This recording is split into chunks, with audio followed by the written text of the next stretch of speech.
Hey, what's up? Superman in first. How you doing, man? How was the Thursday? I didn't get to see. Well, I guess I saw some of you on Thursday morning before I stopped streaming. But hope you got to catch some of that EOE action. I like the new set. I think for limited, I think it's nice and slow. There's going to be lots of different interesting decks I'm sure that people come up with over the next couple weeks. And before you know it, we're going to have some other set. Do we know what it's called yet? What is the next set actually called? In real life, it's called Spider-Man. On Arena, I don't know what the name is. They can't call it Spider-Man, right? Have they actually announced what it is? I see all the Spider-Man spoilers. So, Superman, what do you think? What do you think about Spider-Man? I had some people posting a couple things in the Discord. Spoilers, of course, because the Edge of Eternities hasn't come out yet. Edge of Eternities is the new set, but ain't no time to waste. They are already spoiling Spider-Man. I'm gonna try and bring up the spoilers here. There we go. 55 cards already spoiled. 55 cards.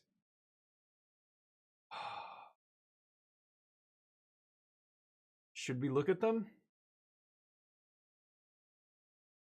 I don't know. What do you guys think? I mean, this is one of the silliest ones. Spider Ham, Peter Porker, the Spider Boar hero.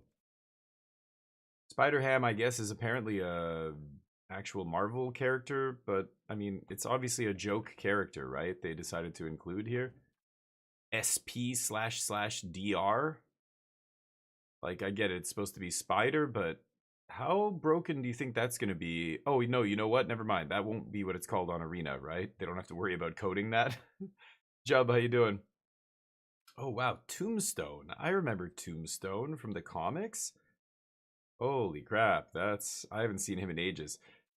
This is the problem with doing a set of magic cards based on one character instead of a host of characters, like normal magic sets are based on. You just don't have enough material, so they've had to reach into every single version of Spider-Man. I mean, there's a lot of villains you could do in the Spider-Man, universe, but there's only one hero. So they've got all these, all these spider people. Peter Parker. And then, a whole bunch of Spider-Men. Spider-Rex. Aunt May, of course. Spider-Man Web-Slinger. There was one that I saw that was ridiculously egregious. I don't know. I guess it's not here. I think it's called Spider-Man, Peter Parker. Which is like the opposite of what it should be. It should be Peter Parker, Spider-Man. I don't know why they reversed it, but then I look at this and there's so many Spider-Man and another card called Peter Parker. How? I don't know. Imagine casting Pithing Needle. and naming a Spider-Man. You've got to make sure you get the right spider. You can't just say Spider-Man. There's 18 Spider-Mans.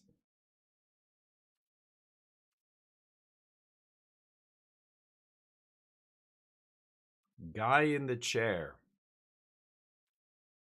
Web support. See what you did there. Guy in the chair is a magic card. As soon as I tell people that, they're like, oh yeah, from like, what, Unstable or something? Unglued? No, no, it's from an actual full set that came out for Standard. This card could be played in any constructed format. It's not a joke set. Guy in the chair is not a joke. I don't know. It's hard. It's hard to take this shit seriously. It's Magic. Who's like, what are we talking about? Taking it seriously? It's a game.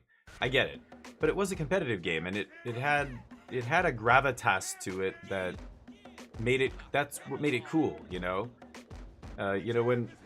when Peter Jackson was shooting Lord of the Rings, I'm sure there were people like, oh, don't worry about it. It's just like a fantasy, book. It's Lord of the Rings. It's basically like a comic book for adults. And I imagine Peter Jackson went, no, what do you mean? No, the writing's fantastic. This is these are adult themes. Are you kidding? The ring, the corrupting power of, like, when J.R.R. Tolkien wrote that, it wasn't for kids. He was, speaking about society and saying, I think it's kind of the same thing with Magic. People are like, oh, it's just a kid's game. Who cares? Let them do whatever. Let them do this. But yeah, I don't know. For me, what made Magic awesome when I was a kid was that it wasn't a kid's game. It had this like you would look at those Magic cards back in the day, like the original sets and stuff. Even now, when I look at them, they look old. They are old, a lot of them, but even the mint condition ones, they look like it almost felt like you were pulling scrolls out of a deck. Each card looked like a worn scroll with ancient, powerful magic written on it, imbued, upon it. But I can't. It's hard to take any of this not seriously. I don't mean like it should be serious, but like competitively or even from a lore perspective, the lore in Magic was cool. Like they were speaking to societal themes and different characters with their different character development and everything else. Magic had all that already. It kind of, I don't know, it throws it all away to do this silly shit. I don't know. I'm not a crazy fan of this. Colin, how you doing? Charlie, how you doing? Yeah, it all feels like a joke set. I don't know. And like it's weird to say I wish Magic took itself more seriously, because again, it's a game. I think a lot of people, think that games are still mindless fun, like Pac-Man. Oh, you mean like a video game like Pac-Man? And I'm like, what? Like, you show them God of War and the writing and the interplay between the father and son, like, or The Last of Us or something. I mean, you know why it's such a great show? Because it was a great game. That's not just a game, mindless, like click and, oh, you're just pointing and shooting at things like nothing. It doesn't matter. My parents are like this, right? My mom and dad consider all games to be a complete waste of time, because when they were kids, like, the kids played games and you grew out of that. You stopped playing games at a certain point, because back then they were a joke. Video games were not to be taken seriously, not for a long time, really, not until, well, Nintendo finally said, you know what, no, we're gonna have like a minimum standard of quality here. Games aren't just a meme.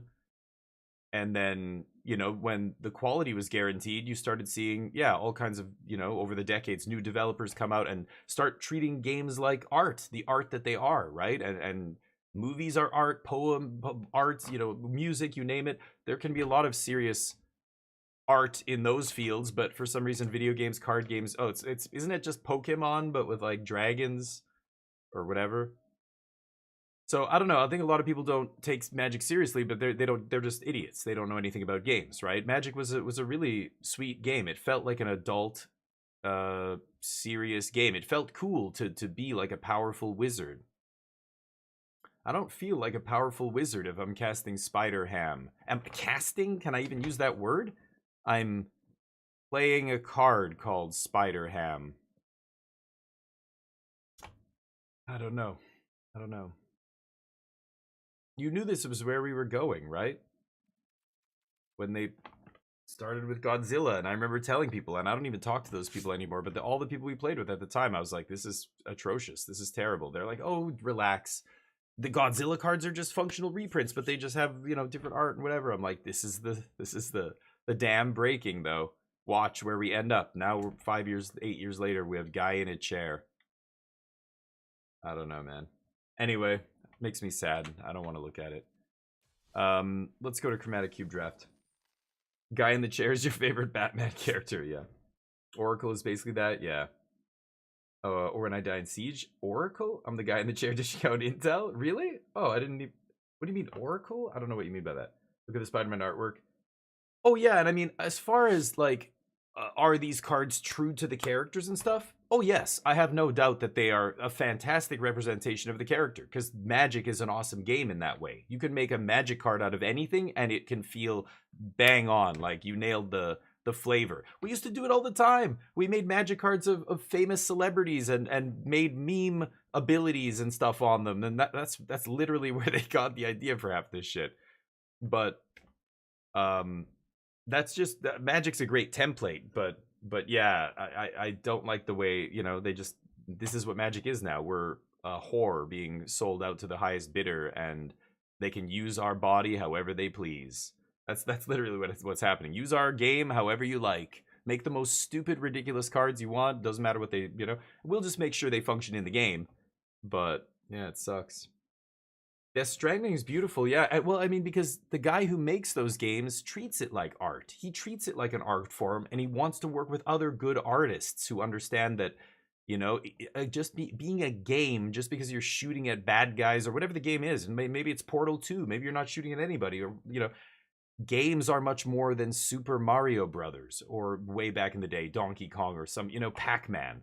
But I think a lot of boomers still think that games are like, or not even boomers. I mean, I have people my age or younger, even in their 30s, who see games as a complete waste of time. Yet they'll sit there for 4 hours every Sunday and watch football or whatever. And I don't know, like they have a complete blind spot to what art is and what, passionate hobbyists do with their hobby. And I don't know. A character in Batman? Oh, I had no idea. I don't read much DC, or I didn't way back in the day anyway, but interesting. I didn't know that. It has a name? I've always thought that was just Alfred. In Siege, when you die, you spectate? Oh, I didn't know that. Really? Oh, crazy. Huh. I remember seeing clips of, cameras and stuff, but it was always, I thought it was like a camera on a drone, or some guy's like little, remote controlled car or whatever. I would see like clips of people on, you're seeing things through a camera, but it's because you're controlling some drone or whatever, right? But you can do that when you're dead. Interesting. That's sweet. Anyway, hope you guys are doing well. Yeah, thank you for hanging out with me during that 24-hour stream. It was fun. Thank you again, guys, for all the support, all the people who gave subs and stuff like that. It means a lot. It lets me actually show my wife and go, look, see, because she goes, is it even worth it? Like, why do you do that to yourself? Like, when I'm done, she said this yesterday. And I'm like, I enjoy it. Everybody who, like, being a streamer or streaming all the time is already hard enough to explain to people in terms of why do you do it. But when people find out I do 24-hour streams, some Farquad, thank you. Honestly, I've had way more legendary massive streams than that. Colin has been there for a couple of those, but that was just a regular. Now it's easy for me almost. Like, I wasn't even tired. Well, I was tired, but I wasn't even that bad at the end of it. I actually stopped the stream. I went and walked Neo, came home, ate some food, then finally went to bed. I didn't even go straight to sleep right after the stream. But oh, I forget what I was gonna say. Some Farquad, you derailed me. I can't remember what I was gonna say. Anyway, never mind, I guess. Mentioning Mario, what was the meme? A BBG3 again? Jesus, Chubb. You when you play a game, you just start that game and you only play that game until it's finished, right? I was debating doing that as like look at my YouTube channel. I jump around. Actually, recently I've been trying to just limit it to 1 or 2 games. But I used to just have a different video every day for a different game, just tons of different games at the same time. Like, I'm playing all of them. And it's really hard. It's hard for me, because I play all these games at a high level, and when I stop playing a game for a few days and I play a bunch of other hard games, and then I come back to this one and I'm like, what am I doing here again? And you can't afford to make any mistakes. I was debating switching that and just saying, you know what? I'm going to play one game until I beat it, and then another game until I beat it, even if it takes, 50 episodes or whatever. I don't know. Maybe I should do that. I should be more like you, Jub, maybe. Oh, it's his daughter. Oh, wow. Interesting. Picture a big gorilla on top of some. Oh, yeah. Imagine the pitch, the elevator pitch for Donkey Kong. Yeah, I know. Donkey. Yes, exactly. And yet the newest Donkey Kong game is a big hit. But the now we're talking something else like these days. Why is Super Mario Brothers a huge movie now? Like now that you're talking decades of like being in popular media, and a lot of the people who grew up with Mario and Donkey Kong are now in their 40s and 50s and 60s, and they are not 60s, I guess 40s and 50s. And they have money and they want a piece of their childhood back, and so those kind of things have this legacy. It's weird, but yeah, can you imagine back in the 80s when they first pitched the idea for some of these games? I mean, they didn't pitch it. They were just like, we're making a game. I mean, I have no idea what went through the developers' heads when they made Super Mario Brothers about two plumbers from New York. I mean, it's a Japanese game company, Japanese developers, so they've obviously are just like, half of them have never been to the States, and they're just going like, or more than half, I don't know, all of them, who knows? And they're just going like, what do we think a New Yorker is like? And I don't know, maybe they saw a movie and went, oh yeah, like look at this plumber, like he looks like your typical blue collar New York worker or whatever. I don't know, but it's hilarious that it ended up being like Donkey Kong. It's like they, this was way before any kind of Google Translate or anything, but it's almost like they used a really bad translator and like got something totally wrong and just went, yeah, sure, just call it that. Hilarious. AC Shadows. Oh, really? Couldn't do it to yourself? Well, I love the game. I wouldn't have a problem doing it because I do, I would like to just play a whole game back to back to back to back back and not jump around. I think I could do that. But I mean, what if the game sucks? That's my worry is I start playing a game and I'm like, yeah, I don't know if I'm going to finish this. I feel bad. I feel like I have to finish them all, right? But every one that I start, you have to play. Yeah, BG3. I was playing my campaign and kind of jumping around, and then I never got back to kind of finishing it because you just get onto something else, right? Yeah, FF2. Yeah. The only time I ever started was Dying Light 2. Yeah, and I like Dying Light and Dying Light 2. People shit all over the second one, but I thought it was fine. I thought it was good. I didn't mind it at all, but see, Colin, you hated the sequel? Yeah, that's the common consensus. I didn't think it was that bad. But I wasn't, I love the first one too. And when people point out the differences, you're like, oh yeah, okay, but I still enjoy playing it. I don't know. Like, it's like when you compare Left 4 Dead to Back 4 Blood. Left 4 Dead or Left 4 Dead 2 is such a better game. It's so much more, there's so much more detail and little things in the game that are so much better. And Back 4 Blood is way less deep of a game, like way less detail, way less, and I don't mean visually, I mean like in terms of things, like even destructible things and the way your bullets, like some games when you shoot water, there's no visual effect. The bullet just goes in the water. Other games, there's like a splash. You throw a grenade in the water, boom, it's like a big splash. Far Cry was a great game like that. Far Cry had all the little details, like bullet holes and everything, and they wouldn't just disappear after, a certain level of destructibility. I mean, this is what people shit on Battlefield for. And now they're saying the new Battlefield, okay, we heard you. It's the most destructible Battlefield ever. You can break everything again, remember, like you used to? It's like, yeah, but why did, we got away from that? What, to save money? Or like, why is the next version of a game less detailed than the previous version? Anyway, some of those games are different. With Dying Light, I felt like there were little differences, but it was fine. It was still a good game to me, but you hated it. Yeah, the trailer looked really good, I must admit. The Battlefield trailer, if you haven't seen that, for Battlefield 6. But unfortunately, I must say, there is zero gameplay footage in that trailer, and I've been hurt before. do not believe a game will be good just because the trailer is good, and if it's a cinematic trailer. Do not pre-order that game. I don't care how good the cinematic trailer looks. It's bait. That's literally why they make those things. They are they're baiting you into buying something before you even know what you're getting. Don't do it. Yeah, Thursday gameplay. Yeah. Hey, dude, Joe.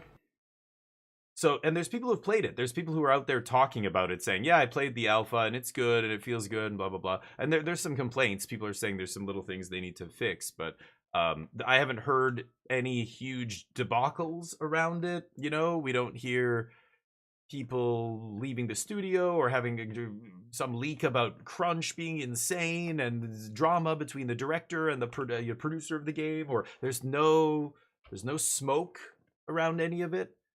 So hopefully no fire, but again, that just because there's no smoke doesn't mean anything. There's been big games like that had no smoke around them, and then they came out and everybody went, "What the fuck is this?" You know, I don't know. You're a whore for Battlefield, couldn't care less of a shit, and you're gonna buy it? Okay. I mean, at least you're honest with yourself. I try not to be a whore for anything. Even the games I love, Magic, I don't spend money on this game. I don't buy any of the new packs. Every other content creator on my team, Magic Jank, and I'm sure on Twitch, buys a lot of Magic cards. or gets them sent to them or whatever else. They love the card. And I used to. I still do. I love playing paper Magic. I miss it. I talk about that all the time. But I have zero interest in giving money to WotC. Zero. I won't, basically. If there's an option to not give money to play Magic, I'll do it. Cube draft in real life. Beautiful. I went to this bachelor party. My cousin brought his vintage cube. Did a bunch of cube drafts. It was awesome. But, yeah, I don't know. Battlefield, it's a good game, but at what point do you think there's a point where you could give up your whoredom for and just say, you know what, I can't keep being a whore for this game. This is it. This version is so bad, or the microtransactions are so egregious, or whatever it is. You're just like, no. Could you get to that point, Colin? Must buys anything TOT and Battlefield? Oh, see, okay, so you just answered my question. So you did, yeah, Bungie crossed the line, or 343 or whatever, and then Bungie got bought by Sony, right? And then, was it so? Yeah, Sony owns Bungie now, right? And that was a line, and once they crossed that, yeah. So okay, so you are saying you could step back from the brink of whoredom, right? And not buy it. But I know what you mean. Right now, you're like, I'll buy every new one just to see if it's good. I guess you still bought Halo Infinite, right? Yeah, Destiny, yeah. I never got into Destiny, but boy, I've heard so much shit about Destiny. Oh, I didn't even pop in the store. As I'm talking about never giving the money, but I don't usually... I don't buy anything on this this thing. I just look for the skins, the gold skins or whatever. Oh, it was on Game Pass. That's how you played it. Okay. Yeah, I that's where I played it too. I didn't know. Yeah, you didn't buy it. Okay. Anyway. Multiplayer's free. Yep, that's right. But you know, I got the last Battlefield and I've probably played 3 hours of that in however many years it's been. It was so badly buggy and messy at the beginning that I never went back. My cousin, actually, the guy who brought the vintage cube out, he plays a lot of Battlefield 2042. I was talking to him and my two of my cousins, they play it. And they asked me to play, and I was just like, "Oh yeah, is it good now?" They're like, "Yeah, it's much better. It's like really good." And I just thought to myself, I don't know, but I've got all these other games to play. Like I don't have any desire to go back to it, even though I own it. You know, it's crazy. But I think that's the effect of that kind of thing. Like when they fuck up that badly, it salts it to the point where I even if they fix it later, like I don't want to go back to it. I just don't, you know. Cyberpunk came out and a lot of people, you know, shout on that game, rightfully so. It was missing a lot of the stuff they said it was going to have when the game dropped. But I played it and I thought it was great, even though I had a couple, issues and a crash or weird bugs happen. Very few happened to me, and I still enjoyed it. So I want to go back now and play Cyberpunk. That game and that's the example of a game that's had a full redemption arc and is amazing now, apparently. But Sergeant Luke, what's up? Play old games and indies. Yeah, that too. How you doing?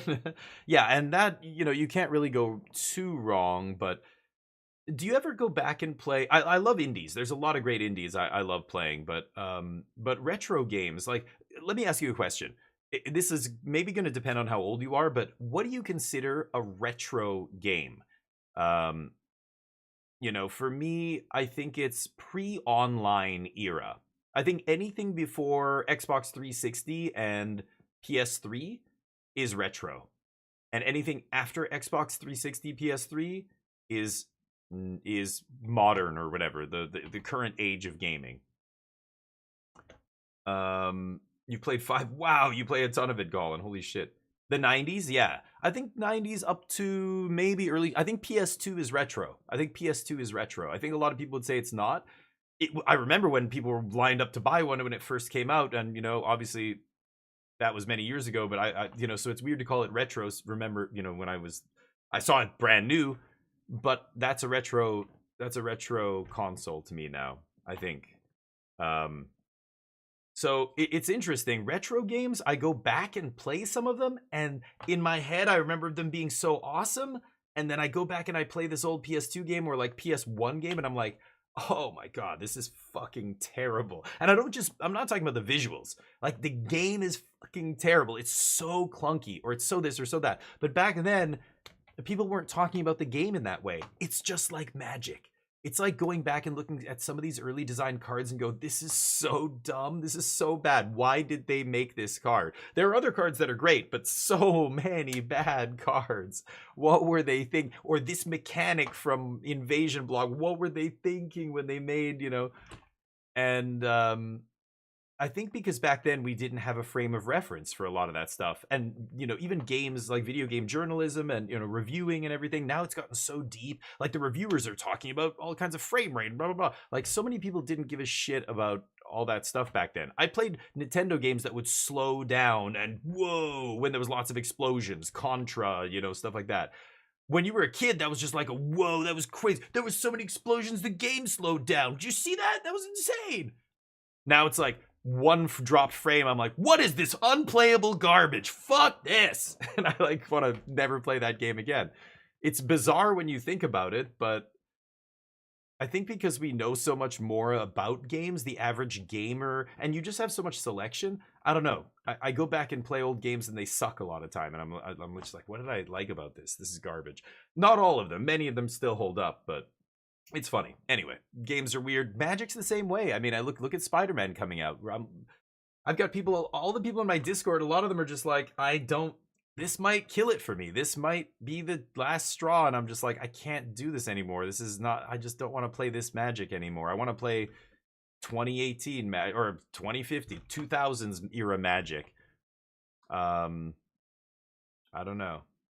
I'm getting there, man. It's getting close. I don't know how much, and for me it's especially hard because I've got a great community of people. I'm gonna miss hanging out with all the people I play Magic with and stuff, but I don't know. Maybe all good things come to an end, right? Too many choices. Yeah, that's an issue too. Too many choices is, and so many of them are garbage. Like the Nintendo eShop and Steam and stuff are just full of garbage games. Baity kind of gotcha games and shovelware, is that what it's called? Shovelware games. Xbox 2, the Microsoft store. It's crazy. Once 2 decades pass, it becomes retro.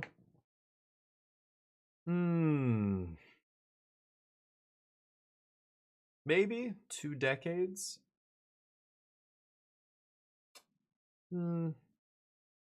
Yeah, maybe. Is it an age thing though? Like, why does it have to be tied to a number? I think for me, retro means it's a different technology level. You know what I'm saying? Like, again, when I say PS2 and earlier are retro, and everything, Xbox 360 and past that is modern, has nothing to do with how old it is. It has to do with the technology. Like, that was a huge change, a huge shift between one generation and the next. It wasn't graphical. It had nothing to do with the games. It had, well, in a way it did, but not the way they look or anything or the way they play. It had to do with the ability to play online with other people. That is modern gaming. As soon as gaming went online, that was the big shift. That everything before that was retro. Now it's we're in the age of the internet and everything's connected. Even though, it took a while for games to kind of get to the point where, they were connecting through the internet with players connected with each other into servers and everything. Like, the internet existed long before games ended up implementing that. But I think that was the huge shift for me. So yeah, World of Warcraft to me isn't retro. Just because it's old doesn't make it retro. It has to do with the technology shifting. There's pre-internet and there's post-internet gaming. And post-internet gaming is so different. The games are totally different. Like, the way you play them is totally different. Like, that is such a massive shift. That's what determines for me. Retro to me means you would sit in front of a TV or a screen and play by yourself or with somebody beside you. That's retro. Everything after that, where you're playing over the internet with people, is not retro. Full stop. You'd class it, okay? I wouldn't. I think WoW is not retro, but does it look retro? Yes. Like, graphically and everything, does it look way worse than, your modern games? Sure. This is what I mean. Like, what do you define as retro? I think it's not a time thing. I think it's more of a technology shifting thing. So no, I don't think WoW is retro just because it's old. Nah. Just because they make another version of it, WoW 2, or, 5 versions later, it doesn't matter. The original one doesn't become retro. Super Mario Brothers is both, right? Super Mario Brothers and those franchises are one of the few games that has branched from being... There's retro versions of that game, and then there's modern versions of that game. You know what I mean? What makes them different? Not how old they are. The old versions of Mario that you could not play over the internet, or you had no connectivity to... Mario's not a multiplayer game, but... well, Kart is, but... Mario Kart. Maybe that's a good example. Yeah, Mario Kart's the kind of game where, completely changed when it went online, right? So it's very weird. Yeah, I'm not saying I'm right. I'm just saying I think this is how I see it, and I think that makes the most sense to me. But I could be wrong. I'm not a video game historian or something. Maybe there's other factors they could point to and say, because I remember in PC gaming, like when 3D graphics first happened. Like, I remember Quake. Was it Quake 2? I think it was Quake 1 or Quake 2, where it was the first time you had transparent water, right? Oh, okay. Thank you, Dugio. No problem. Hi, friend. Are you enjoying the show? Tell me what you think, friend. Yes, chat to me. I'm reaching through the screen right now. Oh, I'm watching you. You're not watching me. Sorry. Your friend's like, Jesus Christ, why the fuck are you watching this guy? But, Super Mario Brothers, I don't remember what I was saying. Whatever. Video games, interesting. Card games, interesting. So let's draft some Cube. Should we draft Cube? I'm going to do this Cube draft, then I'm going to play some Clair Obscur. And when I play Clair Obscur, Dugio, you got to go. Dugio's been saving it. Doesn't want any spoilers. So, all the characters die at the end. Just kidding. That's not. That's okay. It's a fake spoiler. Hey, I was joking. Thanks, everybody. I'm here all week. Try the buffet. I'm going to draft Cube one time, and then I'm going to play Clair Obscur. Let's draft. Lord of the Rings Monopoly? Oh, wow. Lord of the Rings. J.R.R. Tolkien would be he's spinning in his grave if he hears about this. You know that, right? Do you know what the One Ring is supposed to represent? Have you ever read like the, and it's interesting. Like, you read histories and biographies of J.R.R. Tolkien and the era he fought in World War I. Like, he saw what, the geopolitical shifts and everything in that time, and he kind of, you could see a lot of this stuff mirrored in the Lord of the Rings. What is going on here? Look at this. It's a bunch of people joining, and then it just, like, they all leave. What the hell? Weird. Dude, sometimes those games are great. I played, I played a bunch of Lord of the Rings board games, but never Monopoly. But I think there's, like, a Game of Thrones. It's like... I don't know. There's so many versions. You go to somebody's house, and it's like, let's play Uno. Okay, but look at this. I've got the Game of Thrones version of Uno. And you're like, what? That doesn't even... Let me see these cards. +4. You stab this person in the neck. What the hell? This is... Oh, yeah. Or After Hours. You guys want to play some after hours Super Mario Brother game, or like it's a game that normally has like, the game of life after hours version. You end up homeless on the street on fentanyl and drinking your own piss. That's the end of the after hours version of the game of life. All right. What are we taking first?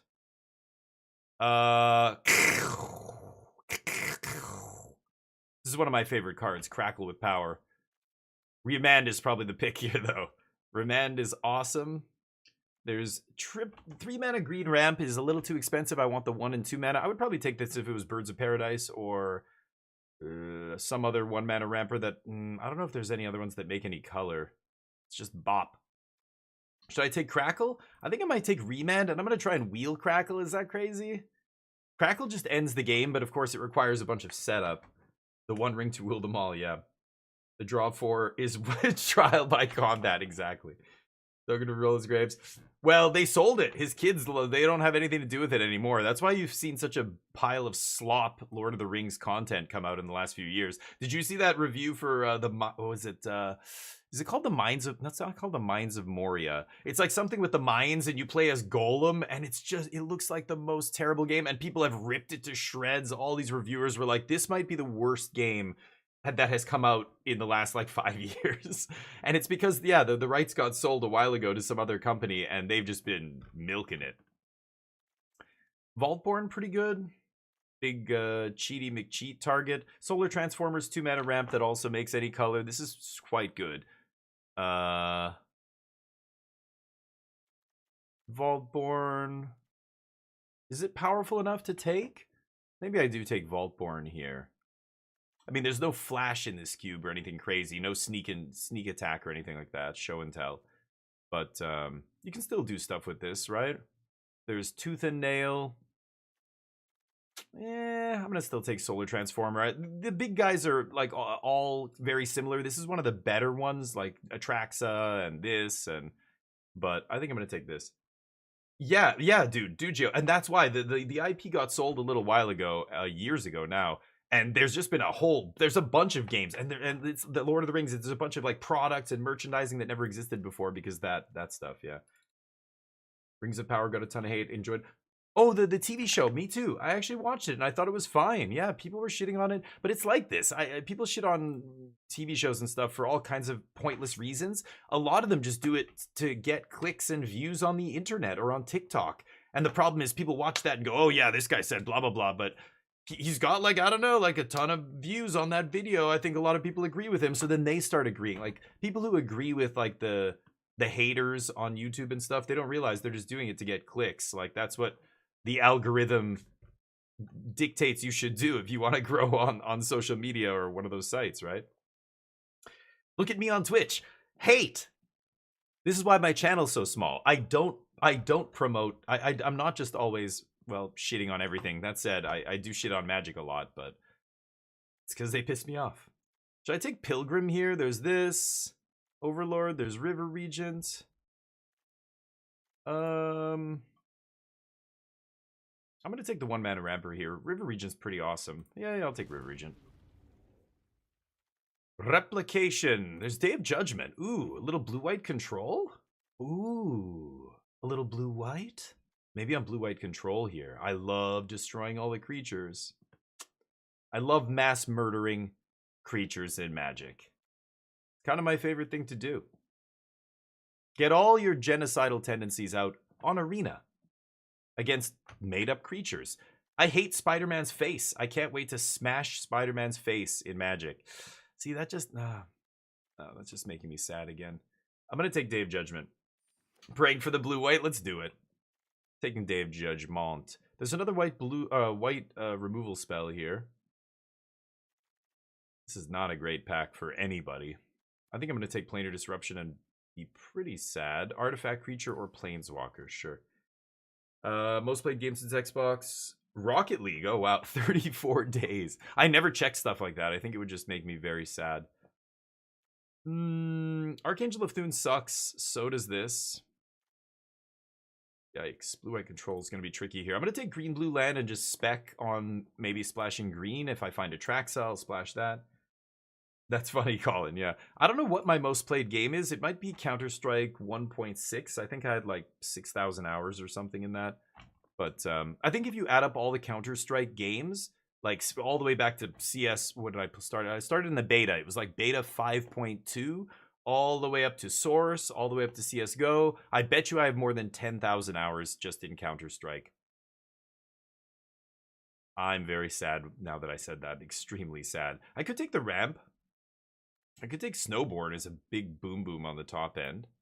I'll take the green ramp card. I'm not sure. I might be band control here. Oh, cold steel heart's nice. Red cards. Not interested.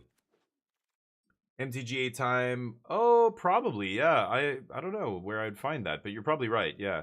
Channeler or Bankbuster. Both of these are very good. I think I'm going to take Bankbuster. Oh, yeah. Halo 2, I probably had thousands of hours. There's no way to find out. It was all on Xbox, but like original Xbox. I bet you I have thousands and thousands of hours in Halo for sure. Halo 2 especially, yeah. Elspeth could be okay there. Yeah, for the top end. She's okay. Maybe I should have thought about Elspeth a little longer. Take land again here. But I want the early stuff. Right now I'm not sure if I'm going to play white. And I'm taking another double white card. I'm not going to force blue-white here. I might be green-blue, splash white. I could be... I'm definitely not going to be green-white. But double white Planeswalker isn't the worst. I guess, yeah, maybe I could have taken it. What did I take over it? Satina? Yeah. We'll see. See what happens. That 6-mana Elspeth's just okay. It's so expensive.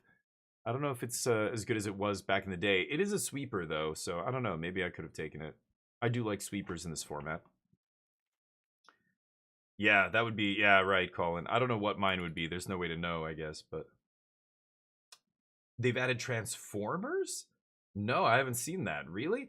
Or is that coming, you're saying? They haven't added it yet. Wow, Avacyn's Pilgrim, and it makes white? Okay, I mean, if this wheels... I'll be green-blue, and then I'll just splash white, probably. And it'll be easy to splash. I have Pilgrim, I have... well, this doesn't help, but... Oops, sure. No, I haven't heard... But the PUBG's ridiculous. I don't care what they add all kinds of dumb shit to PUBG. Right now, it's another K-pop girl group. It's the most bizarre collaborations, but they're a Korean company. They cater mostly to the Asian market, and that's what players want in Asia. It's, anime girls. They want to play as anime girl. Everybody does apparently over there. It's crazy. Oh, white green duel. Sure. Hauken. Ooh, Scholar's powerful too here, but so far not a ton to flash back. Bramble Familiar's 2-mana ramp. Triome. I think I'm going to take Jacob Hauken here. He's powerful. I didn't see much blue in pack 1. I took a couple early cards and then there was not much. Well, I did see the 3-mana bounce guy. I guess I can't say I saw no blue. But that's true, Sergeant. There are people all over the world who crave it, but it's so bizarre. I remember when I first moved there in 2006 and I was playing Counter-Strike back then, like CS 1.6. And, or was it Source? I think, or I can't remember. Maybe, oh, it was Source by then. Yeah, CS Source. And people over there, I would join a lobby and I would like look at all the players in the lobby, like hit tab to bring up the scoreboard. And all the players' profile pictures were there. And it was literally all K-pop and J-pop and like actresses and models, like just all female, attractive female, you know, Korean women. And I remember going, wait, what the fuck? Are these guys all trolling or what's going on here? Like in the States and Canada, like all the North American players I played with, nobody.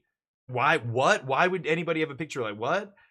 And over there I would be like, why do you have a picture of blah blah blah? Or I would ask other people, why do all the Korean, you know, players, because they'd, oh, I'm a game, oh, you play games, yeah, what do you play? Oh, I play Counter-Strike. Oh, okay. And we'd start talking about Counter-Strike and I would say, what's up with the profile pictures are always like young Korean like actresses and models and singers and stuff? What's up with that? And other people would be like, oh yeah, that's just they like blah blah blah. Like they're a fan of, like if I was a fan of Miley Cyrus, I would have a Miley Cyrus profile picture on my Counter-Strike. on my Steam profile. Like that shit. Everybody does that over there. It's so, to me, it's super fucking weird. But what am I doing here? God, this is terrible. Am I going to take a double white card? I was thinking about taking Vanishing Light. Ugh. Ooh, that's a good one. Okay, Cast Out's okay. I'm definitely going to take Sphinx's Rev here. Yeah, it's wild, but PUBG Mobile. Oh, that's gross. But okay, Transformers, I mean, they partnered with Lamborghini and all this other stuff. That makes more sense. Like, people, you walk up to a car in PUBG to grab it, you can turn it into your Lamborghini skin, and then the sounds like a Lamborghini, it looks like a Lamborghini, you drive around in it. But when I see the K-pop like collaborations, they're so weird. Like, all the skins for your character in the game are just different skimpy little outfits that they wore in their music videos and stuff, and I'm like, what the fuck? Like, but then yeah, I don't even blink anymore because I know it's, oh, that's because, yeah, they're marketing this for the Asian market. That's who wants this. This could be pretty powerful in my deck. Non-creature spells in the control deck. Blue white black duel. Null Drifter's okay. Should I try Kaikar here? Maybe I should take Null Drifter. I'm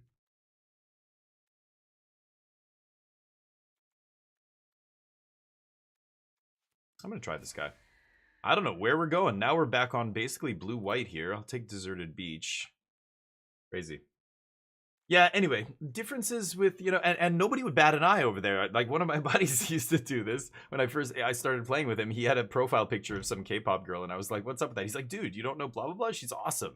And I'm like, yeah, but am I the weird one? I don't know. On Discord, my profile picture is my face. I don't know. I'm one of these, like, I'm like a boomer. My email address, look at my Twitch handle. It's my actual name. What kind of loser am I? I'm supposed to have something edgy, like Mage Slayer 8,429. I don't know, whatever. It's stupid to me. I don't care. That's not important. My name and my I'm not trying to like make a statement with my name. The people who are, to me, it ends up kind of coming across as laughable. I don't know. I look. I'm just like, really? Oh God, it's Dream Crusher or whatever. Like, Edgelord. All right, sure, buddy. And then I murder them in the game. It's like, all right. Do you feel bad? I'm just Damien, and I kicked your ass. You're God killer. Or whatever. Maze Mine? Maze Mine seems good. Someone who has a dead wrestler? Okay, sure. Or like, you could put it as somebody you love, I guess, like some musical act or whatever, but I don't know. I'm not as big into the celebrity worship thing, so I think it's cancer. So I always laugh and roll my eyes when I see somebody's profile pictures, like, But I don't know. I'm going down dangerous road here because I know there's a lot of people who wear jerseys with so and so's name on the back, and they're like, "Dude, that's the quarterback of the team. What do you mean you don't know who blah blah blah is?" I'm like, "No, I know him. Why are you wearing another dude's name on your back? I don't know. It's like, what? I'm proud of my team and da da. Well, it's not like, okay. They don't give a shit about you. They'll be traded next year to some other city. What? Who the fucking what? Your team? You just live in the same city as they happen to play in. They're not your anything. People do not like hearing that. A lot of sports fans do not like what I'm saying right now. But I get it. I know it's, and you love sports, you love football. Charlie loves baseball. Maybe Charlie's got some baseball, jersey or hat or whatever, and he wears it, goes to the games. I'm sure he gets decked out when he goes to the games. That's cool. But like, I don't know, there's a line that I want to draw that's like, I don't know. It's like, it's too much already. I don't know, something. One of my uncles, his son is named Chicago. I'm not joking. His son is named Chicago because he loves the Blackhawks, the hockey team, and decided to name his firstborn after the city where they're from. It's like, to me, that's like fucking, I don't know, it's fucking crazy. It's like Elon calling his kid AXE49 dash whatever his name is. It's crazy to me, but you're LARPing as a soldier? Yeah, I was gonna say, Sergeant, honestly, you don't know how many soldiers. I know a lot of soldiers. I played Magic with a lot of soldiers in Korea, and so many of them use their, like, some hint that they're a soldier in their name. oh, it's FPS veteran or it's blah blah blah. Like they're all like, it's like it's their identity. I mean, I get it. You're a soldier for your whole life. It's who you are, right? It's your identity. But I like that you put sergeant and you're not in the military is nice. And likewise, good to hear it. I know there's a lot of people like this, but it's an unpopular opinion in a lot of places, so people don't say this. Like me even saying this right now might alienate some people who are watching me, and they're gonna go, "What does this guy? Oh, he thinks he knows everything, and you're looking down on me." And da, da, da. I'm not being condescending. I'm not trying to judge you or anything. I'm just saying what I think when I see that is this. I could be the weird one. I play Magic. I play fantasy card game every day on stream. I don't know. That's fucking weird. A lot of people would look at me and go, "You're weird." I'd say, "Yeah." I don't get defensive. I know I'm weird. It's okay. It's okay to be weird. We're all weird. Don't worry about it. But I don't know. I think it's weird when people worship other people as like, I don't know. I don't. Anyway, I'm gonna take Get Lost. This deck is looking terrible to me right now. Ooh, Ornithopter Paradise, that could be good. I'm gonna take Anchorage there, but I'll take Ornithopter. It actually looks like not a bad control deck. I'm not gonna be playing green, I think, here. I do have some fixing, so I can definitely splash whatever I want, but I have a large collection of baseball caps. Yep. Not really jersey. Yeah. Yeah, me too. But I wanted that when I was a kid. I had the sports hat, the sports like stuff, and all like, and cause all my friends we talked about, and we watch hockey, and we watch the local like CFL, Winnipeg Blue Bombers, the local team. But I kind of like, I feel like I grew out of it almost. It's so weird. I feel like I grew out of sports, but I never grew out of video games and stuff. Like that stuff always kept me interested. It's always changing. Sports never change. They're always the same. Like the teams might move here and there. The players obviously change, but the game is the same. Like sometimes rules change. Like the NHL famously changed their offside rules and stuff. That was a huge thing. That was once in its history it's done something like that. But most sports, it's very rare that they do something like that. I don't know.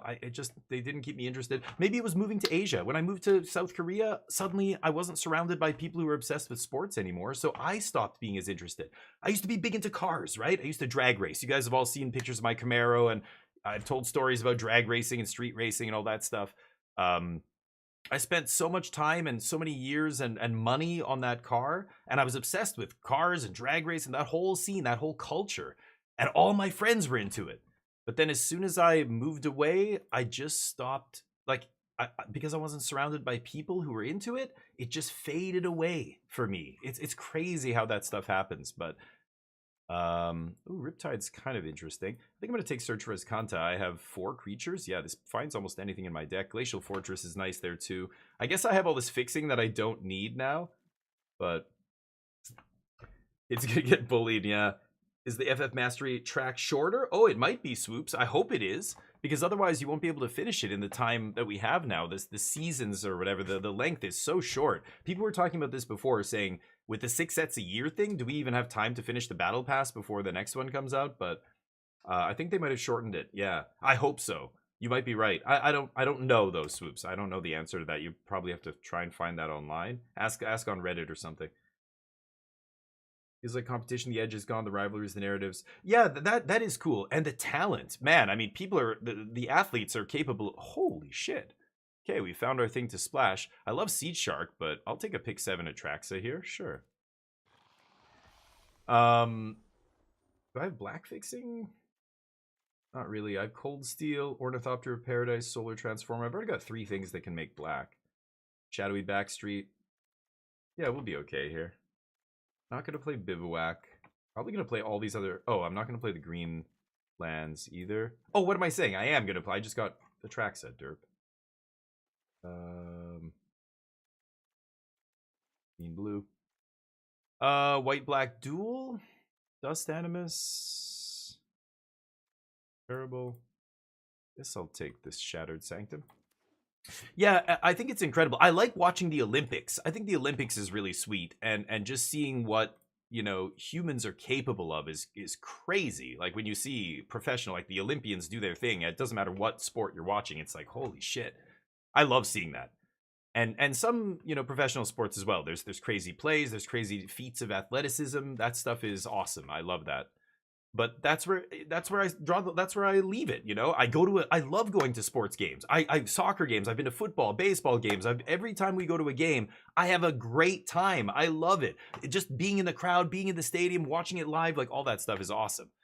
But then I walk away and I forget about it. I don't like, you know, I'm not into sports betting. I don't do all the other, I'm not in fantasy sports leagues and all that. Everybody I know is into that, to the point where when people ask me to join a league, they're like, "Oh, we're doing like an NCAA fantasy league. Oh, you like card games? You like games and stuff? Don't you want to play blah blah blah with us?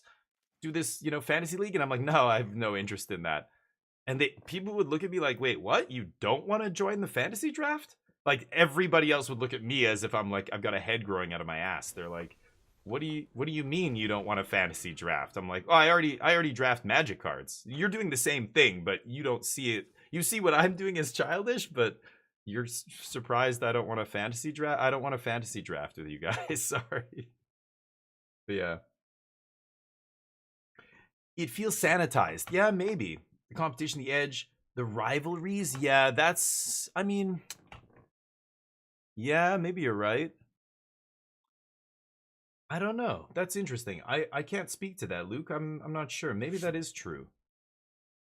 I remember all those things, but I don't know um how much of that is still around. I kind of assume, you know, there's still the Mets and the Yankees rivalries, and there's still the White Sox Red Sox rivalries and all that stuff, right?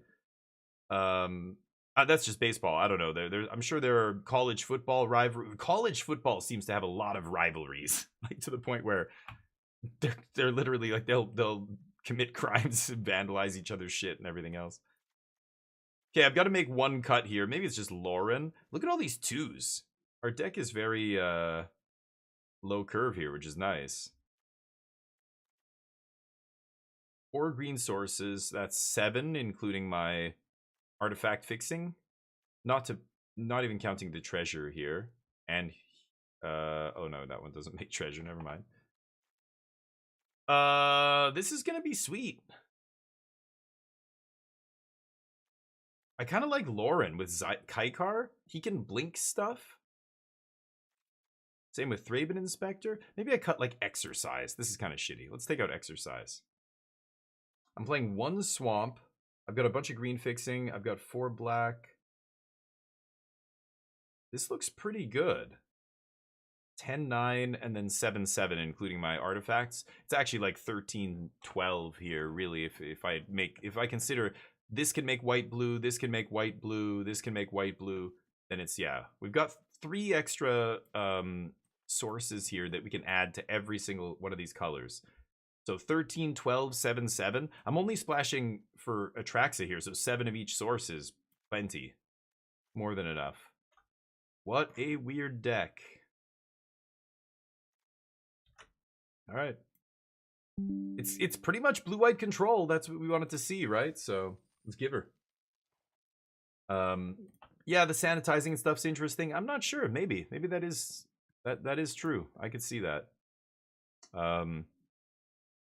I don't know. I really am always on guard with myself becoming a grumpy old man yelling at clouds. Like, I really don't want to be spiteful and, oh, everything sucks. I try to actually be optimistic. I actually talk about a lot of things, you know, even when they look bleak in terms of optimism. Like, maybe we will have this, maybe this will get better. But we still have to draw attention to the fact that this could be bad and we should, you know, fix this, pay attention to this, whatever. I'll try this, even though it's not great. I've got the cold steel to make white here, so.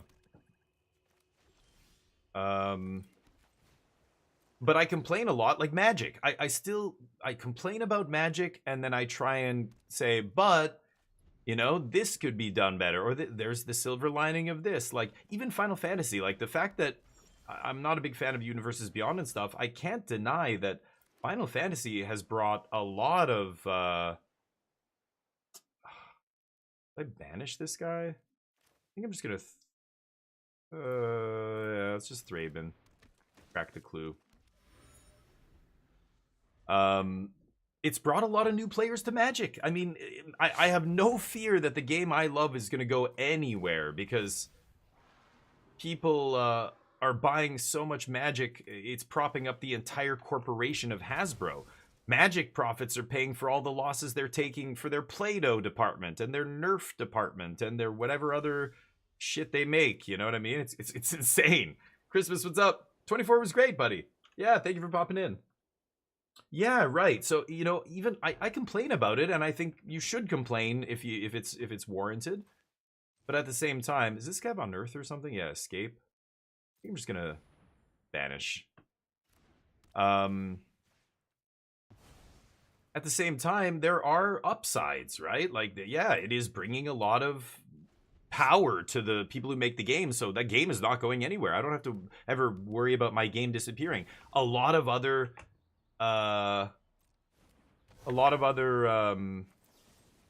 games, you can't say the same thing, and that's for a lot of gamers. You have to be, you know, if I play a game that's pretty neat. Oh, son of a bitch! I could have just exiled that guy. They're gonna reanimate him. I'm almost certain at some point here. I'm not gonna ECD yet. Let's just pass. Come on, need Bankbuster, Maze Mine, card draw. Let's find some card draw here. Sphinx's Revelation would be lovely. Give me some card draw, please. Dav. So yeah, try and be positive, but at the same time, like I want to call out, you know, what I see as bullshit. And these days, like, the enshittification of everything continues. There's a lot of things that have gotten a lot worse in my lifetime. I remember pre-internet, and then the internet came out, and it was when YouTube was in the early days, it was awesome. Now it's gone to shit. Same with social media, was awesome. Then it went to shit. Same with, you know, so many things. Okay, creatures you control get +2/+0. Lose a life for each creature you control. Okay.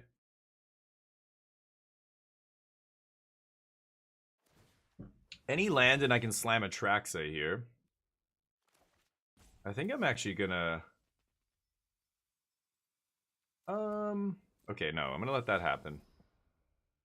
I might cycle this, actually. They're desperately trying to put a point of toughness on this guy.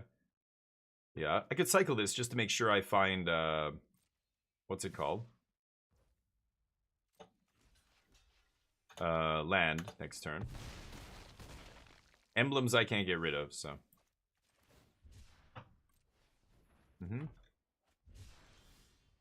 Nice. The black.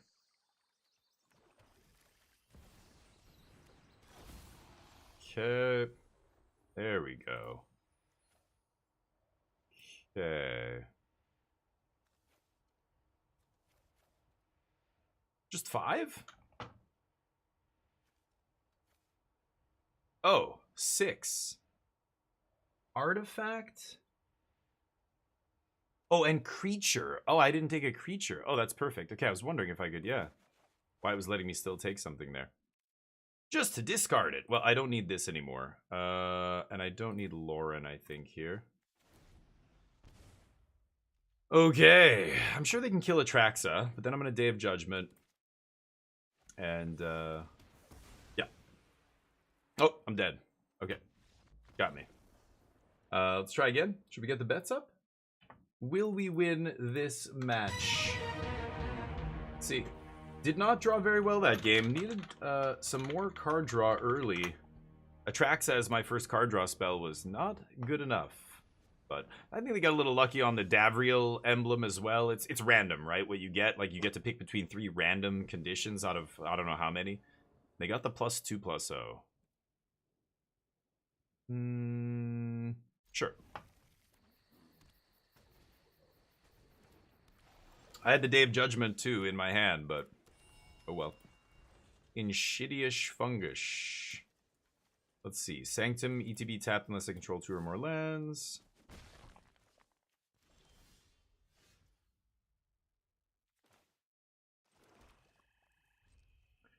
I do have to kill this thing before I play Planar Disruption, or else it's gonna blow it up. Or not. Great. Fantastic. Have you seen the Christmas? If you're still here, have you seen the Spider-Man spoilers? What do you think of them?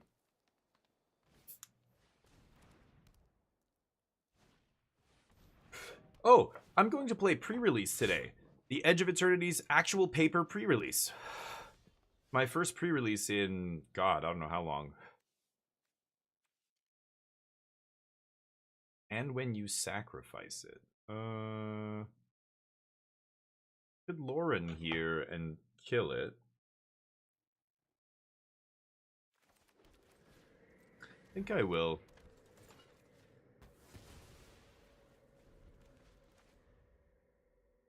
Okay, and then if we go Emperor into untap Elspeth, we're going to be making lots of tokens. Roxanne. They're at 2 cards left. Yep.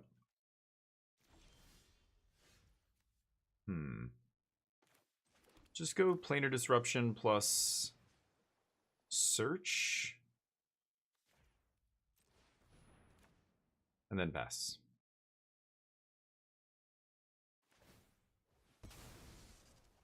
Okay.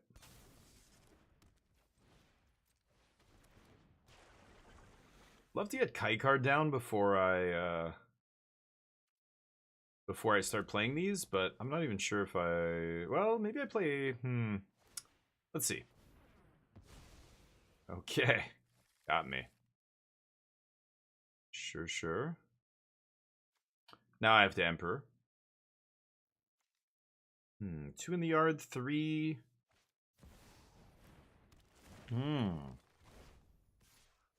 Pretty good.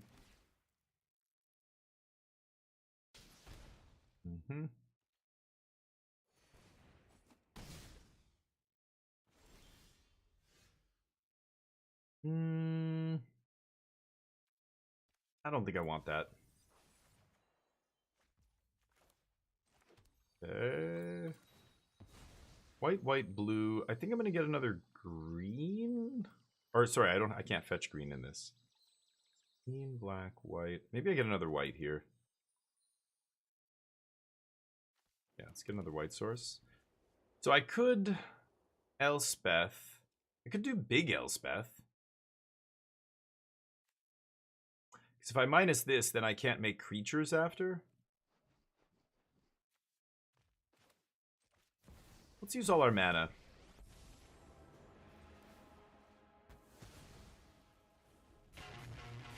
Comfy Kiwi! What? What's happening? It's a rat. Oh, you know what I just realized? Thank you for the raid, buddy. How you doing? That is Ozzy Osbourne doing this, my raid music. That's Ozzy Osbourne and I think it's Post Malone, but Comfy Kiwi, go give them some love. Do it right now. Give them a follow or you're banned, you understand? Welcome everybody from Comfy Kiwi's channel. We're very nice and accepting of everyone here, and you know, I won't ban you. I won't ban you at all. Ever, probably. Seriously, if you don't follow Comfy Kiwi, I will ban you. That's not a joke. Okay. Fat dorks everywhere, huh? I think I'm gonna dump this. How you doing? How's life? Yeah, I you know, the news, right? Ozzy, sadly, passing away this week. Feels bad. Did some Commander, nice. Boomer game of Age of Empires 2. Yeah, I saw you last time you were playing Age of Empires 2. That game is awesome. Like, it's a classic. It's crazy to me that there's still servers full of people playing games like that. I think that's awesome. You know, right now there's a big legal thing happening in Europe. The what is it called? There's like a petition that people are trying to push for video game industries to never sunset games and shut down the servers. Like if I buy a game, it's my game. But like Ubisoft and, you know, many developers have said, no, you don't own the game. You're buying a license to play the game. And when we shut off the servers, license expires. You know, that's it. And you don't get to play that game anymore. What is it called? There's a, I can't remember what they're calling it. So there's a big petition right now. And yeah, Age of Empires 2, games like that, it's a good example of like, if a game gets delisted or sunsetted or whatever, then make it public, you know, IP basically. Let other people just keep running the server and let them pay for it. Don't worry about it, you know? Is it called Stop Killing Games, Scarlet? Maybe that's it. Something like that. I can't remember what the movement is called, but I love it. Yes. But at the same time, I get it. Like, you know, the companies have to have, they just need to sit down and figure out a way to do it. Because you know, it is their IP and everything else. Let's see if we can find Day of Judgment here. Yeah, flip it and rip it. Okay. Do I have enough white? Okay, so let's go tap, tap, tap. Look for that day. Oh, I only have 3 mana left? Oh, yeah, right. Okay. Looks like I'm dead. I needed to find Day of Judgment. Yeah. Something along those lines. Yeah, it's something like that. I think it's awesome. And we're dead.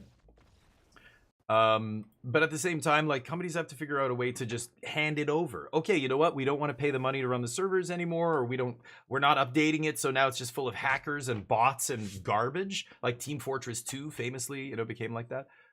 Excellent start to our deck, or to our draft here, 0-2. The losers take it. Congrats to those who bet on no. Let's get the bets up for the next match. Will we win this match? I bet yes. Because of course we're gonna win. This game's easy. You sure about that? Yep. You sure about that? Yes, I am. You sure about that? 100%. You're always the damage sponge. Nice. Comfy. Every team needs its sponge. So you know what? Honestly, you might not get all the glory, but if you secretly asked your team to choose one player to keep no matter what to play with, it would be you. It would be you.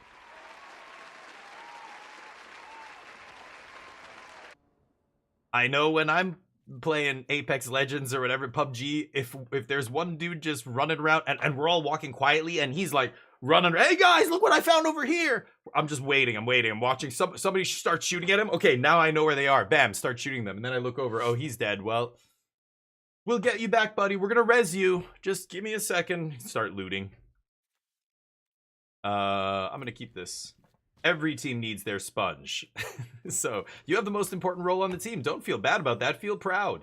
I want to get like a t-shirt almost with like a big, like, you know, one of those weirdly shaped, you know, the sponges, the big thick, you know, yellow sponges with bullets. I don't know. I'm not a graphic designer. Can somebody come up with like a good like bullet sponge logo? We'll make bank.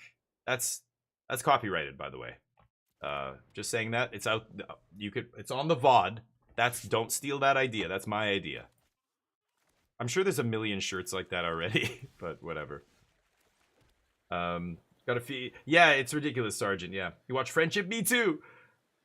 Okay, so Scarlet, it's so hard to watch, right? It's such a hard TV show or a movie to watch. It feels like you're watching his show. Have you ever seen his what is it? I Think You Should Leave, his TV show, Colin Robinson.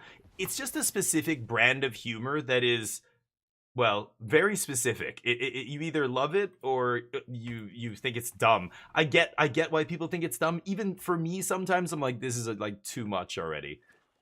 But you gotta admit, he is a master of making you feel awkward. He does the like most awkwardly dumb, like the scene where he puts the soap in his mouth and stuff. It's just like, oh my god, like, it's hard to watch. Like it's physically hard to watch it.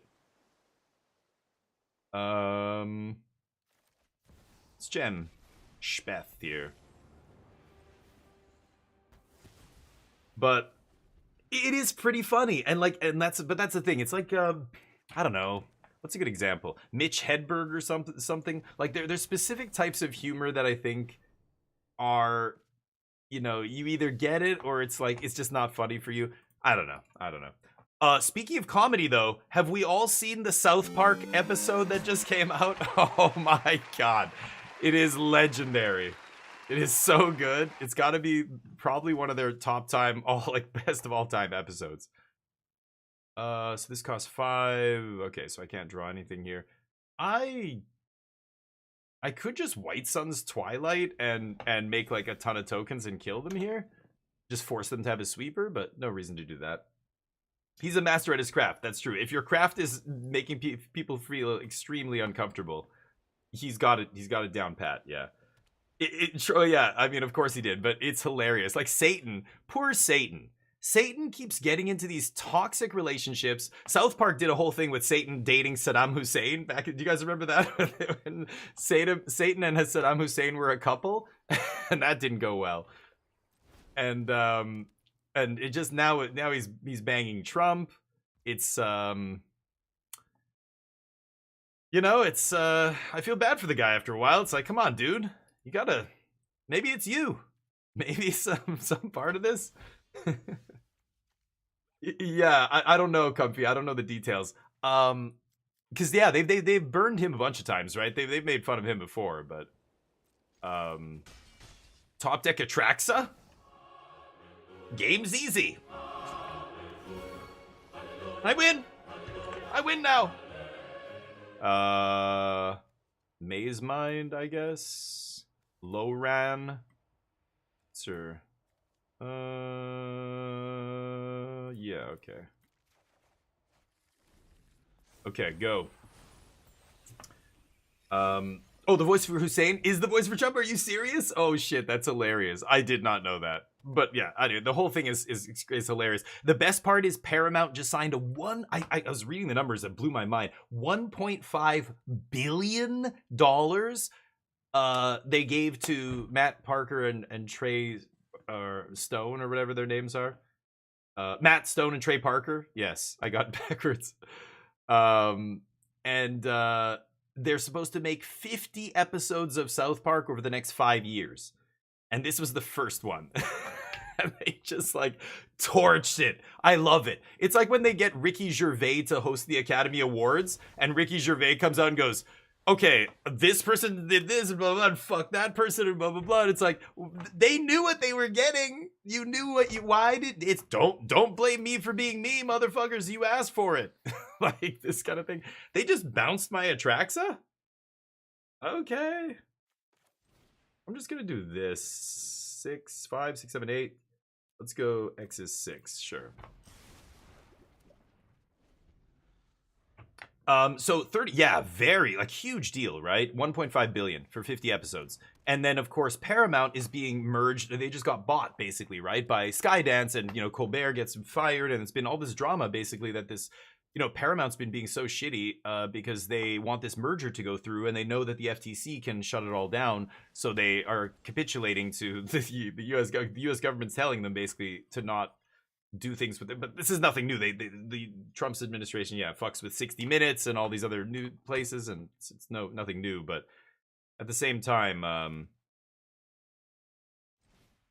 South Park literally, like, right after they sign this deal, they're just like, we're not going to stop telling the truth. Like, we're not going to stop being satirical. And this is like, how could we not talk about what's happening right now? It's crazy.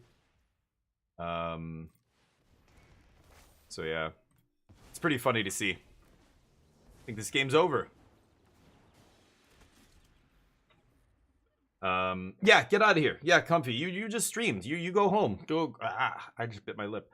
Go do what you gotta do. I bit my lip earlier, like the inside of my lip, and now it's kind of swollen, and I keep like it's sticking out so much that I'm like I don't know, my tooth is like catching on the edge of it, and it hurts randomly. Anyway, first world problems. Mondrak. Sure.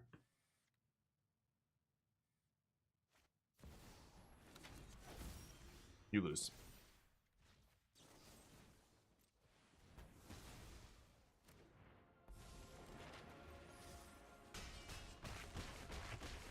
Okay. Poison. Yeah, take it easy, Kiwi. Thank you, buddy. I owe you one. You'll never stop biting at it. Exactly, Flepacoon. Yeah, you have to forget about it. Today, I was eating, and I was, like, consciously trying to chew without, like... Because if the food's in the sides of my mouth, my lip is, like, pulled tight against my teeth, right? And that's, like, how I bit it the first time. I'm eating too fast. My wife says I eat like a homeless person. I don't know. I think she's being very stereotypical, but when I was dating, when I go on a date, I eat very slowly because usually the person I'm with is eating more slowly than me, and I adjust my speed to make sure I don't finish before they do. I try and time it. I try and not make it obvious that I'm doing that. But once you're married, oh no, I inhale it. I inhale my food. So I bite my lip.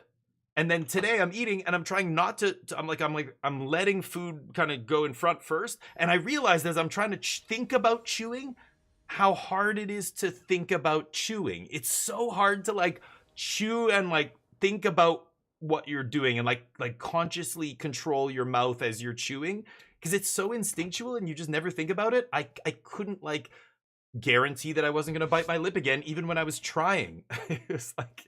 It was hard to do it. I hate it. Hashira, what's up? Neo's awesome. We should give him a treat here in a second. Oh, we won that game. Did we have the bets in? Yeah, there we go. Will we win this match? Get your bets in. I'll bet no again. We seem to lose when I bet no, but I'm gonna go for it. Ugh, I need the Landos, please. I shouldn't have kept this hand. Why did I keep this hand? Oh, right. I wasn't paying attention. I was talking. Great. Sounds just great. Oh no. This is the only swamp in my deck, and I already have a black source, so I drew like one of the worst cards in my deck here, but at least I have white blue. That's my main colors. I can also cycle this. 4 mana next turn. Probably just gonna River Regent here. Pass. Also worth checking if it's developed into an ulcer. Jesus. In your mouth? I thought you could only get ulcers in your stomach lining. It's not an ulcer. Mouthwash, yeah, because of course it's like it's a cut. It's like an open wound. I can feel it. It's not bleeding, but it's not in great shape. Sure. Counter my thing. Scarred the Mockingbird. Go. Anyway, I hate it. I hate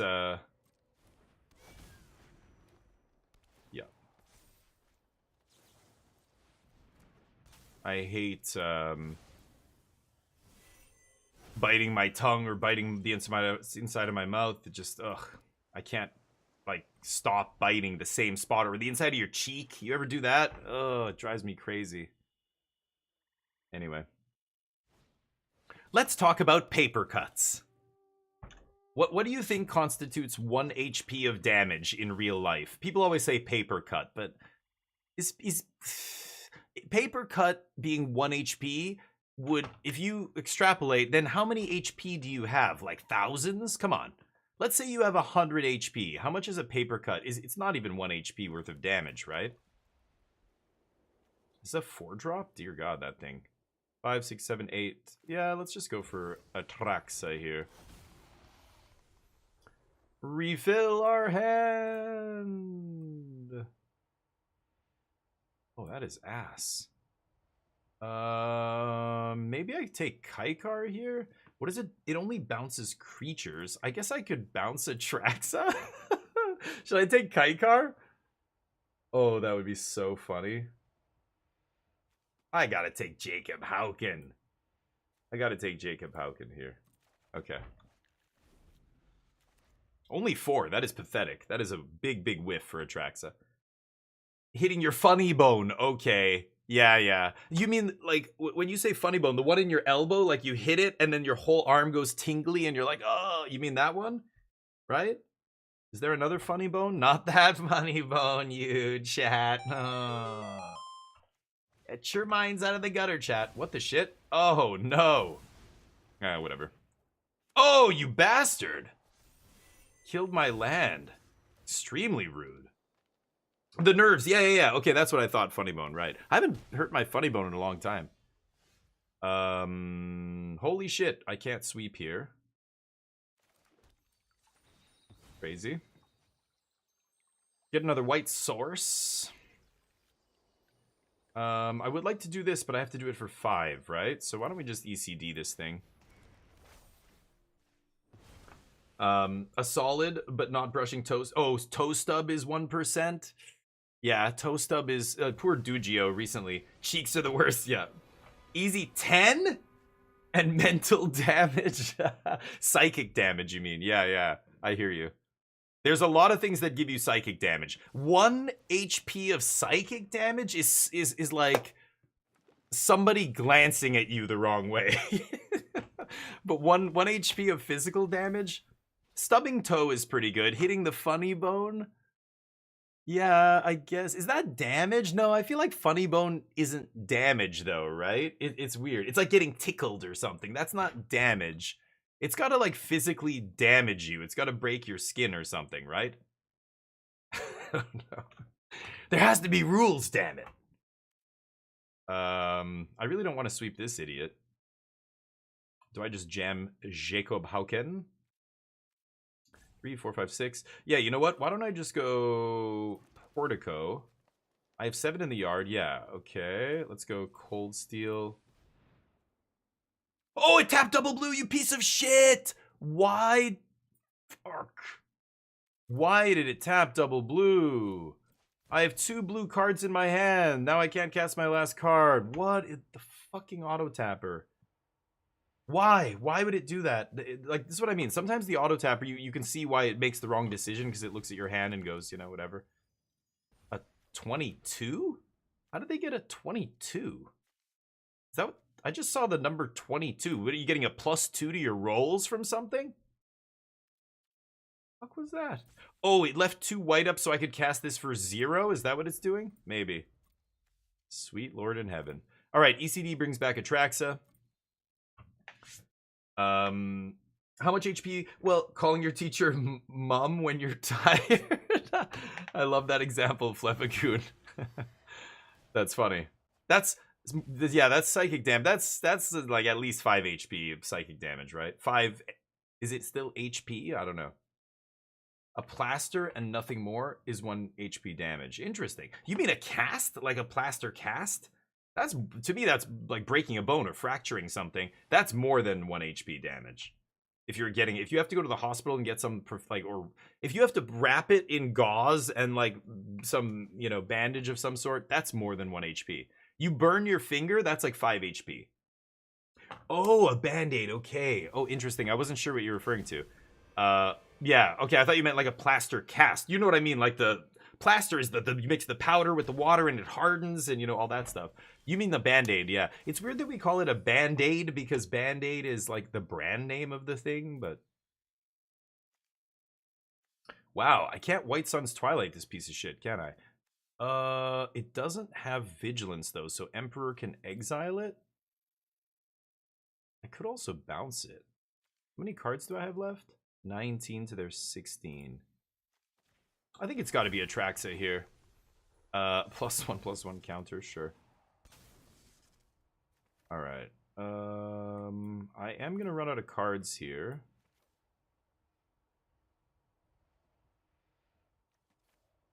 So I'm not gonna take Sphinx's Rev. This guy's on 7. Okay. I can banish the Sabsunan. And now I can either flip in Emperor. Yeah, I'm going to flip in Emperor and kill Hauken when they go to activate it. I think that's better. It's one of the few cards in my hand they don't know about. The fact that they saw me not play Bankbuster probably tells them something is up, but... not much I can do about that. Guess you get an Atraxa. Okay. 3, 6, 7, 8, 9, 10. Getting ready to do a big White Sun and kill them in one shot with the tokens if I can. Kleenex, exactly, Dugio. I still call it Kleenex or Q-tip. What is that thing you clean your ear with? Q-tips? My mom went on a big thing. She's like, they're really bad for you. Q-tips, you shouldn't put anything inside your ear, blah, blah, blah. And she's right. I know this is one of those bizarre cases where I'm a complete hypocrite. I generally try to do what doctors tell me and dentists and professionals in any field. Like, I listen to experts. I listen to people who have scientific background and, you know, actually are able to explain why something is the way it is or whatever. Except with Q-tips. It's actually not good to use them, but I can't stop. When I put a Q-tip in my ear and I clean my ear, I'm just like, Like, you know, it's that orgasmic feeling almost. It's so pleasurable to clean your ears with a Q-tip. There are people who don't use Q-tips, and it blows my mind. I can't believe, wow. But there are people who go even further, like Q-tips aren't enough. My aunt one time did a ear candling. Have you ever heard of that? Crazy. I'm never going that far, but at the same time, and that's supposed to be not great for you. Goodness. Okay. Not flipping Hauken, I guess. Deal. Holy cow. Okay.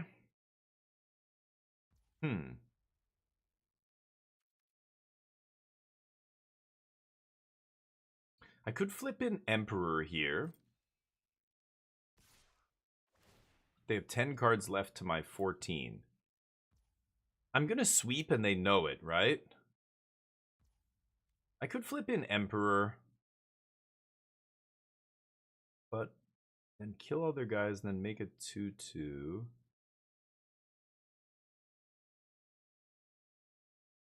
I can't though, can I? Oh, this is rough. Is Day of Judgment in my graveyard or oh, it's I tossed it on the first turn, right? Okay. Well, I might die here. 1, 2, 3, 4, 5, 6, 7, 8, 9, 10. If I do this for 7, I only have 3 left. I can't play Emperor.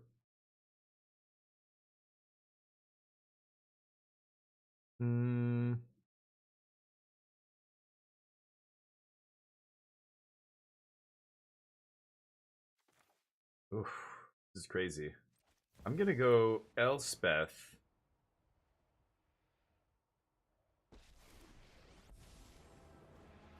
Kill Atraxa.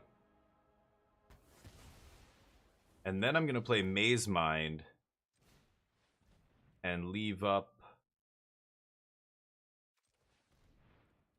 Wandering Emperor here. Go. Because I've actually got to kill Cityscape. So if I go Whites on Twilight, wipe the board. All they have to do is unearth Cityscape Leveler, attack me with it, and I'm dead. I'm at exactly 8 HP. Yeah. So I've actually got to use Wandering Emperor to exile the Cityscape. Then. Fucking hell. Except, of course, they have Cruelty of Gix. So I've got to do this. Now they can't take anything from my hand. But now they can target Wandering Emperor with the trigger from the Cityscape Leveler. That's fine, though. I still get to exile it here. I thought they would kill my other Elspeth, but now they have to actually choose. Oh, do they have actual Planeswalker removal here, too? You fucking lucky bastard. Unbelievable. Alright, I'll take it. Garbage pile deck with a garbage pile record. Oops. I think control doesn't really work. At the end there, we kind of had to morph into a ramp deck, and we just ended up being a bad ramp deck there. Okay, let's do one more draft, and then we'll switch it up. Let's go back here. Okay, sorry, catching up with you guys. Nothing in your ear smaller than an elbow? Is that a thing? They feel so damn good. Yeah, I know. It's crazy. I know. I would never do it. It doesn't seem great, but I get it though. Wanting to like, and some people like Q-tips sometimes make it worse. They will push debris or whatever further into your ear, which is why they say not to use them, right? Just let it naturally, because your ear kind of naturally pushes it out, or at least should be pushing it to the edge or whatever. But then, you know, sometimes online you'll see a picture of this person didn't use Q-tips for like 14 years and went to the hospital because they couldn't hear anything out of their right ear, and they extract some huge gnarly looking tuber out of their ears, and you're just like, what? Oh God. Ugh. It's like the foot fetish thing. I don't get it. I don't get foot fetishes. I think feet are ugly as shit. Most people's feet are ugly, and even like women take the best care of their feet, and even women's feet aren't that great looking to me, but dudes' feet? Oh my God. I don't know. Feet, the whole foot thing is crazy to me. Have you guys heard of the game The Last Descendant? They did a big developer stream where they announced upcoming changes to the game, and one of the big ones, I swear to God, they're like, we've been working on this in secret.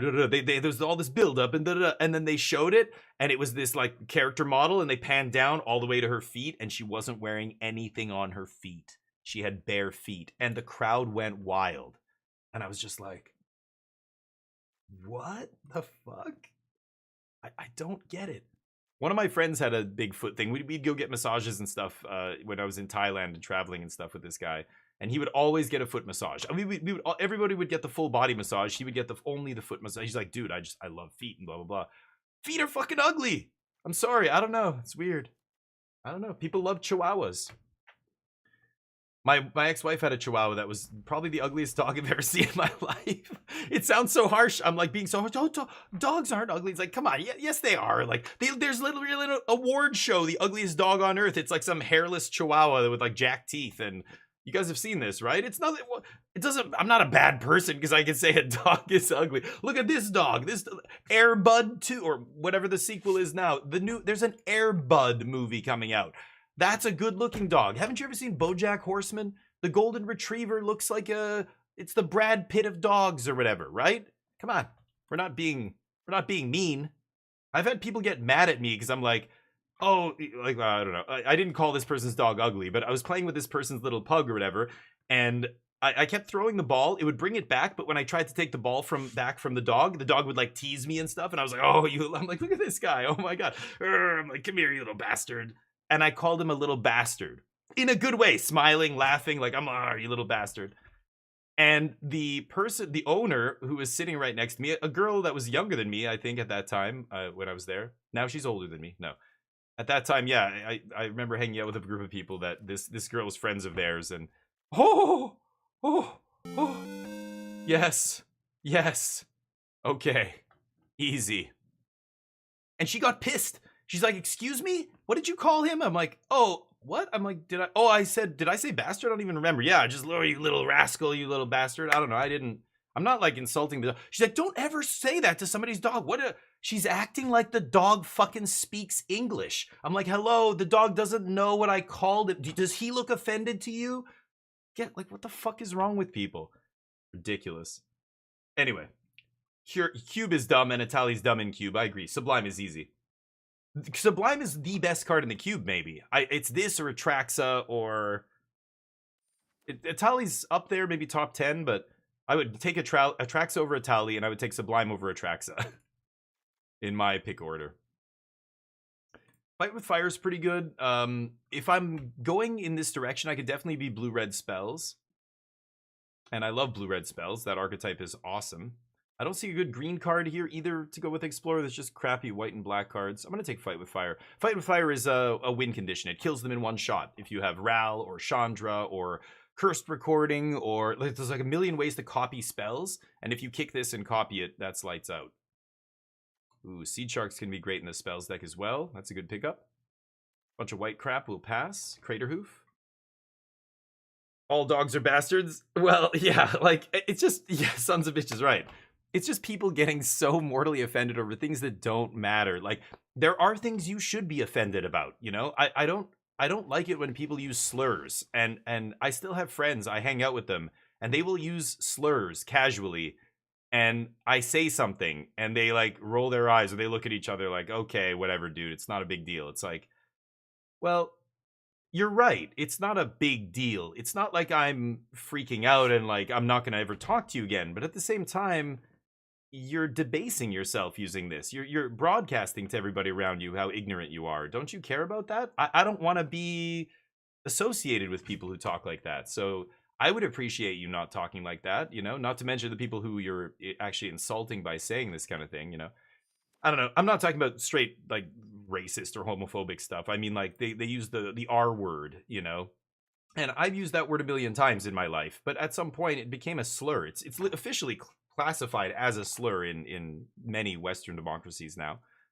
Remand over Jacob. I love Jacob Hauken, but I'm going to take Remand here. And I get it. It's actually offensive, and I don't want to offend people. I don't want to offend people who that's something that's genuinely offensive. But if I call your dog a bastard and you get offended, I have no qualms about offending you there. That's not something you should be offended by at all. That's why, you know, I think the people who can't tell the difference between that, they just get either offended at everything or they think nothing is offensive. Like, I should be able to say whatever I want. Are both problems, you know? Yeah, the dogs back then. Oh, really? Yeah, dude, I can't even imagine. Yeah. Sphinx's Rev's interesting. I could touch white. I'm more likely to touch black, though, so I'm going to take the blue-black duel. Oof, mama. And a blue-red duel.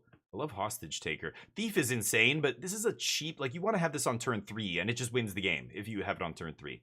Sometimes. Like, they have to have no answer for it. A lot of decks won't play a lot of cheap removal. This thing starts hitting them, and that's it. But if I'm splashing, it's a much worse splash, right, than Hostage Taker. I probably should just take Restless Spire here. It's the safest pick, but... Reanimator, sadly, Reanimator sucks in this cube. This isn't Vintage Cube.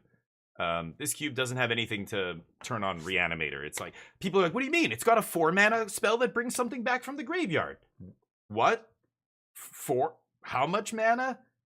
That's 4 is infinitely expensive at that 4 to reanimate. So wait, you're saying I can put a 6-drop into play 2 turns early?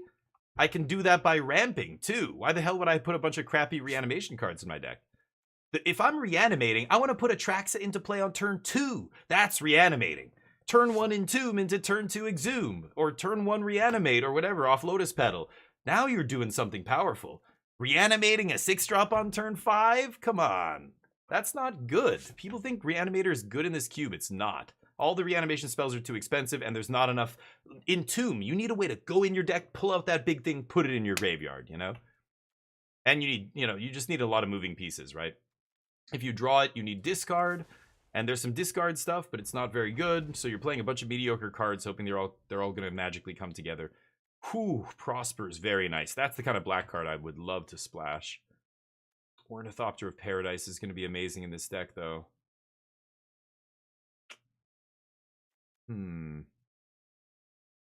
Cursed Recording to copy the spells. I'm hoping to wheel that. This card sucks. I don't care about that. The land would be okay, too, here.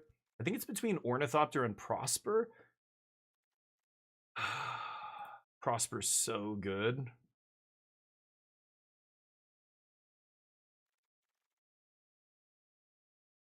I'm going to take Ornithopter. I think it's more important. Draconic Debut is nice. Fireball to the face. Piggy Bank. Nicol Bolas is not bad, but boy, I'm starting to get really heavy black here. Maybe I don't play Hostage Taker. I also want that Prosper to wheel. There is a Drowned Catacomb in the next pack, though. Nicol Bolas. Alright, I'm going to take Nicol Bolas here. Piggy Bank's not bad either in this deck. Facebreaker, Watery Grave. Okay, so Snapcaster Mage is pretty good too here. I've got Big Score, Fight with Fire, Remand, Sublime Epiphany. I think I got to take Snappy Boy here. Hoping to wheel Watery Grave. Maybe I get back Confluence, something like that. What is this? Creature enters, sack another creature control, make treasure equal to its power. Sack X artifacts, return creature card with power X or less. Wow, that is a weird card. I've never seen that card before. Okay. Oh, they did it cute? How you doing, man? Oh, and there's Chandra. That's what I like to see. Yes. Sublime Epiphany, Big Score, Fight with Fire is just lethal now with Chandra. That's the payoff. Royal Eruption's awesome too. I would love that, but easy Chandra there. Thunder Trap's going to be great in our deck. Same with Blue-Red Duel. I'm going to take Trappy Boy here. What did they reveal? I've been looking at some of the Spider-Man cards. I was looking at them earlier. I don't know what to say. I can't take any of it seriously. It's such a joke set. I don't even, and what is it going to be on Arena? We don't know yet, right? What is it actually? All these cards that were getting spoiled, none of them are going to be on Arena, right? You take Grave? Graveyard? Or Gravy Tea? The Titan? Right, spells and abilities can't get countered, damage can't be prevented. One and a red, 2/1 with Riot. Riot is haste or +1/+1 counter, right? Black-red duel, blue-black duel. Gilded Lotus? Refute's good, but I'm gonna take Gilded Lotus here. Yeah, no. Fixing will come around. I'm not too worried about it. And we're not 3 colors here. I don't think you should ever play more than 1 or 2 cards of a splash color, unless your mana's insane and you're a green deck. If you're not a green deck like this deck, I'm not going to be split between red, blue, and black. So I don't have to worry too much about taking that much fixing. I've already got 1, 2, 3. At that time, I had 3. I didn't have the Lotus. I had 3 good sources. This is okay, but it's very expensive. I think I'd rather take the... Well, there's nothing else in this pack. I was going to say gold, maybe gold vein, but I'm not blue. Or I'm not green. Search will probably be good. This is pretty good, too. This is any permanent on the battlefield. But Search for Escanta finds, like, Sublime Epiphany. It finds our Fight with Fire. I'm hoping to get one more Fireball back. So I'm going to take this. But, yeah, you could take lands higher in this, but I find it's rarely necessary. Your mana ends up being fine as long as you're building your deck properly. Don't play 3 colors, like split across 3. That's when you're in trouble, when you're playing equal numbers of blue, black, and red spells. But yeah, it's okay. That's fine. Spells and abilities can't be countered. Damage can't be prevented. It's okay, but it dies to everything. Yeah, that's interesting. Oh, I mean, yeah, power creep. Have you seen the new? Oh, what is it called?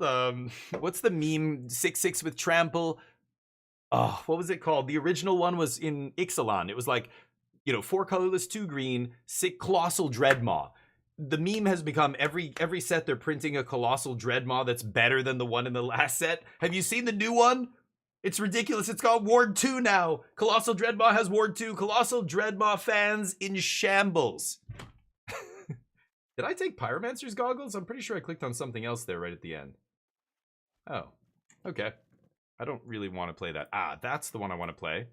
First recording's much better here. Blue-red duel's fine. But if I'm 2 colors and I'm just touching a third, I think I'll be fine. But watch, we'll get a bunch of dual lands on the wheel here and we'll be A-okay. That is power creep though, Acute, but you know what? Is it any more egregious than all the other shit that's getting power crept? Have you seen this new divination? It's called Stock Up Now. You should see what it does. It's better than Dig Through Time. There's the Fireball wheeling. Wow, Vaultborn's still in the pack. This is the one of the important fireballs because it's any target. There's a couple of these that do not hit players, and you've got to be careful. Don't take something that only hits creatures, right? There's one duel and red-blue duel, please. Oh, did somebody take the red-blue duel? Shit. I'll still play that, maybe. I think there was one more red-blue duel coming around, wasn't there? Or maybe, I think it was that pack, though. We lost it. I think I timed out Flippagoon because I was blabbing to you guys. Sorry about that. Yeah, I try and, play well and stuff. Poor Winota. This is the nerfed version, right? But at the same time, I'm not taking this too seriously. We're just kind of goofing around. Like, I'm chatting with you guys about all kinds of other stuff while we draft. Drafting's hard enough. Like, if I was really trying to win, I wouldn't even be looking at chat right now. I would just be only trying to focus on the packs, take what I think is the best card, blah, blah, blah. But that's boring. Oh, this is a rough pack. I think I'm just going to take Cold Steel Heart. Again, fixing and ramp. That's what I want. I want to ramp into big spells here.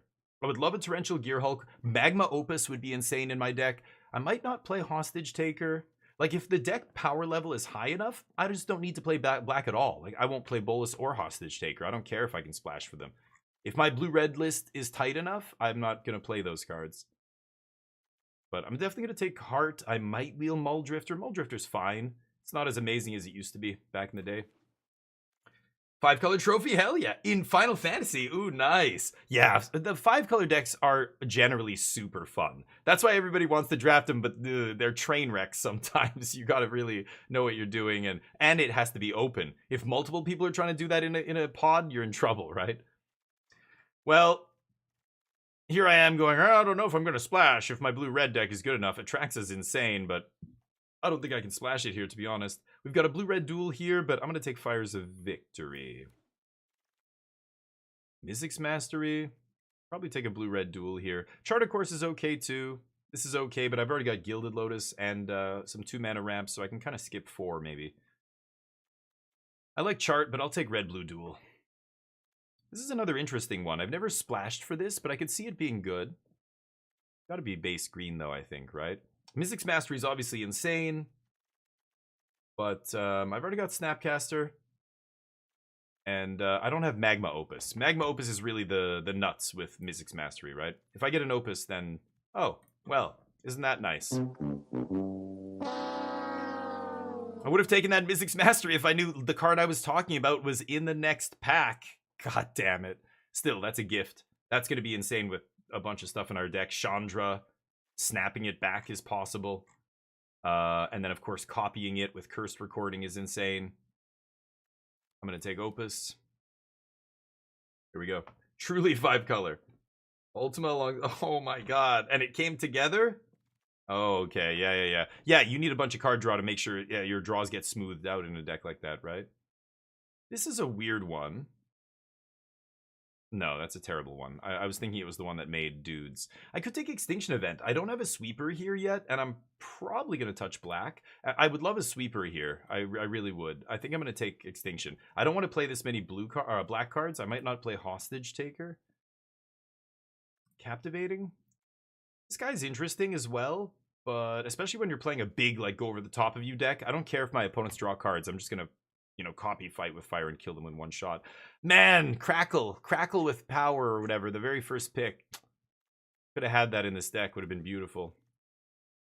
Okay, blue-red duel. Silumgar's command's nice as well.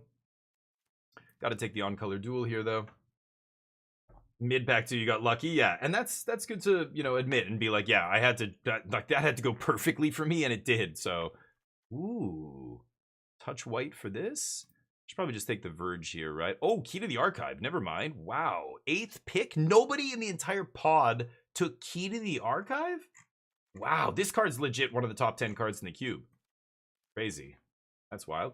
Beautiful 7-1. Love to hear it. Anti-Venom is a wild card. 5 white. White. It's a creature called Anti-Venom.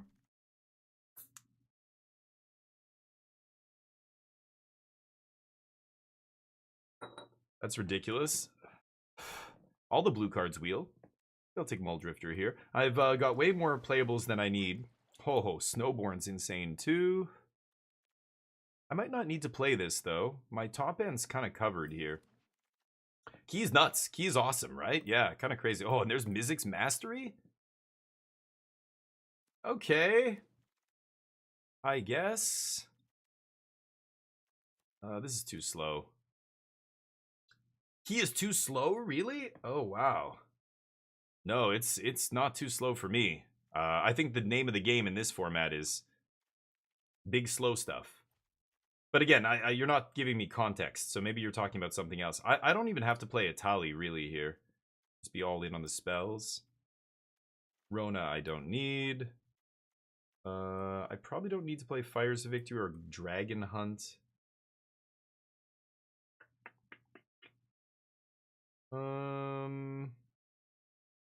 Yeah, I'm gonna ditch Dragon Hunt. Keeping the ramp, keeping the X spells. I have 1, 2, 3, 4, 5, 6, so this is 26. I need to cut a couple more cards. Sure. No love for the Villainous Wealth, huh? Yeah, Mizzix's Mastery comes back. Yeah. Thank you, Flep. Appreciate it. I think this couple cuts here. We got to make 3 cuts, but I think I might not play Snowborn. I don't actually think I need it.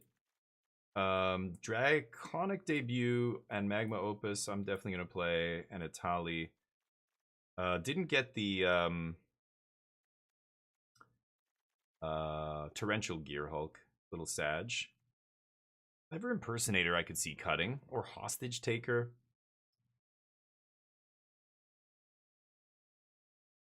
Doesn't work with the spells stuff. I think I'm going to cut the Hostage Taker. I don't need to play all those black cards.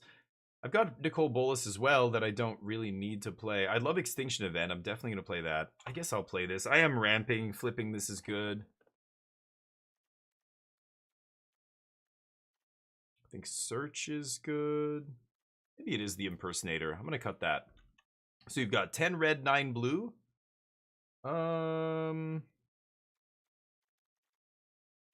Yeah, that's fine. Mizium Mortars is triple red. 9 blue. Yeah, 9 blue is fine here. So 10, 9, and then we've got 5, 6, 7, 8 black. I guess I have 3 colorless sources for mana. 4, I guess, but Lotus is a little slow. I'm not even going to count that. But I'll count these 3. MTG, what's up? 3-0 at Worlds! Hell yes, buddy! Okay. Don't talk about it though, MTG. Don't even think about it. Don't think about your record. Just only think about the next game. Only think about the next match. When I start doing well at an event, I start going like, well, you were there at Regional Champions and I'm a championship there in Montreal, and I'm like 4-1, and I'm going, oh my god, I just need this and this and this. I should just forget about it. Forget about the record. Forget about day 2. Just focus on the next match, right? One game at a time. You got this. I know you know this. I know you already know this, but you need to hear it still. It's like me. I know these things, but I need somebody to remind me. I need somebody to tell me again. And I go, yes, you're right. Right. Okay. Okay. I got this. You know what I mean? Okay. I'm not worried. This is MTGDG's in Vegas at the Star Wars World Championship. This is the Star Wars TCG coming to a Universes Beyond set near you at some point. I'm positive, but how is Key a win con? It is random, yeah. Case on. I was gonna say I don't think Key is the greatest thing to rely on as a win condition, but you got one card in there. Approach of the Second Sun is a win con. Oh, what the shit? Oh god. When you open it up, it does this. But none of these other things win you the game, that's for sure. Oh, and there's a bunch of empty space at the back. Okay. Just a small indie company. All right, let's take a screenshot of this Grixis pile and let's get to work. Didn't get the time walk. Didn't get torrential gear hulk, stuff like that. Not the end of the world. I actually think it looks good. Mizzix's Mastery is going to be interesting. If I can do the Opus cycle on turn 2 into Mastery on turn 3 is going to be pretty sexy. See if we can make it happen. In this, it's no. He was referring, I think Fleppagoon, Kaysen was referring to Acute Melon's comment about it being your only win con. But Acute, you didn't tell us what you're talking about. Are you talking about some historic brawl deck it's your only win con? Or is there some, I don't know what, are you talking about in this cube? Or, yeah, I wasn't sure. Oh, I think it's good. In this cube is all about ramping. I don't know. I think Key is still very powerful. I think it's, in this cube, it's one of the top 10 cards in the cube still. We can argue that maybe it's not as good as it used to be. I sure, but I don't know. The last time I drafted, or I don't know, some of the versions of this cube were insane. Do you remember the one with Grenzo? Dear God. Time Warp and DT can win the game. I mean, they don't win the game by themselves, but you know what I mean? Like, the only card in that spellbook that wins the game by itself is Approach of the Second Sun. All those other cards need other cards to win the game with them, right? DT for what? What if you don't have a way to win the game? Right? Like, I don't know. The Time Warp, you get another turn, that doesn't win you the game. Sometimes I have to Time Walk in Vintage Cube just to make a land drop. It's far from winning the game, right? Gotta go blue here. Okay. So, I don't know. My definition of winning the game is different than you guys, I think. When I say win the game, I mean, it has to do it by itself. It can't have a ton of help. Force Spike? Oh, I was like, what did they put in here? I don't think Force Spike exists on Arena, but some Alchemy Force Spike? Hell if I know if there's some weird-ass digital-only card that's a Force Spike. When does the Alchemy Final Fantasy thing come out? This cube is slow. Yeah. It's slow and grindy, exactly. Yeah. I think you're thinking of a different cube, Acute. I think this cube is usually... I mean, most people would call it slow and grindy. I need to get to 4 mana here. I've already got a removal spell in hand. Even though I love Fight with Fire, let's dump it. We're working toward flipping Escante here as quickly as possible as well. They Thunder Trap me. I guess I could Thunder Trap. I think I'm just going to get Shark down. They're blue-green. They're not going to be able to kill this right away, right? They found a Heaped Harvest. Yeah. This is a slow, splashy format, right? You want to be ramping and going way over the top of your opponents as quickly as possible. That's basically what every deck is trying to do. Look at the way these games play out. All of us are playing ramp. I didn't draw any of my 2-mana ramps, so Sag, but they drew a 3-mana ramp card. I've got a 4-mana ramp card. So I've got this into Key. What am I discarding here? I think I am going to draw that. And then I do want the black mana as well here. And then I can just discard the mountain to Key here. Make a 4/4. Shark is sweet in our deck. Yeah. Frozen Grip's a blank, basically. Doomblade obviously is going to hit everything in their deck, pretty much. But I think I'm going to take the Sweeper. At least Doomblade I could potentially still cast even if they blow up my Key. If I take Day of Judgment, I'm never casting it, but let's try. Maybe I should just discard Day of Judgment. No. All right, 2 in the yard. Working our way up to Escante here. Once I flip Escante, it's going to be very nice.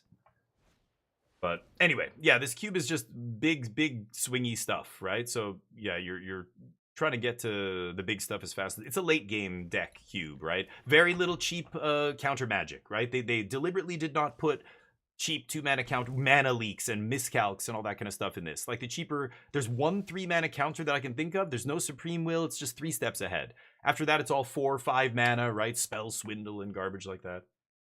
Oof. I think I gotta keep the Bolas here, right? So I have 6 mana. It's just Bolas Trainer, probably. Let's Crunch. I could also pop 4/4 here and Crunch. I think they're just gonna sack their Heaped Harvest. They don't really have much going on. So let's go Bolas into Thunder Trap. Maybe I'll Thunder Trap first. I could double kick this. It's kind of nice. 5, 6, like pick up Chandra or something.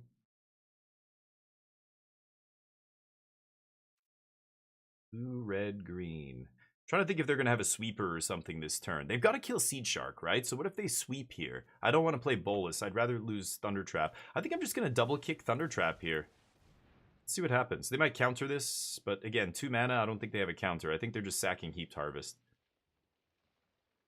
I'm going to lead with this rather than Bolas. We'll keep Bolas for the second wave if they deal with this. They've already got to kill Seed Shark or it's going to kill them. This puts 2 cards in our hand for fires, so I can fires 5 next turn after I draw a card. Yep. Let's see.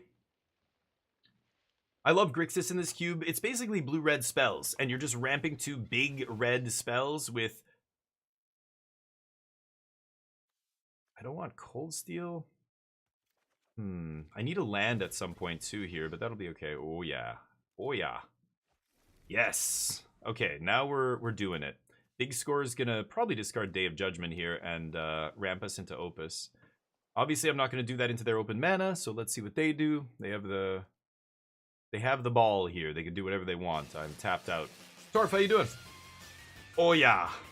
Oh yeah. Oh there. Hey, you wanna go get a brewski? I'm from Canada.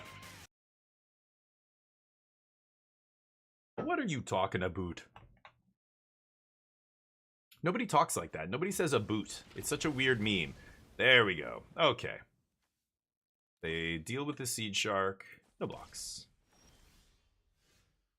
So we have how many in the yard now? 4. I don't need Extinction Event. We're dumping it.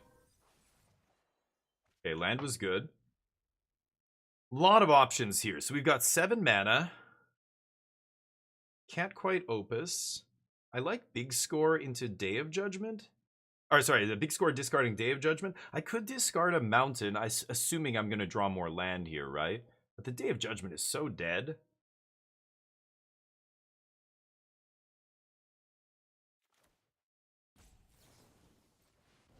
I guess I'll discard this. Okay, and I'll use 1 treasure to Bolas them. Next turn, we're threatening to flip Bolas here. And that's another threat they have to deal with now before I flip it, right? Let's pass. See what they've got. Red's got to be a burn spell here, right? Ooh, very nice. I'm jealous. Love stock up. I love you when you speak German. Ah. Sprechen Sie Deutsch. I don't know how to say I'm sprechen. Ich bin Deutsch. No. I don't know how to say I'm a German speaker. And it just I ruined it. It's over now. Never mind. 7 in the yard. So we're flipping his Kanta. I don't need this island. Let's draw something else. Flip this. Make our land drop effectively. Draw land anyway. Okay. So 3, 4, 5, 6, 7, 8, 9, 10 mana. What does this do? Conjure a lightning bolt into your library with Storm. Okay. And then this is just a vanilla 5/5 after that? Oh, whenever you cast an instant... Oh, right. Okay. Thinking. I could flip Bolas. 10 mana. I could flip Bolas. Draw 2. Whenever I play an instant or sorcery... Should I just take this guy? I could -4 Bolas. Oh, from a graveyard. Oh, my bad. From a graveyard. I thought it was in play. So we swing, I flip, and then I fires the Indris? I don't know. I think that's what I'm going to do here.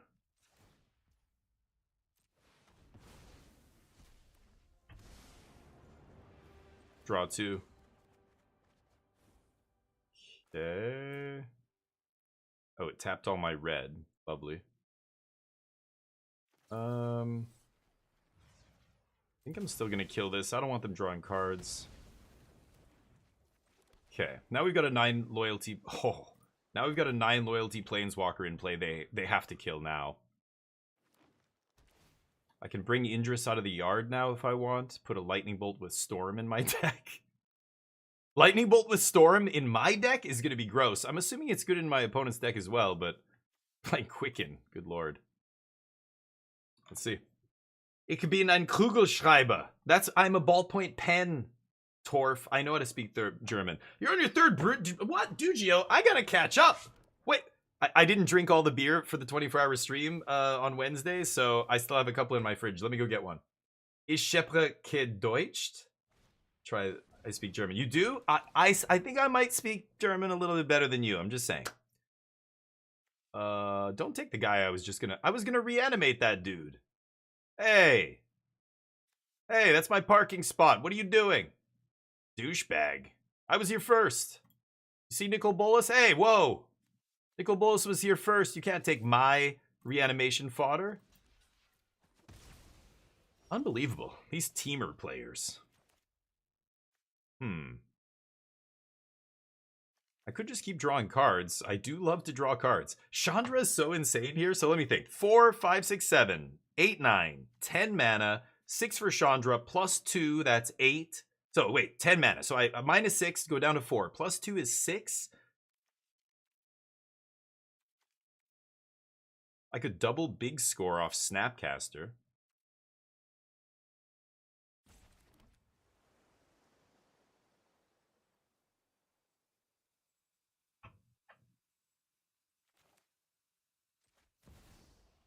I could... Yeah, let's just go Chandra. We have so much shit going on here.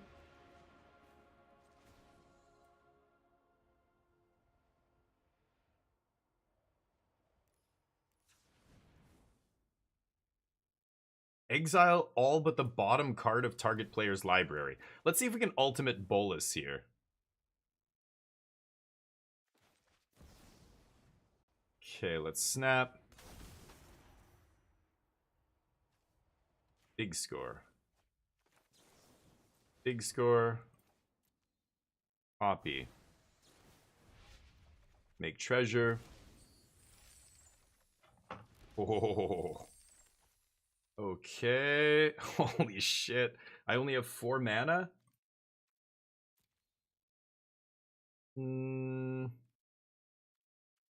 Pass. Discard Day of Judgment. Okay, we're stocked. I mean, God, I should be able to win the game from here very easily. Nicol Bolas on 11? Yeah, you better start digging, buddy. I'm actually Austrian. There you go. From down under. Oh my god. Nice. Ho ho ho. Didn't you know? Yeah, Santa Claus lives in Sydney. Yeah, I'll be right back.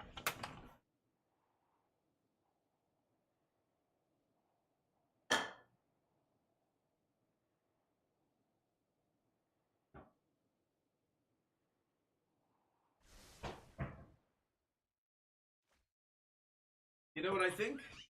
I think we've put Torf to a little test. Let's see how German he really is. I'm going to show you something after Torf. You better be able to identify this person. I'm going to show you the likeness of an extremely famous German person. And I want you to tell me who it is. Just give me a second. I've got to beat this guy's ass. No. 4, 5, 6, 7, 8, 9, 10, 11, 12, 13 mana. Oh, yeah, we can do... Oh, bro, but I was going to do so many big things. Fine. I had... That was a crazy... I could copy the remand, target the... Wait, how would that work? Bounce my own remand. No. I could have drawn an extra card, basically, but I didn't need to do that. Yeah, Nicol Bolas on 11 there. Oh, almost ulted. Okay, Torf, are you ready for your pop quiz? Here we go. Now, anybody else who knows can chime in, but I don't think anybody's gonna know. Okay, are you ready? Hold up. Let's get bring it in. Bring it in for the real thing, Torf. Get nice and cozy. I'm gonna turn off the filter for this too. Okay, Torf, are you ready? Here we go. This is a famous German on my beer can. I'm gonna show you a can of beer. Sorry, Kasich, you wanted to see Overload Mastery? I know, too. I know, me too. I'm sorry. Hey, I tried. I promise I will Overload Mastery. I don't care what it takes. All right, hold on. Are you ready, Torf? Who is this famous German? Here we go. There's the top of the can. Are you ready?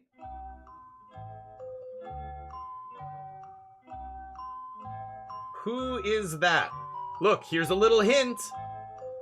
What is she holding? And look at the way she's dressed. Stained glass windows behind her.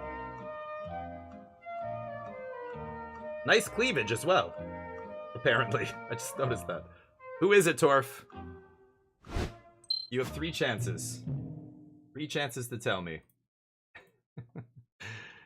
I'll give you a hint. Hold on. It says here. She lived in the 12th century. Mary Curie. Close. Close. Let's get the bets up here. I need something on the line. I can't get it up unless we're playing for something. Will we win this match? Let me get the bets in here. Now, this is what they call the old reverse jinx. I'm going to bet no, we're not going to win this match. Boom. We're going to win this match, 8-ball? 8-ball? There we go. 8-ball knows. Chairman of the board. Har har. Arena players, everybody. I'm gonna keep. Let me actually show you. I'll show you the can here in a second. Hold up. Turn off the chroma. I don't actually want to lead with sewers here. Okay, let's just go blue here. This is called a Naughty Hildegard. A Naughty Hildegard ESB from Driftwood Brewing. It's a sexy can. Look at this black can. It looks awesome. And they give you there's a whole write-up here. Nope, on the other side.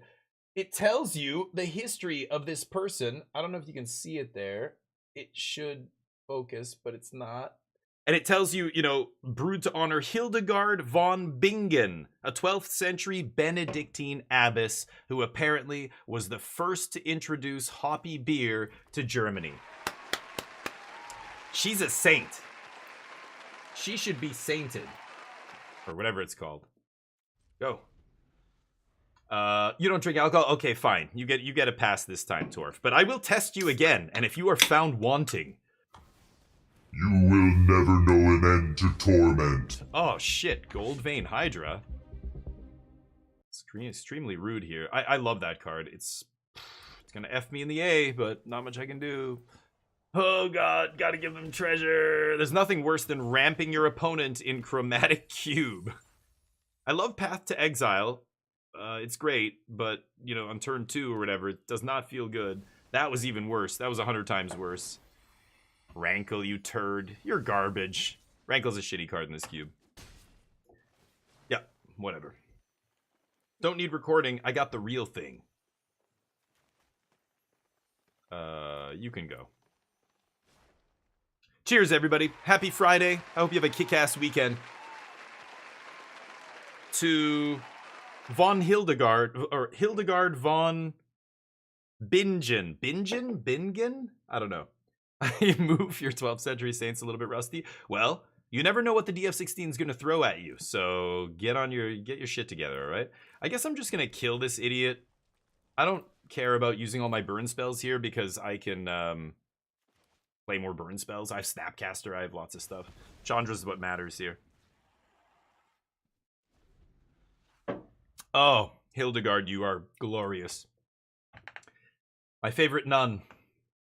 Her and Sister Pat. Sister Pat was the nun who taught me in grade 5.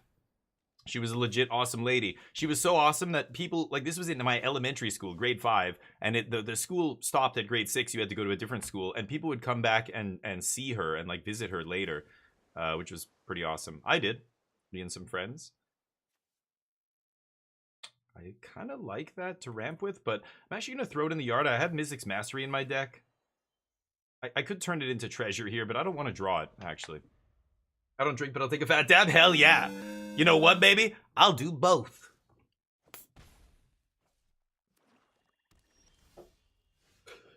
Mystic's Mastery. It was the dab.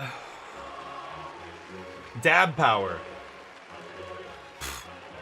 And they say it doesn't make you productive or whatever. Give me a break. Am I going to do this now? I don't even have to do this. I could just Gilded Lotus. My opponent's got nothing going on over there. They've got 2 cards. Maybe I should just, like, Lotus. I can't Lotus into Ravager, but... like, I'm not even... like, I'm just doing 4 to them. It's fun, but I don't have to do that now. Let's just Lotus and pass. He'll do both at the same time. That's right, like Kramer. That famous clip, he's got a cigarette in his mouth and he chugs the beer and then he burps and blows out the smoke. He apparently did that in 1 take. That was the first take. Hybrid athlete, you might say. I was made to stream. I can eat a giant bag of Doritos and a 2-liter bottle of Code Red Mountain Dew at the same time. I'm a gamer. I'm going to cast Chandra, probably. I don't know, maybe I Bolus here, just for fun. Should I Chandra? Let's Bolus. Eat their cards.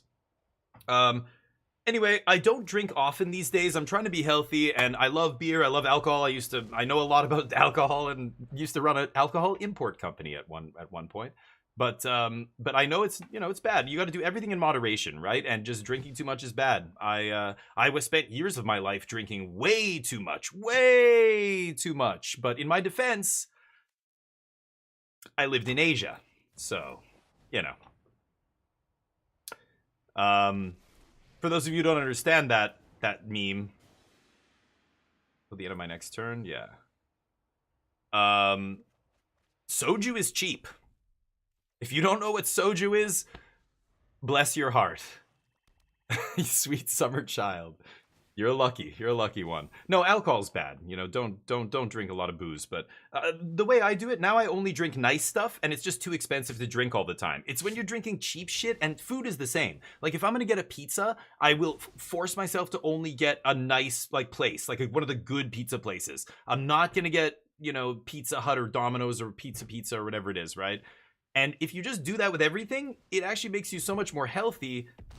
Well, that's extremely rude. They're going to kill Chandra. Oh, I'm dead. Can you fucking believe it? Primal Might. Holy shitballs. There it is, folks. I don't know how that happened, but welcome to Cube. You can tell that my sense of humor is a bit dark because no one has recognized the 2 Hitler references. All famous. Oh, did he not drink? Okay. I didn't know that. With a cloth, yeah. What was the other one? And I hope they're not like, yeah, okay. It's the Hitler references. You might chill with the Hitler references, but. Hey, Les Bigums, how you doing, buddy? He did tons of meth. Yeah, drugs galore, right? He was a mess. But, you know, a lot of it was painkillers and stuff, right? It's like taking so many drugs just to keep going. Speaking of keeping going, it was like, you know, it's like Ozzy Osbourne. You know, him living to the age that he lived is nothing short of miraculous. Not to mention, you know, Keith Richards is still alive, which is crazy. All right, will we win this match? If only we could all have the genetics of Keith Richards. We'd be an immortal race. RFK, yeah, tons of people did. I mean, back in those days, they had we didn't know as much as we do about a lot of those drugs, like opioids, like being addicted to them. That wasn't even a consideration. It was just like, yeah, you're prescribing all kinds of shit. When you leave a lot of Western democracies and you go live in other countries, like when I was in Asia, you could go to the Philippines or Thailand and you could go to like a straight up, what looked like a convenience store. And at the back, they had a huge freezer or a walk-in freezer, or like not walk-in, but like a big, you know, standing freezer. And you open it, it's just all these bags, like white bags and plastic bags. And you're like, what is this? And they'll pull them out. They're like, oh, this is Xanax. And I'm like, Xanax? You can just buy Xanax here at this little shitty store? They're like, yeah. It's like, wow. Okay. And or it's, oh, you want Percocet? Like, I don't remember what the drugs were, but it was like shit you'd have to get a doctor to order for you in Canada at least. And over there you could just buy it. It was like over the counter stuff. It's really wild. And you know, you go back in time, you can only imagine, yeah, like in the, you know, watch Mad Men and how everybody's driving before they had alcohol laws for driving. Basically, everybody was drunk on the road, and that probably sounds, oh, come on, yeah, you're exaggerating. No, it's not really an exaggeration. Most people were drunk 24/7. Men who had any kind of uh, leisure time or didn't have a job where they were physically, were even the ones who did have physical labor jobs were still drinking all the time. Like in Korea, I saw construction workers come across the street from a construction site into the convenience store, buy a bottle of soju. They give you these little paper cups, open it right there, chug the whole bottle, and then cross the street again and play and go back to work. I was gonna say my opponent's telling me to play here, so I'm rambling. Like crazy shit. I'm just like, what the fuck? I'm like, did you see that guy? I'm like, that guy is not on. That guy just took a break to chug a bottle of soju, and he's back at work. It's like, it's wild. That kind of stuff. It's crazy. But Xanax everywhere. As a foreigner in Seoul, South Korea, I don't know if they still have this, but I knew lots of people who went to the Global Center. They have it's called the Seoul Global Center. Am I gonna evoke Muldrifter? I could just slam it here, I guess. Just slam it. And if you went to the Seoul Global Center, it was this resource that you could go, and they would like help you if you're like. They would give you counseling if you had problems with the law, or if you had any kind of issues there, like foreigners who freaked out or had like some problem with their employer or whatever. You could go to the Global Center. They would be like free legal advice. They would tell you how to get a Korean driver's license, like this kind of stuff to help foreigners in Korea. And they also would give you drugs. You could go and say, I'm having trouble sleeping, like I don't eat as much as I used to, like I just don't feel good here. And they just start giving you different kinds of drugs to like make you feel better. And a lot of it was straight up, you know, powerful shit. I know this because I was at a house party one time, and I walked into the bathroom, and two of the guys that I was friends with were doing lines off the top of the toilet. And I'm like, what the fuck? Like, it looked like coke. And I'm like, are you guys doing, where did you get coke? I was like, holy shit. In Korea, drugs are very, very illegal. 1 gram of weed is like $120. So if you can find it, if you know somebody who you could even hook you up with something like that. And they're like, no, dude, it's not coke. They're like, it's Xanax. We're crushing it up and snorting it because it just hits you way faster. And I was like, oh, okay.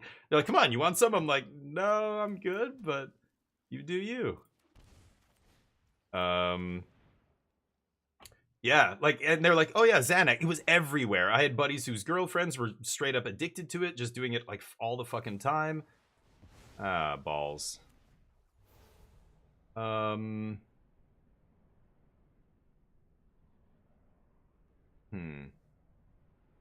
This is terrible.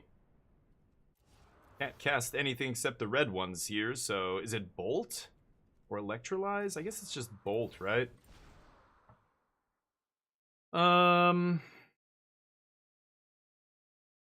Fires might be better than Bolt here.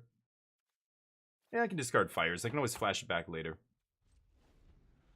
Crazy shit. They, you know, and it's just, yeah, it's different laws, different countries consider different. Like, imagine, weed is super illegal. You can get deported, you can go to jail for smoking weed. If you traffic weed, that's it. And yet you can get Xanax and eat it like it's candy.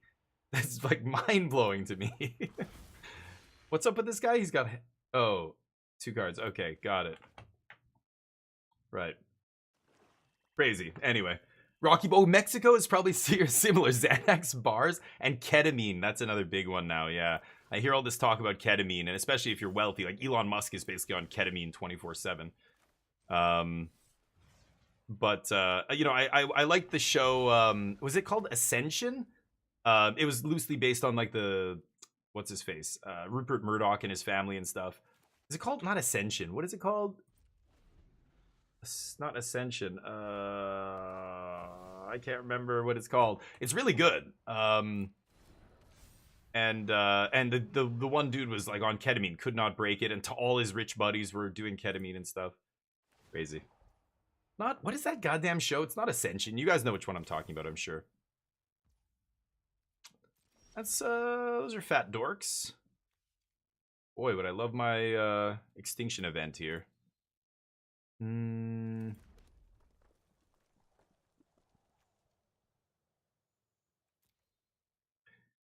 What to do? They attack with both. 7. I cast Sublime Epiphany. I fizzle the trigger. I bounce Pelucranos.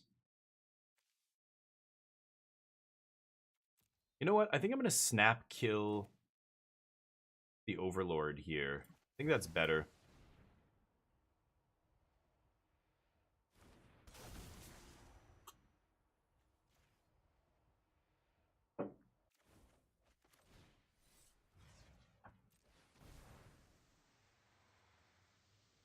I'm going to take the hit from Pelucranos. I don't think they're going to fight Snapcaster Mage, which is nice, because if they don't, then I can copy it with Sublime Epiphany.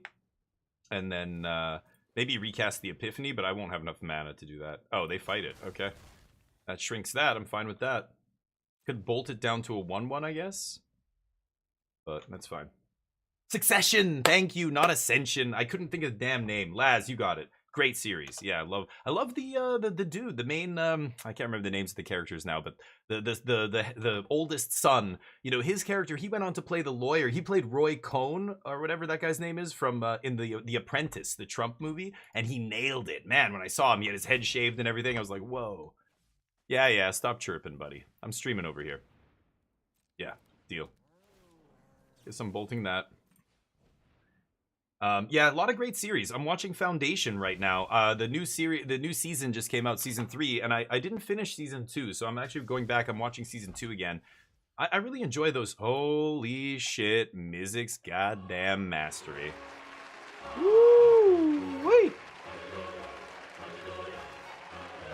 Oh, my one short? I could just do it on Magma Opus. That's what I was gonna do, but you know what? Why don't I just leave up Epiphany here, and then I can even Mizik's Mastery get the Epiphany copied as well. Yeah, I'm only at 12 here. It's fine. Everything's fine, chat. Of course we're gonna win this game. Primal Might. Kill you. Fuck you.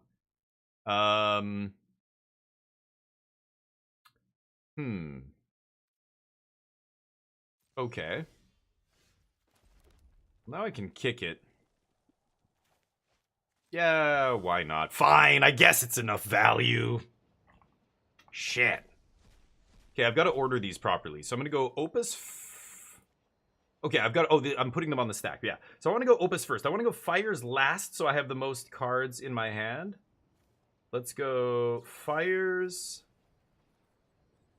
And put it like this. And then Bolt. I think I'm going to go Bolt to the face. And then Opus. And I'm going to Opus to the face. I think by the time I draw the cards, the Fires will be enough to kill Pelucranos, right? So I'll go Opus to the face. And then I can bounce.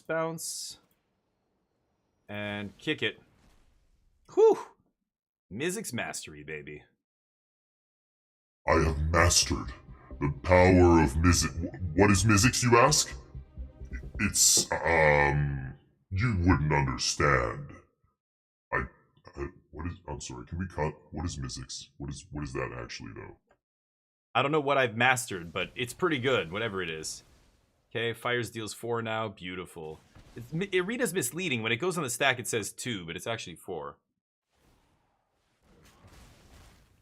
Not bad. Oh, yeah. Maybe I could have put Fires first, but then it wouldn't have worked, right? Whatever. They ate my token. I'm over it. Okay. They can't unearth yet. It's 6 other cards. Yeah. Wait, what the fuck? Didn't these get... Oh, they got tapped. Oh, what am I saying? They were... Oh, yeah. I thought it bounced it at first. Yeah, Opus just taps them, right? Okay, those are all in exile. Sublime Epiphany is pretty insane here, but I'm going to go Thunder Trap first because I want a creature in play to copy with this. I don't care if they resolve something big here. We can bounce it. We can do whatever. This finds us 2 spells out of the top 8. Oh, there's Remand. Perfect. Hopefully they go for a big chonker this turn and I get to time walk them. Oh, and search. Gotta leave up Remand here, though. Succession, yeah, great. There's so many great shows. So Foundation, I really enjoyed Mobland. Mobland is with Tom Hardy, Pierce Brosnan, Helen Mirren, like a whole bunch of really famous actors. And it's directed by Guy Ritchie. and it's actually pretty good. It's not your typical Guy Ritchie like slow motion fight scenes kind of show. It's kind of ridiculous some scenes, but Tom Hardy is fantastic in it. He is so good when he's playing a badass. We all saw Bronson, right? You guys have seen Bronson and stuff like that, but in this he's like a mob enforcer basically, and he's fucking ruthless, but he's smart. He's like a really smart, oh, this doesn't do anything. Really smart like gangster guy who, like, the leader of his gang, his organized crime, organization. The leader knows how important he is, because the leader knows how smart he is and how good he is at being this like badass gangster. I thought it was great. I'm really enjoying that. It's only been one season, so I assume there's going to be another season at some point. Yeah, I don't care about that. They're using cards on my not cards. I don't mind. I have 16 in my deck. They have 21. I've got Chandra still in my deck. I've got Itali. I've got Nicol Bolas. Lots of ways to win the game still. I love this. I want to get this going as soon as possible. This is going to basically flip very soon here, especially after I big score. But at this point, I'm just passing. They know I have Remand. They get to ramp. But they don't know I have Sublime Epiphany. Again, if I don't get to copy a creature, okay, so be it. But kind of annoying that they killed both my guys.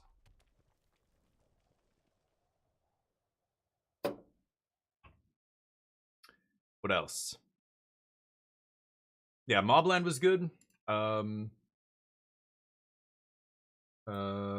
can't remember which other... Oh, nobody betting? Okay. What was the bets? Which other TV shows have I seen recently that were good? I wanted to see the movie with Jesse Eisenberg and the guy from Succession.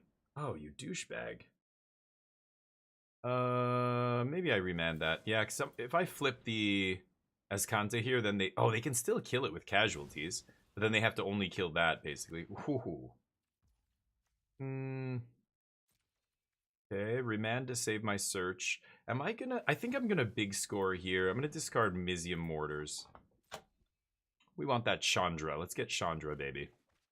Okay, that's pretty good too. Draconic Debut is now lethal. Twice over. Don't need that. 12 cards in deck. Transform. Now they can't kill that. Whoo! So many choices. 4, 5, 6, 7, 8, 9, 10, 11, 12, 13 mana. I can go 4 mana down to 9. And then I can't quite make both copies lethal, but my opponent with two red sources, this Jund opponent's not going to have a way to interact. I think I can just kill them with this, so there's no reason to Itali here.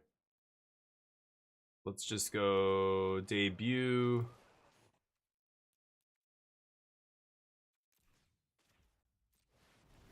Don't even have to use my treasure. Oh! Wait! Oh, I didn't tap it! Hold on! Hold on, I gotta go full control. No! Okay. Oh, I didn't tap it. Oops. Oops. Shit, I forgot you have to tap that one. It's been a while since I played with Cursed Recording. Right. Yeah, gots to tap it.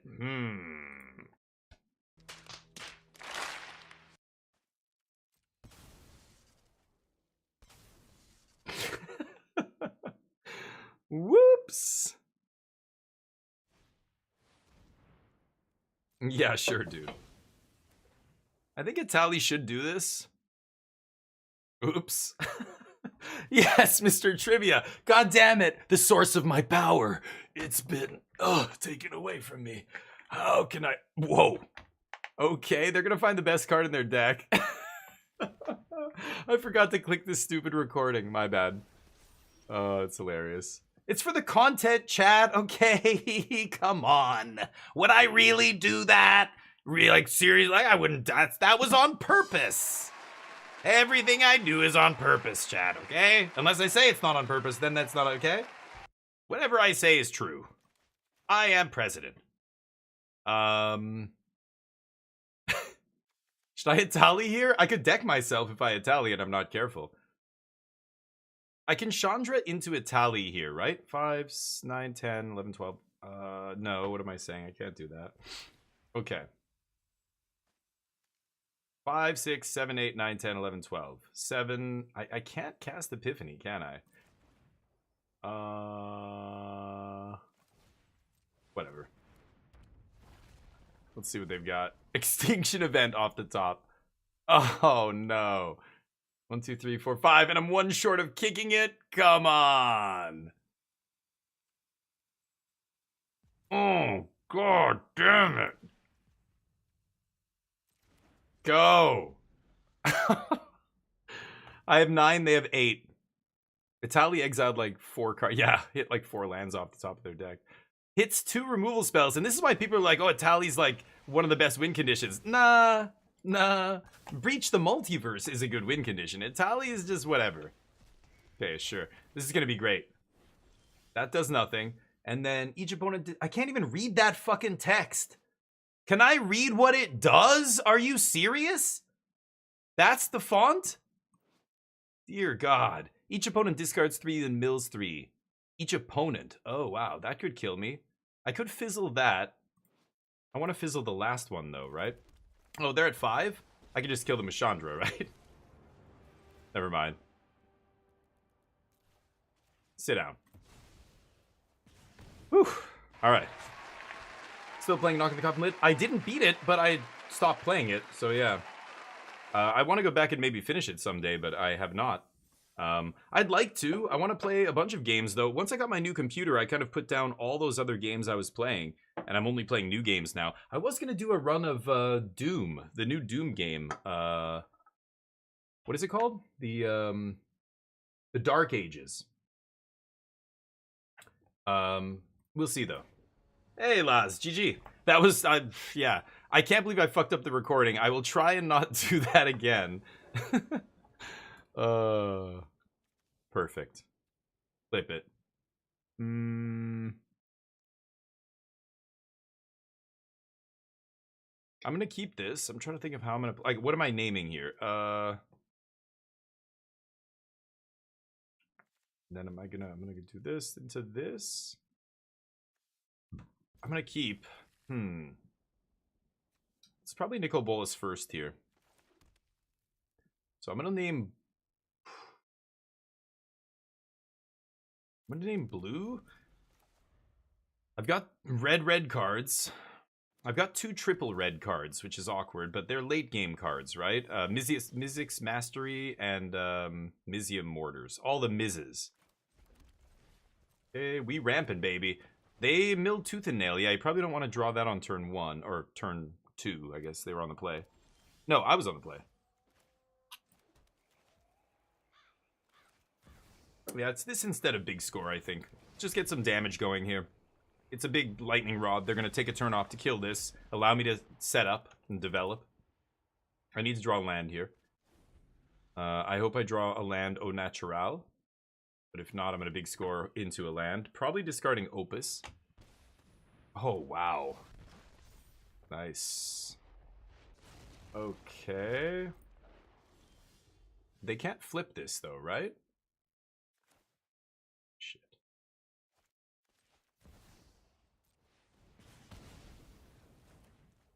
I guess I'm going to use all my mana and play this. I don't know what I'm looking for, because it can't find a land. A mana rock? Son of a bitch. It's too good. I can't, even if I'm showing it to them, I have to take that. I will find land at some point. I've got big score in my hand. They don't know about it, but... What am I discarding? I guess it's a Tali.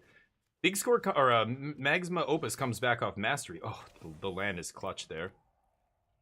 What does this do? Destroy artifact, blah, blah, blah.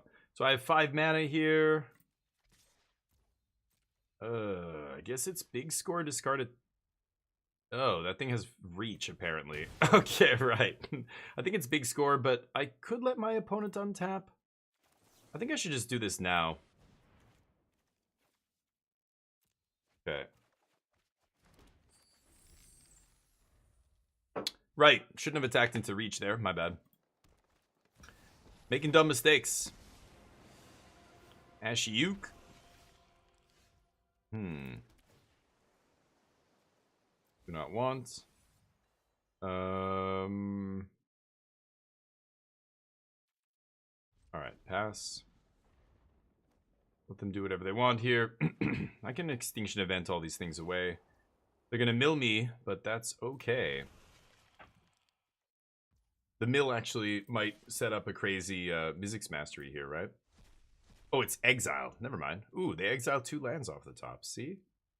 Perfect. No blocks.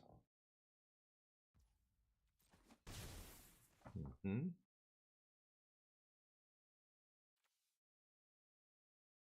Sucks. They're not going to play anything here, right? Hmm.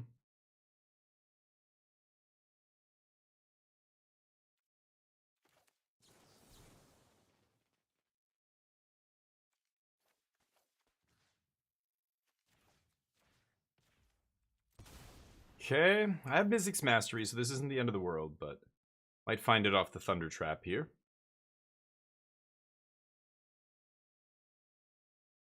I can untap, Extinction Event, lose my 2 dudes, but... Or 3, I guess, now. Oh, they're debating using a removal spell on Thunder Trap. Probably should. I think I would if I were them. Oh, they're going to counter it. Nice. Okay. They tap out. Let me draw a Mizzix Mastery, please.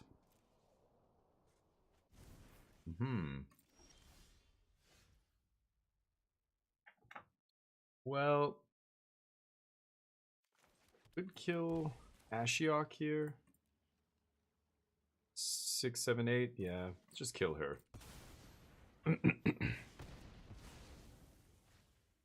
No attacks. Next turn I can sweep. Hopefully they play an even costed creature here. And it dies to my sweeper. This is Cube Draft General. We're doing a draft of Cube. Cube is like a custom set of cards with all hand-picked kind of to be super powerful and stuff. Wait for Fate, what's up? I ramp to great cards. I see your wasted ramp turn and copy it. Oh, I'm waste. Oh, sometimes you waste your ramp. Yeah, that's just the nature of the deck, but that's okay. You find it more often than not. But yeah. Oh, did they exile Mizzix Mastery? Fuck. Okay, well now we can't win. So this is going to exile the Manifest token, but come on, I click more info, and I can't escape this animated sales pitch for the new set? Jesus. Yeah, don't ever click on the emails, for sure. Yikes. This is not great.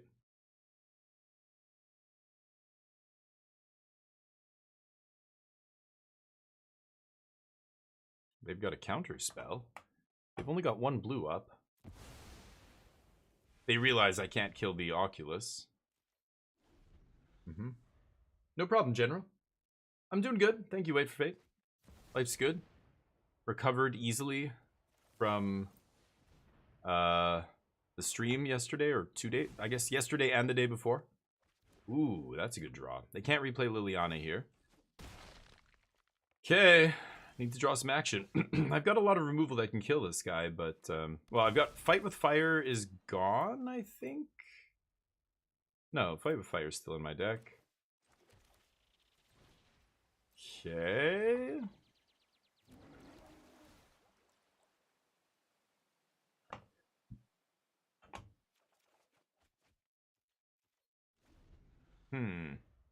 They're at 14. I wish I had Crackle with Power in my deck, but I don't. I die. Yeah, it should be in the stream title as well. Drafting. Oh, maybe it's too wordy. Do people know what a regular solid with 6 congruent square faces means? I was trying to be, I don't know, funny in a way. It's not really funny, but I was trying to be cute. Didn't work. Yeah, yeah, that's right. Wait for Fate. That's right. But it should be in the stream title. Yeah, I am drafting Cube. Keep.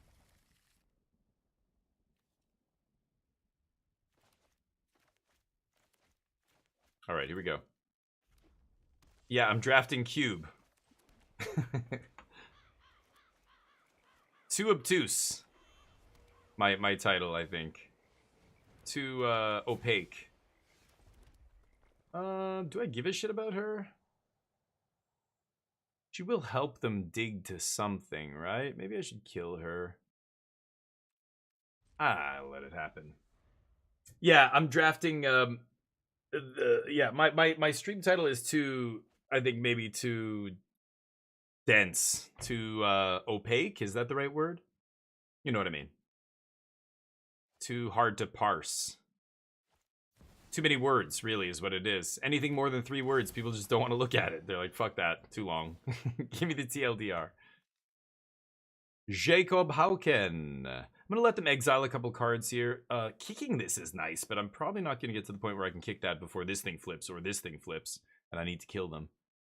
They toss a land last turn. They're looking again.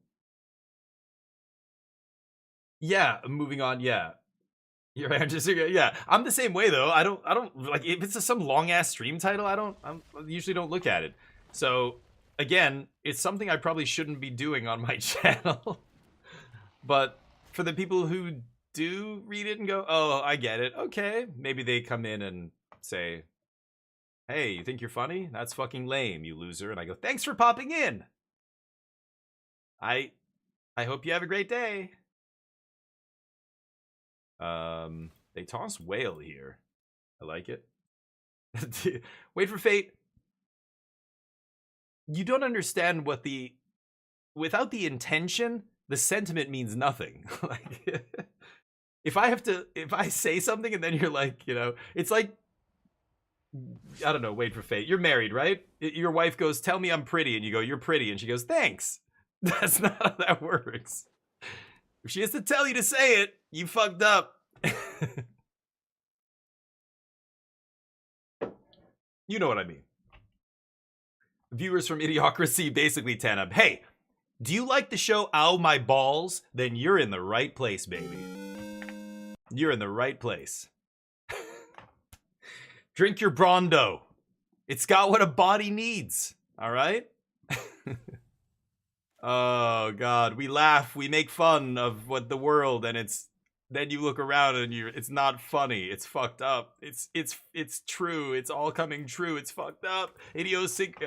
Idiocracy was a prophetic movie. It's crazy. So they still can't flip this guy next turn. Oh, I'm so close. Shit. I didn't read I'm so shit. close to kicking this Mizium Mortars. I could Cursed Recording and then untap and then double Mizium Mortars next turn. That's really interesting. You know what? Actually, this is better than Bolus right now. I think I'm going to go Cursed Recording and set up this bang bang like. But the problem with this card is you have to click on it. Remember, kids, click on your Cursed Recording first, then play your Fireball. I literally lost a game last game, 2 games ago, whatever, last game, because I didn't do that. It's crazy. It was a documentary. It was yeah, that's right. Zenimatrix has life bravery. What's up? Might be probably. I'm just gonna believe that it does. And if I believe it, it's true. Okay? Haven't you ever read The Secret, guys? Manifest destiny, okay? This beer is healthy for me. This beer has all the electrolytes I need.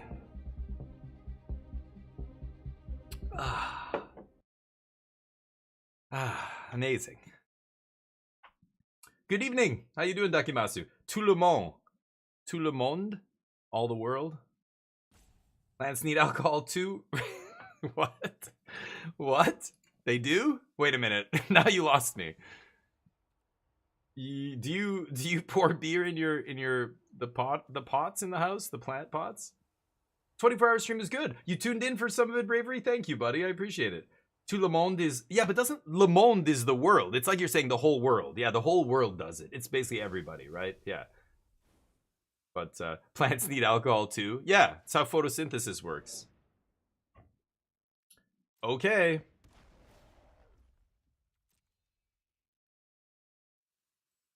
Not electrolytes? Oh, did you say...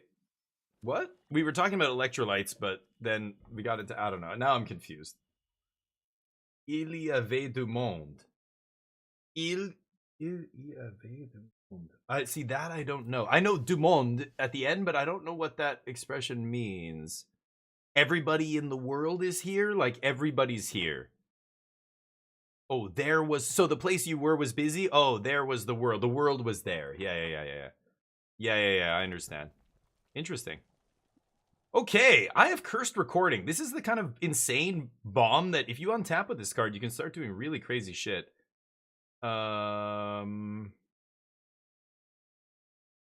So if I copy big score first, I make 4 treasure. I end up with 5, 6 off a land drop.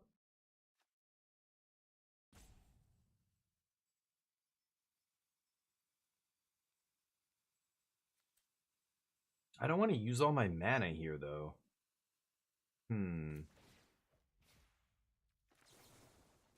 Okay, this is interesting. I think I'm gonna ditch Shark. Oh. Okay. And then I think I'm gonna kill Hauken here. Otherwise, he's gonna do scary shit. Okay. And then I'm untapping with 5, 6, 7, 8, 9. So I can go Draconic for 16 damage. Okay, so what I can actually do here, I'm gonna go Draconic copied. Oh, that doesn't work, does it? Thinking. I guess I could fight with fire. I need 9 mana for this, right? 3, 4, 5, 6, 7, 8, 9. Yeah, I actually could just kick this and kill them. 20 damage Xaxes. Hopefully they tap out for me here. Come on, opponent. Hey, Crispy, what's up?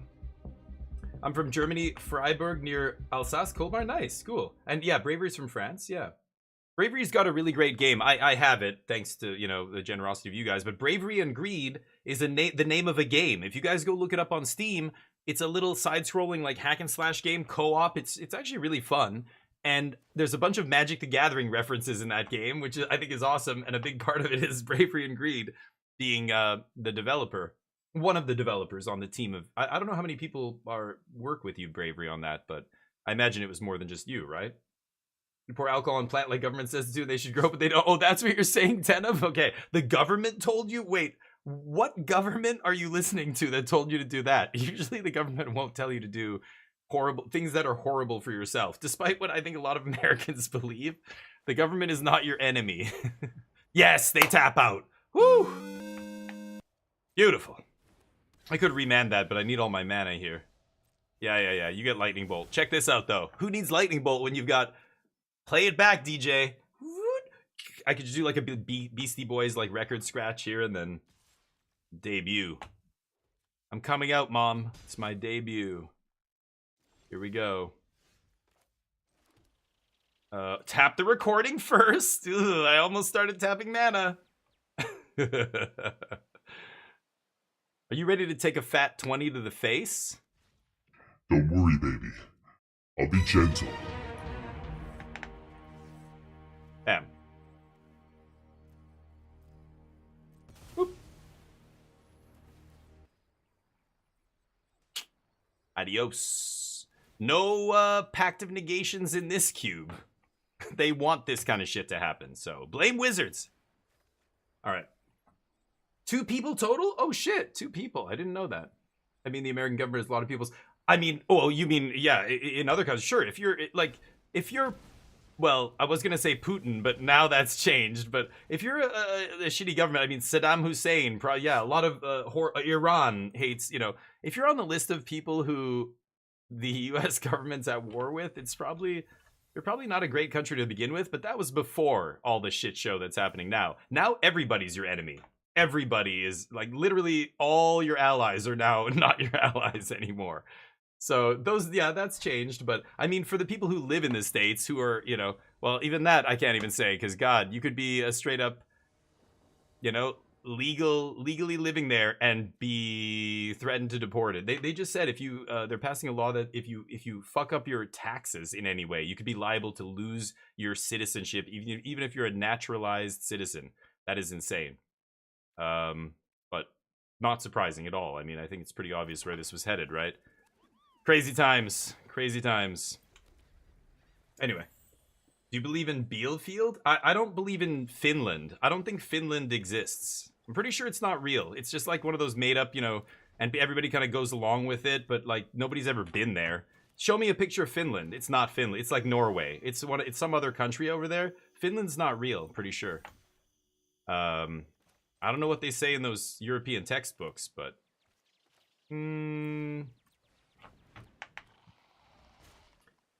just doing an idiocracy parallel. Nice. Oh, what am I doing? No attacks. Finland. No, those maps aren't real. Fate for Fate. No. You mean the maps that like the government gives you? No. Finland's not real. Trust me. Finland's fake news. Everybody knows that. Everybody who knows. Should I kill this idiot? Maybe not. I want to start copying stuff with this. It's nice to have this in play ready to go when I top deck something busted, but maybe I just... Yeah, let's just kill this idiot, right? Draw some cards. Yeah, sure. No land drop, sadly. I was hoping to rip a land there, but maybe I get one on my draw step. And then if I draw a land, I'm going to double kick Trainer. Otherwise, I'm going to Cold Steel... Invasion, reanimate this guy? Okay. Interesting. Could snap kill this idiot. He's just a 4/2? Oh, they got an Ornithopter. Right. Alright. Let's jam this, we'll make black. And then I could Thunder Trap here, but I think I'm chilling. I think I'm just gonna kick it next turn and get max value. Plus, if I kick it, I can double block this clown and trade, right? You can't find Finland. Nobody can find it. It's like Atlantis. It doesn't exist. It used to, maybe, but not anymore. They travel across the world to cover on Palestine? Really? Such lands. Oh, you want to get into that, Tedub? Really? Oh, shit. I'm one short of killing that. Okay, fine. You make a Virus Beetle. They're going to make me discard a card here. This is a 2-drop. So they play Virus Beetle. Extinction Event kills both, but... Oh, no, they're not going to play. Okay. Okay, well then Extinction Event still kills both. You turd. You filthy turd.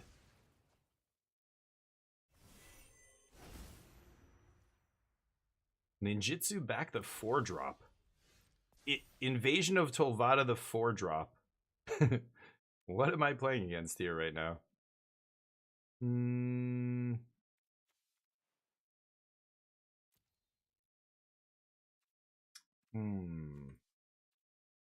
God, do I kill the Swarm Saboteur? I need lands, but I have no way to draw cards here. Thunder Trap doesn't find me lands. I can't kick it. If I had one more mana, I would easily just slam this. That's the play. Huh.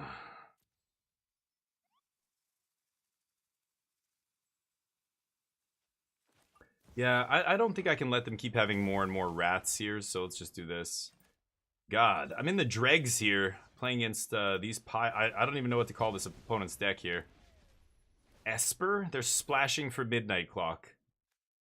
It's black-white like Reanimator, but this is... They reanimated something that costs the same as the reanimation spell. I think I might die to the clock here at some point, but... Now they're gonna flip their battle.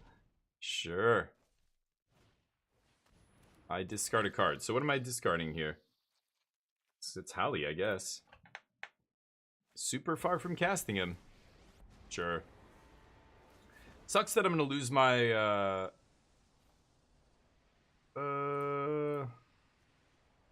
okay.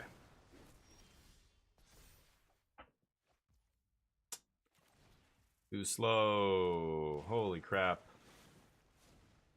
It's crazy that I'm gonna end up losing to this nonsense, but guess I'm ditching recording. Okay. Was hoping to cast this card and win with it, but their top deck mode, basically. They had 1 card in their hand, 2 cards in their hand at the start of the turn. Kill my Snapcaster for some reason. Oh, they don't want me to double block? Okay. They should minus Liliana and kill my last creature, right? You don't want to discard your last card. Yes. Yes. Okay. They're building a big board, but it doesn't matter. I can do 20 damage in one turn if I draw the right number or the right cards here. Yeah, that's what I was afraid they were going to do. I got to ditch recording here. I thought they might want to hang on to their last card, but I guess not.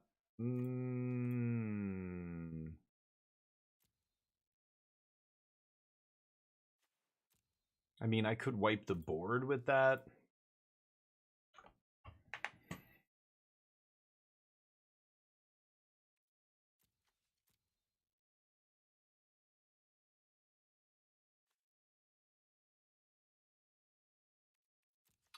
I don't know. I guess I have to take that. How many cards do I have? I have 7 in the yard.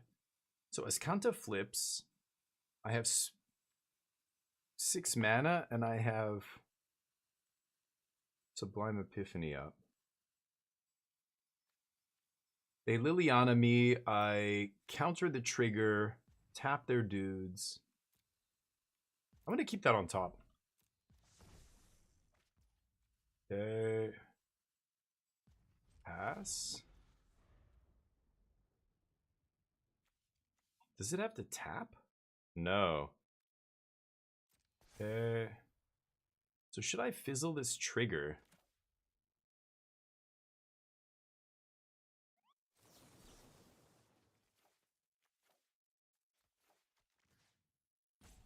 Could bounce Liliana.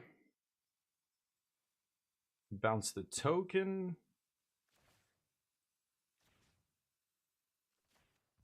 Okay. No time twister for you.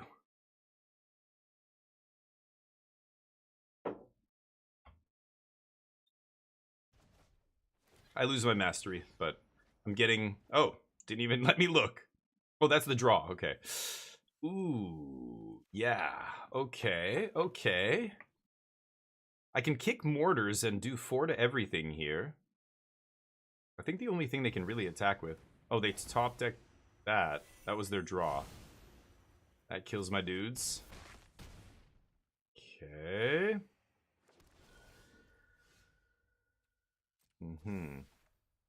That won't flip now. It's got to only be 12, right? Oh, I'm so close to casting all the spells in my yard. If I can cast all the spells... I mean, I could Mizzix Mastery here. 6? This is all even? Oh my god, I can just Mizzix Mastery everything away. I don't even have to kick this. Yeah. Okay.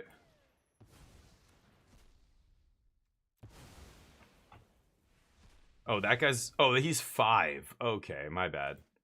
Guess I have to do this. Oh, but then I lose Chandra? No, I'm not going to do this. They can play Liliana plus. I toss mortars. I play Chandra. I kill that and Liliana. They have Restless Anchorage, Restless Fortress, though. So they're going to kill Chandra on the backswing. Unless I find something here. And they get a 2-1. Okay. 20 cards to their 23. That doesn't matter anymore. Okay. Have to do this, unfortunately.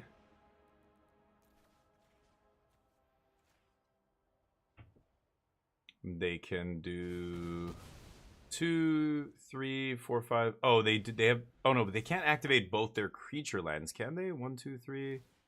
Yeah, it's not enough. Okay, so I'm living one more turn. They're going to kill Chandra. I get their last card with Nicol Bolas. But I'm at 3? I don't think I can win now. Oh, I'm 1 mana short. No. What do I have?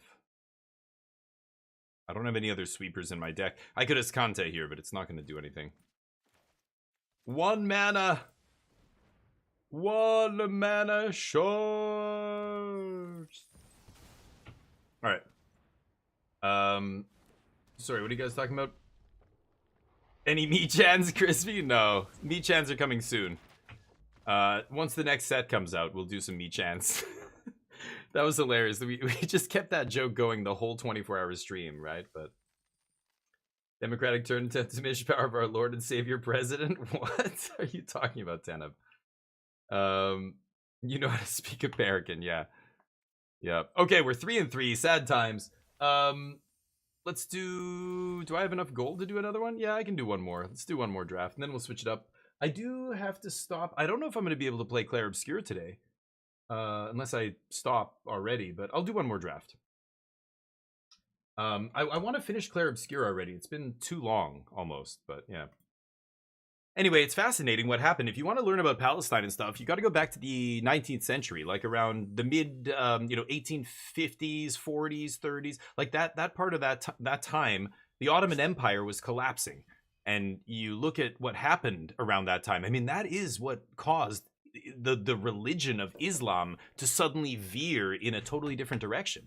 In the 1860s and stuff, there were the most prominent Muslim theologians of the time all got together in Egypt, which had just been annexed by Britain and France, and they were starting to gobble up pieces of the Ottoman Empire. Everybody knew the Ottoman Empire was imploding, and a lot of those theologians got together and basically said, what the hell happened? Like, this area of the world was the center of civilization, education, all culture, you name it, for so many centuries. And look at us now. These Western countries, these Christian countries, are kicking the shit out of the greatest Muslim empire that ever existed, right? They basically got together and went, we have strayed from God's plan. We need to be more pious to get back in favor with God, right? That, like, again, when you talk about Islam, it's a conquering religion. It's built on military conquest. It's not like all the other monotheistic religions, right? And when your empire is expanding, you must be doing right by God. You're doing God's plan. When you're losing and your empire is contracting and you have no geopolitical power anymore, and what's the explanation? Well, it must be God. We're not doing what God wants. That's why we're losing. And they basically said, we've got to return to piety. We've got to be more hardline religious. We've got to be more devoted to God and figuring out his plan and everything else. Crackle, baby. I'm going to take Crackle here. And, that guy, what was his name? Al-Afghani. He was a famous Islam prophet. Al-Afghani, the guy that Afghanistan is named after. Pretty sure it's named after him, Al-Afghani. His student had a student who started the Muslim Brotherhood, who, the Muslim Brotherhood chapter in Gaza opened in 1987, and that became Hamas.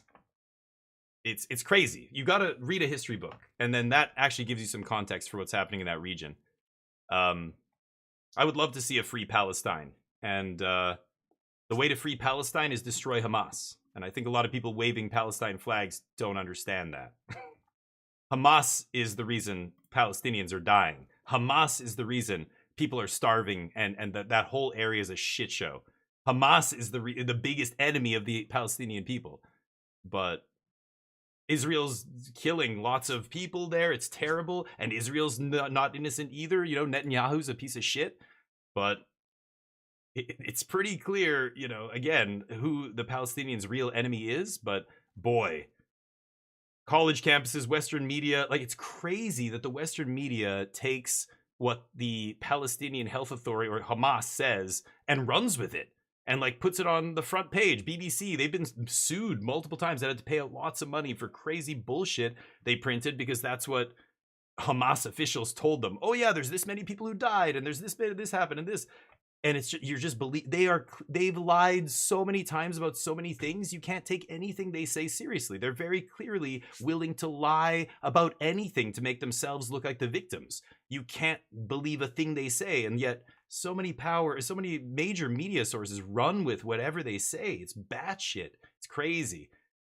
Anyway, the whole college campus thing is a bigger issue than that. Do you know the #1 international donor to all the major Western universities in North America and England? #1 donor. What donor country do you think has given more money over the last 15, 20 years to Western colleges than any other nation on earth?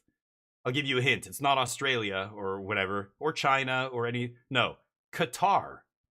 Qatar, the #1 donor by a mile. Why do you think that is? Why do you think Saudi Arabia buys sports teams and starts a golf league and invites PGA players to play? They call it sports washing, right? It's the same thing. They're washing their reputation by funneling a shit ton of money into colleges, into all kinds of places. It's a shithole. I mean, like, again, I don't need to elaborate on this, but those countries are garbage countries. Countries that are run by religious theocracies are garbage all over the world. It's not even close. It's not. There's not a single exception. So, I mean, again, you could be an Arab woman and born in Israel, a Muslim Arab woman. You could get an education. You could go to college. You could become a doctor or a lawyer or a judge. You could join the Supreme Court. You could join the Knesset and get elected. Or you could be born in any of these other Muslim nations, somewhere like Afghanistan, and have acid thrown in your face for daring to be literate. And you're telling me there's some kind of moral equivalency between the countries? Like, no matter how bad Israel is, they're nowhere near what a lot of the other countries in that region are doing. Syria right now is turning to shit too under their new government, which is really sad to see. They had a chance to change it, to break that cycle and be different, and they're not. It's fucked up. Anyway, let's move on. That's what I think. Iran's a shit show, of course. Nobody needs to elaborate on that. They're garbage. They're the reason a lot of these other groups exist, these proxy militias, so they can avoid taking responsibility. Oh, it was Hezbollah. It was Hamas. It was the Houthi rebels, and it's Iranians behind all of them. It's fucking crazy that this is the state of things. And the people suffer, and it sucks. I hate that. I don't want to see innocent people die. Palestinians, Israelis, anybody over there. But religion is the problem, and nobody wants to say it. It's the big elephant in the room nobody wants to acknowledge. It's the religion is the problem. I mean, God, Hamas's outstated goal is genocide. They want to wipe every man, woman, and child off the face of the earth who lives in Israel, who are Jewish. And yet, people are saying Israel's committing genocide? What the like? They have no fucking clue what they're saying. They believe whatever garbage headlines they're seeing by media that's getting their info from fucking Hamas. It's crazy. Anyway, there's lots of Muslim people who live in Israel, but do you think there are many Jewish people who live in Muslim countries? Give me a break. Even Jewish people living in non-Muslim countries are getting killed and attacked. There's more anti-Semitic crime committed than against any other group. It's all, you know what the number one group getting having anti or racism, like hate crimes committed against them after 9/11? You would think it was Muslim people probably took a lot of the brunt of that and blame, there's a big uptick in, oh, there was, but the number one group, Jewish people, still anti-Semitic hate crimes, still far beyond all the other hate crimes. It's not even close. It's wild what Jewish people have put up with over the centuries. It's fucking crazy, really. It's sad. It's just sad. It's really sad to see. But you think by this time we would be better, but I think it's like that's why it's like this ancient. It was based on Christians and Jews like fighting, and then Christianity kind of transformed, right? They chilled the fuck out after the Middle Ages and basically went, we can't be hyper, conquest, militaristic religion, and they chilled a bit. But howdy, Glarbach. Sorry you joined us at a crazy time, but anyway. It's a bit too simple. Right. I mean, these are complicated subjects. I'm trying to boil it. I'm literally streaming and trying to draft magic here. I'm trying to give it in a short thing as I can and make it as concise as I can, but it is that simple in a lot of ways. There are complexities, and of course there's issue. And I'm not saying the other side is innocent. That's what a lot of people take away is like, oh, if you think one side is doing bad, then you must support the other side. It's like, no, they're all shit. Israel is doing shitty things too, absolutely. But like, zoom out a little bit. Get some actual perspective on what is going on over there. Like, there's Hamas's charter. They have a website. Go, like, I mean, after the shit that happened after October 7th, they filmed a lot of it and put it out there. They're proud of it. There was people cheering that shit on. Horrible, horrible acts. They build tunnels under hospitals and schools and mosques. They want innocent people to die. That is unlike every other Western nation on earth. Every other non-monotheistic culture, aside from your hardest, dictatorships like North Korea is like the only exception, like stuff like that. It's not even close. And yet, people support, it's wild that people support that shit. I care about Palestinian people not dying, of course, but the only way you're going to stop them from not dying is to eradicate Hamas, to actually give people their own, freedom to choose who leads their country and stuff, and not be under the heel of some religious authoritarian group that kills them all the time, puts them in harm's way deliberately all the time to make themselves look less bad, to try and make the other side look worse than them. They are complete pieces of shit, so they have to go real low to try and make the other side look worse. It's crazy. I'm drafting the same basic deck again here. I could take Sulfur Falls. I'm going to take Thunder Trap Trainer. Anyway. Americano-centric news, maybe. David versus Goliath. Yeah, this is, I think, a lot of the issue, too. People see, like, Israel, and they think, oh, they have all the technology, and meanwhile, over there, they're making homemade rockets. So they've had this David Goliath thing. It's silly. It's like the anti-colonialist, like, oh, America and Europe, and yeah, they raped the world for so long. They deserve everything that's coming to them and all this shit. It's like, what? That's the oversimplistic view. Colonialist powers doing whatever they want. Give me a break. Fight with fire. Overcommit? Anyway. Well, what are you gonna do though, Nifix? How do you fight a war like that? Russia, like other countries don't. Nobody does stuff like that. How do you fight that? What are you supposed to do? Let them kill you? If you don't fight back, they're gonna keep murdering you. Their outstated goal, right in their charter, is to wipe all of you off the face of the earth, to kill every Jewish person in Israel and get them out of there. Like, what are you supposed to do? It's a sad cycle, Lady Kitten. That's really what it is. It's hate and then more hate, and yeah. And, you know, nobody has any perspective. It's just they only focus on what happened yesterday, and we've got to get them back, and it's like... But, yeah, I don't know. It's a shit show over there. It's been a shit show for many, many, many years. Again, I think the main root cause of all of it is religion. And if religion, you know, wasn't the main motivator, you wouldn't see... Nobody does crazy bullshit like that unless it's religiously motivated and you're fully indoctrinated. It's fucked up what humans are capable of when you brainwash them. It's insane. I mean, we see it all the time, right? In places like that, but well, they didn't cast them out. They were trying to create a place for them to live where they wouldn't constantly be persecuted. They were persecuted so many times in Europe, over and over and over and over. And you know, after the genocide of World War II, they tried to give them a place to and the Ottoman Empire had collapsed. Israel was that area where Palestine was a backwater in the Ottoman Empire. Like, it wasn't even nobody gave a shit about it. It was an area that they could just, and it sucks for the people there. You can talk about the displacement and all that stuff and how they should have done it. Sure, should have been done better. And, you know, hindsight is 2020. And at the time, I don't know if they did the best they could or whatever, but yeah, there's to have people killing each other now still over that. They could have been living in peace together with Jewish people and not have an issue or anything, but it's pretty clear it's a religiously based, you know, rift that I don't think will ever be healed as long as it's based on our religion, their religion, and yeah, like keeping them out. And I don't know.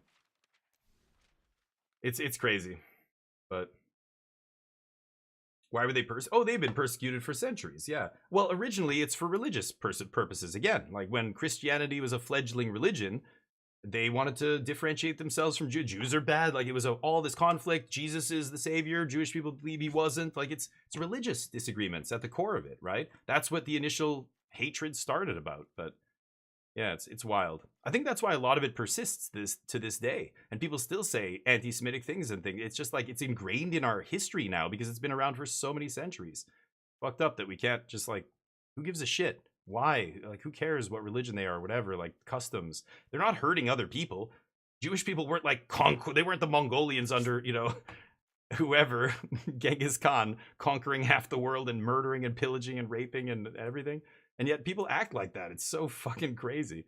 They don't get a fair shake when it comes to almost anything, especially the way they're viewed and portrayed in the media and everything else. Wild. This? Sure. Anyway, let's move on. It's a subject that we can't really discuss at length on a stream. You guys are typing in a chat, so it's like it's not fair. You guys aren't even able to really, like, say as much as you want. I know it's frustrating, and I'm sure we all disagree about these things, but that's the way I see it. And I'm just trying to be real with you guys. I know most people wouldn't even touch this subject with a 10-foot pole, but I think this is the truth as I see it, based on fact, based on history, based on reality, and what's actually happened over the last hundreds of years, thousand, I don't know. But Right, Lady Kitten. Yeah, but that's a part of most religions, right? And it's worse. It's Islam is the worst at that. Islam is the most egregious. They're unlike the other monotheistic religions. They are based on a conquering empire. So for them, it's that's why they're so authoritarian and strict with everything. They have their own justice system, legal system, monetary, like economists, all these things. It's either our way or you're out. You want to leave the religion? Punishable by death. You want to do anything else? Punishable by, like, the absolute hardest punishment. Because it's the most hardline, authoritarian, conquering religion. I don't know. It's a problem. We need to get away from it. Anyway. Nothing here for us. Price of fame. I'm not going to splash this. I have red, green. I'm not going to touch here. I have black splash. Probably not playing this, though, but this deck sucks. We don't have any copying effects or anything yet. I need Ral or Chandra or Recording. Opus. I don't even have Sublime Epiphany. Yeesh. Taking this. But, yeah. Anyway. Oh, yeah, sure, Bravery, but they've gone back and forth, right? I mean, look at 20 years ago. It was a completely different map, right? I mean, in 2004? Israel pulled out completely, forcibly pulled tens of thousands of people, Israelis, settlers, and all that shit, pulled them completely out of Gaza, gave it all back to them. So, it's not like Israel kept going out, out, out, out. No, they went back. They gave them it back. Look what happened after that, it's... People could talk about genocide. It's like, what? The population's exploded in Gaza. What? Committing genocide? What the fuck? You don't know what that word means. You're using that word because all you know is history from the last, 100 years. So you see everything in context of what? World War II? You sure about that? It's crazy shit. You sure about that? Sure about Well, that? what's up? It's just Friday. We're just talking about heavy shit. No big deal. The housing owned as a primary residence from the 40s? Sure. Oh, there's other, Palestine's lost 90% of its land. Well, it never had any land to begin with. It's never been a nation. They tried the two-state thing. That's what happened 30 years ago or 20 something years ago, right? They gave them their own. They pulled back. They pulled out. They were like, here you go. Billions of dollars in aid, all kinds of other opportunities to make it into a state. Never. They used all that money to make weapons to attack Israel. They took their people are starving and living in the Stone Age because of Hamas, not because of Israel. Again, people pin all their problems on Israel. It's not Israel that's Palestinians' biggest problem. It's Hamas. It's not even close. And yet, people are, I don't know what people are, they read all kinds of shit that people, nowadays, everybody's got an opinion on the internet. But pick up a history book. Don't listen to me. Pick up a fucking history book. Listen to people who actually know what they're talking about. They will tell you the same thing I'm telling you now. I know this because that's who I listen to. Listen to people who know what they're saying. They're accomplished, historians and even geopolitical experts and stuff. Most of them say the same thing. It's not really close. But some of them are biased. Some of them are fooled by mass media as well, which is crazy. Like BBC and Reuters have done such a pathetic job reporting on stuff like that. They literally, again, they take figures and numbers and data directly from Hamas and publish it as if it were true, which makes a lot of people believe things that are not actually true, which is wild. But I still have no way to copy a spell. So I want to take Draconic Debut, but I don't think I can here. Can I? Am I going to get something this pack? This is the last pack. Should I take another Fireball? I take a black-red duel, but I'm not really splashing black here. Burn down the house? Maybe I take Burn over Jacob Hauken. I need a sweeper here. Oh no, I don't have what's it called in this deck? Extinction Event. I like Extinction Event a lot. It's easy to splash. It's a really good sweeper. But oh, what the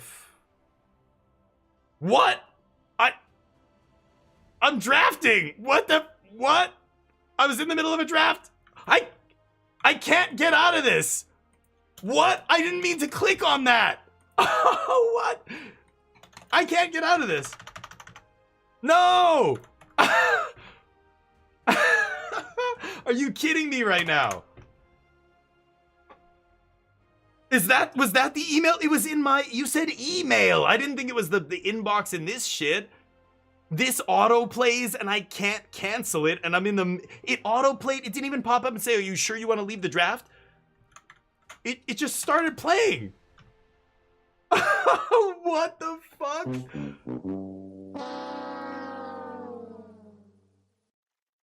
What did I take? I don't know what ended up in my deck. Horned Lock Whale. Did I pick a Devil's Play? No, I got that earlier. It must have picked a blue or red card. Or did I make it back in time? Maybe the timer ran out. Holy shit. I think I lost one pick, but I can't tell what it is. I think it might have randomly picked a blue or red card. What did I not have in my pile? Took Lannery. Was it like Maze Mind?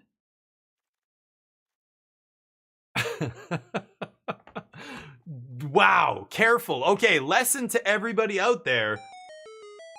In your inbox, don't... I clicked on this. I didn't even click on the like, yeah, that's what you were talking about, Wait for Fate. I thought you meant in an email, and I was like, oh god, don't click on anything that they email you. But... wow, that just auto-played in the middle of my draft. That is dangerous, dude. Oh, there's Curse Recording. Bam. Don't click on that if you're in a match. You might time out, or I don't know, you're gonna... if you're in a draft, you're gonna miss picks. What the fuck? I can't believe that just happened. That was crazy. I don't think I've ever seen that happen on this client. I don't know what it picked. I think it picked one card for sure, because I was already halfway through the pack, so the timer was not very long. Jeez, I couldn't. I just figured you'd be able to hit escape and it would go away.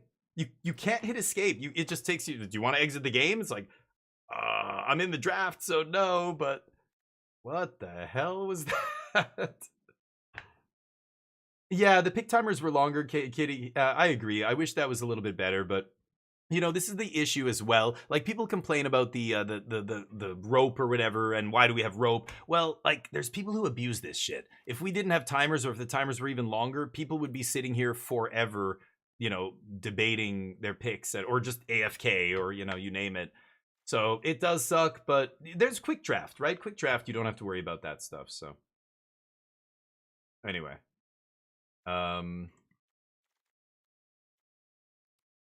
red, green. Don't touch it again. It never stops. Yeah, it was so long. I wasn't paying attention to it because I was so angry about not being back in the draft. Did it? What was it about? What are they showing me? It's an Edge of Eternity's like promo video or something. It's so crazy. That is, yeah, yikes. Don't ever give people something like that without an option to just immediately escape and skip the video, right? I was hitting enter. I was trying to hit anything I could, but nothing was working there. Anyway, let's move on. Hold on. So I've got 2 good fireballs here. I've got Snowborn. Oh, 3 good fireballs. I don't think I need Snowborn Simulacra. I'm not crazy about... oh, I love Cyclonic Rift. This is going to be excellent. Everything else looks okay. I will splash Nicol Bolas again. I only have the 1 copy effect, which makes me sad. I could ditch Agent of Rafine. I'm not crazy about that card. Or Deduce. Deduce is not amazing.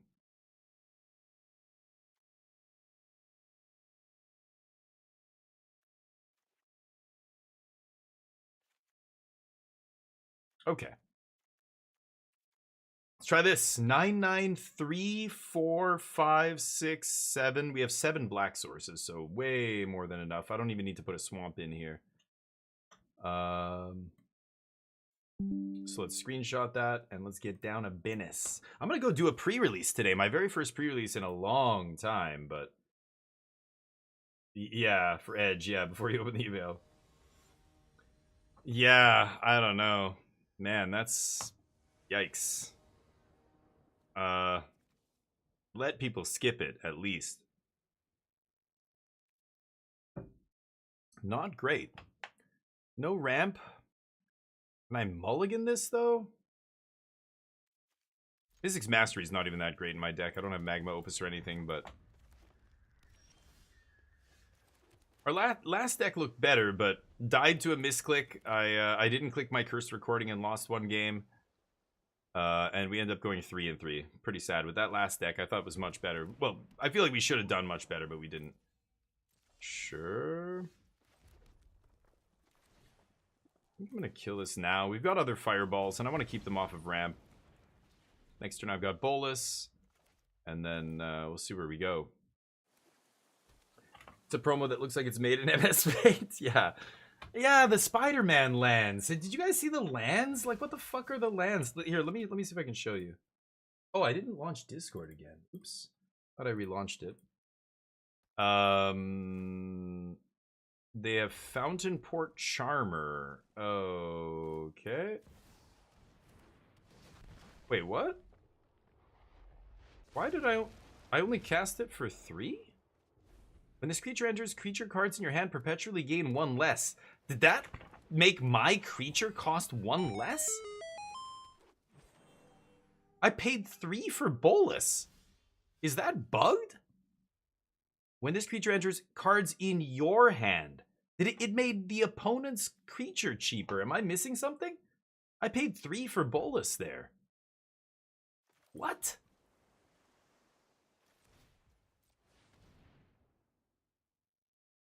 I don't understand. I'm punching you in the face. You look like you need to be punched. Okay, we got Rift up next turn. Pass. The Spider-Man art looks so bad. Oh, dude, the Spider-Man. Like, hold on. Let me. I posted a picture of the lands. Look at this. These are the basic lands from Spider-Man. Those are lands. They're just pictures of a city with Spider-Man like copy and pasted in there. Doesn't that look ridiculous? Those are lands in 2025. In a major set, in an actual set, not some alt set. And look at the planes. White in Magic, the planes often associated with the forces of good, they live in the suburbs. Black. Look at that back alley. People who live in alleys are evil. What, you have a rift? Okay, okay. I take 2. 2 can play at that game. Okay. It's crazy. Not just the lands. I know, so much of the art is goofy as shit. I hate those lands. Those look so dumb. I'm sorry. You know what, though? Hey, here's the good news. On Arena, all the art's gonna be different. It's gonna be completely different. It's not gonna be Spider-Man at all. What is it gonna be? Nobody knows. I don't know.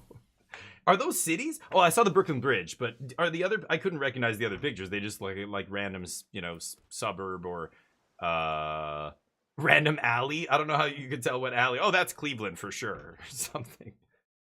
Vault Beezy. Oh, Slicer got the Rift back.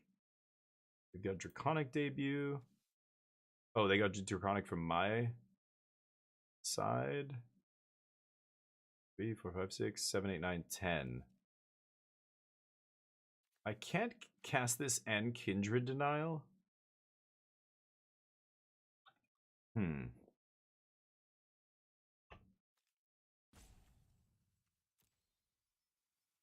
Trying to debate. I could do it on their upkeep, but I think I'm just going to do it now.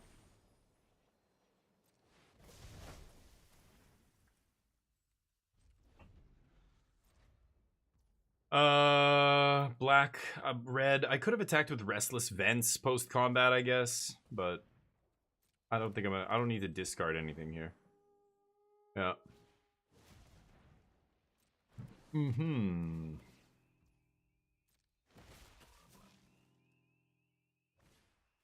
Nicol Bolas didn't get cheaper this time. I wonder why that was. My guy got cheaper that turn. It was super weird. Okay. So I can counter the Vaultborn. Let's go Nicol Bolas.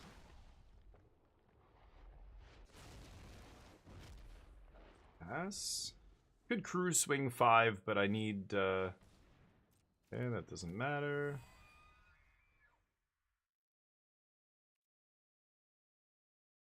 Oh, now they're wondering if they should go for it. Chaotic Matter. Chaotic, what's up? Go Bulls is the goat. Kitten Angie, what's up? Looking forward to dumb shell up deck with all the spider heroes. Yeah, if you're into there's so many subtypes, boars and pigs and like ham, spider ham, and all this other stuff. Really? So strange. They keep bouncing this over and over. I'll do it again. Draconic debut, Blade Snake. Oh, that's what it was. You're right. That's what it was. I forgot the Draconic debut has another line of text on it. It's never relevant. Yes, you got it. That's right, Glarbach. Yeah. Troll the art.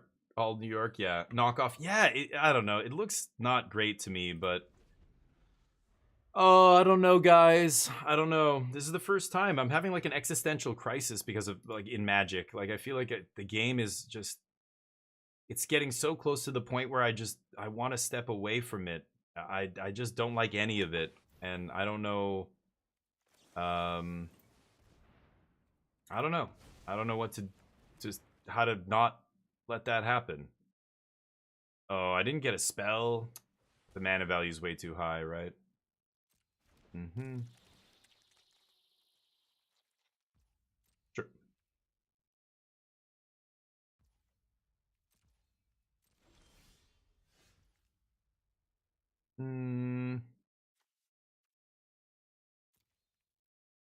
They have 23 cards. If I flip Nicol Bolas and I bring back Vaultborn, it lets them copy the Vaultborn.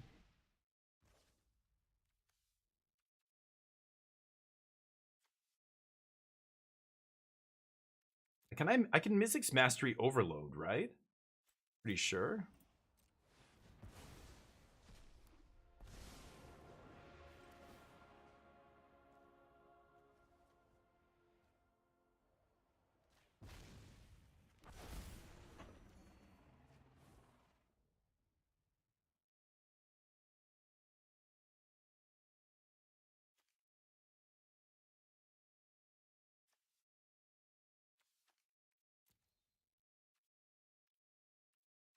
Okay.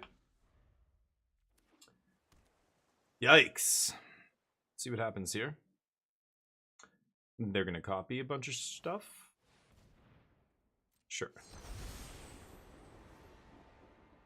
They get a Bolus. Yeah. They could deck themselves here. 8? Oh no, they have too many. Yeah, what am I saying? I had an opponent deck themselves like that before. It was pretty funny.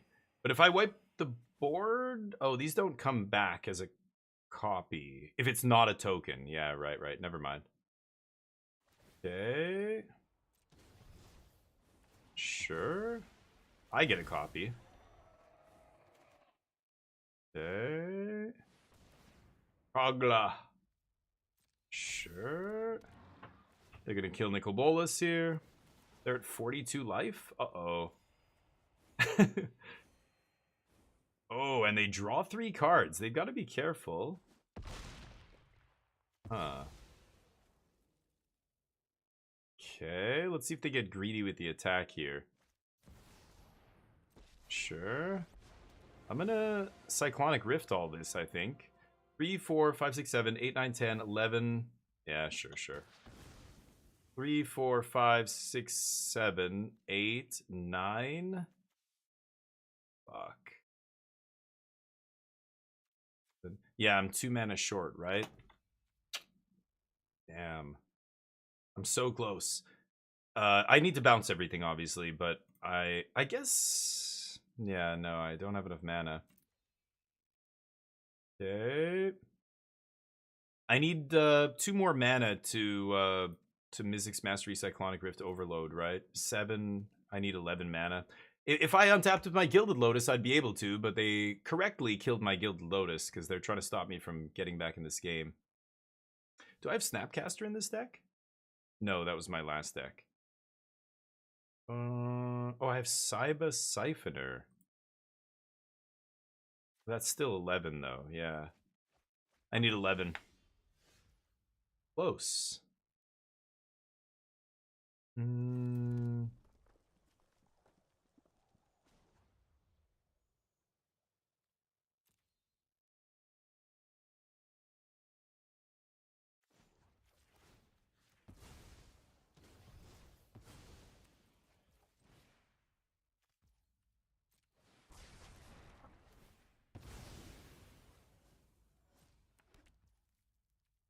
Okay. So I can bounce one of these idiots. Mm-hmm. Oh boy, getting close.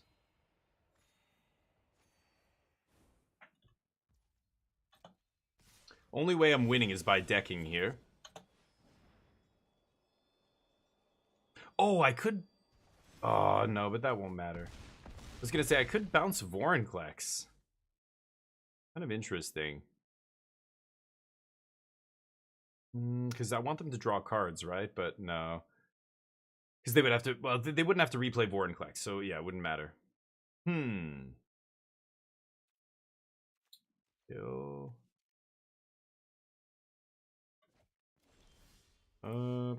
land off the top. I'm gonna die here now. 4, 5, 6, 7, 8, 9, 10. I'm one short. Yeah. I was gonna do that, Crispy. I only have a couple hours, so maybe after this I will if I have time. But I don't know if I'm gonna be. I'm stopping a little bit early. I have to stop at 5 o'clock. They have trample. Yeah.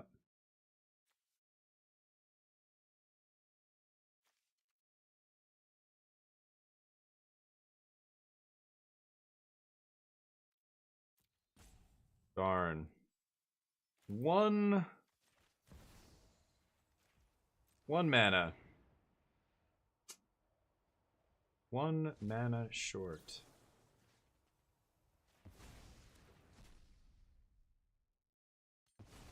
Can block another one.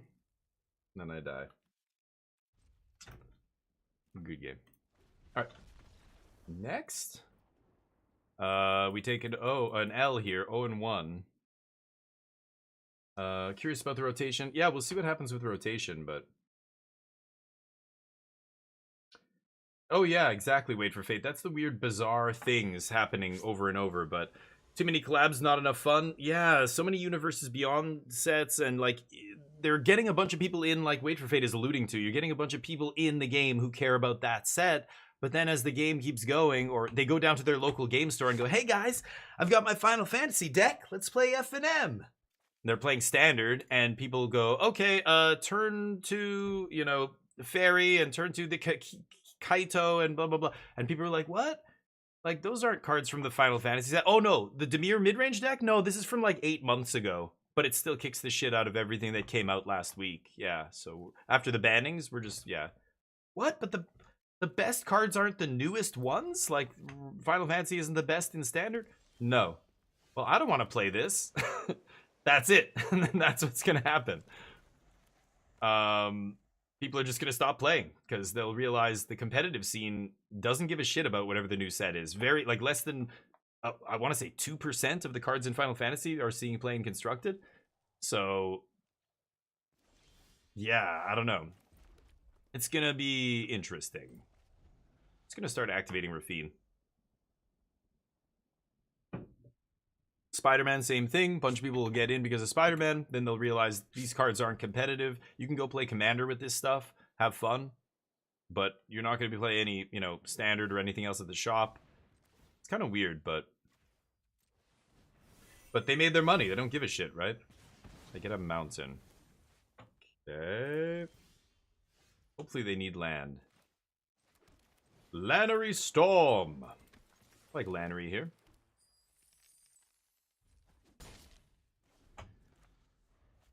Okay, working our way up.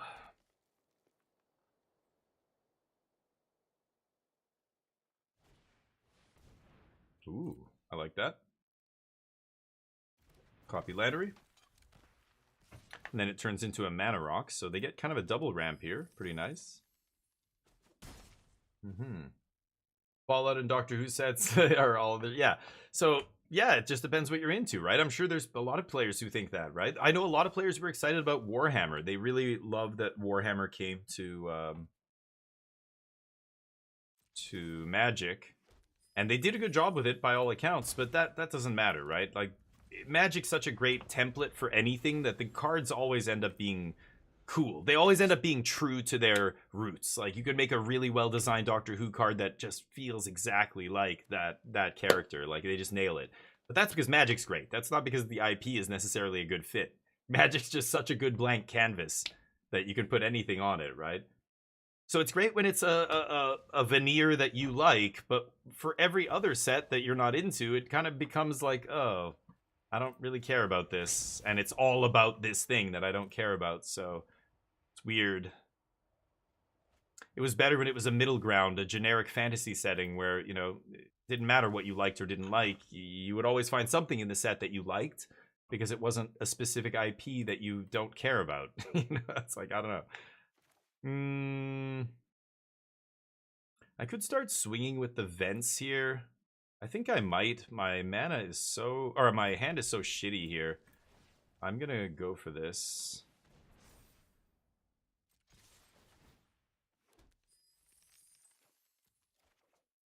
Okay, that's better. Okay, so I have 5 mana here. I don't want to play this unless I can kick it. Yeah, I want to kick it next turn, right? Let's pass. Okay, Celestis doing awesome stuff. Not gonna kick Rift anytime soon. Maybe someday. Intellectual property. Yeah. What does IP? Oh, IP is intellectual property, yeah. Can they not just reprint cards that are good in current standard into universes beyond? Like what? But like they wouldn't reprint it, but like print it for the first time, you mean? Like, yeah, like you're saying they would... Well, no, because the abilities and stuff, like if you're designing Spider-Man, you can't just give it the abilities of like some random dinosaur or beast or whatever it is from another set. Like all those cards have to be done from scratch. They have to be sculpted to match the IP or what you feel. Like what is this character? What would they do in Magic terms, right? But they could definitely put reprints and just reskin them, but that you can't make a new set out of that. And again, like there's lots of Magic cards that wouldn't line up, right? Like especially for the characters and stuff. They have to feel like those characters, right? Yeah, like what's your IP address, right? Internet protocol. There's a bunch of IP, but when we talk about copywriting and stuff, like Wait for Fate said, it's intellectual property. Don't worry, AI will take all the copyrighted IP and spew it back out and say it's theirs anyway. So not much you can do anyway.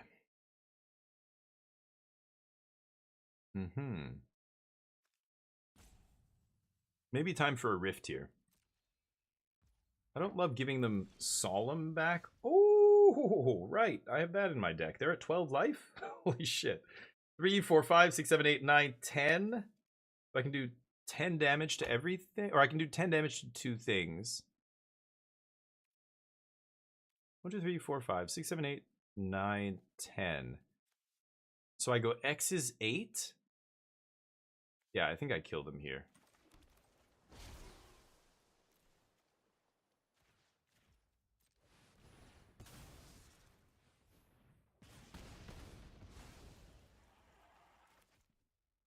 I mean, I could just Devil's Play. I could bounce this Solemn to actually kill them with Lannery.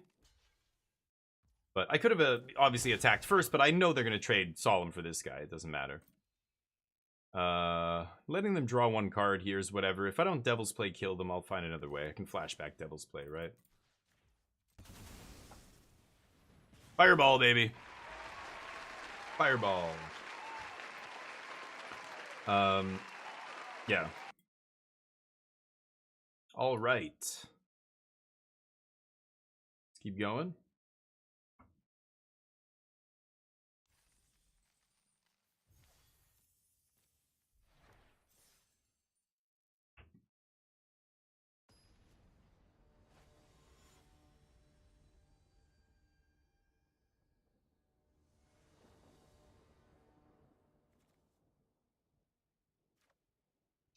Okay, don't love this, but ramp is good. Removal is good. Good trainer here on 2. I love saving this when I can. I mean, okay. when you kick it, it's much better, but maybe I should take it now. Or play it now. Nah. They take a Rift. Man, I just played against Cyclonic Rift. Now I gotta do it again. They don't play anything here. Through a 1-drop.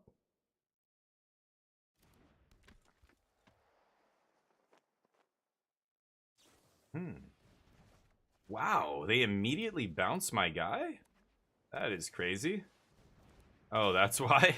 Okay, sure. Royal Eruption gets rid of it, but... Ooh. Damn. Oh, this is interesting. So what I can do here... Yeah, I'm gonna go Gilded Lotus, and then when they attack with Curiosity, I'm gonna Horned Lockwhale it to the top, and then Agent of Rafine exile. Oh, I guess I can't do that, can I? Yeah, damn. Ah, well. Want to fight?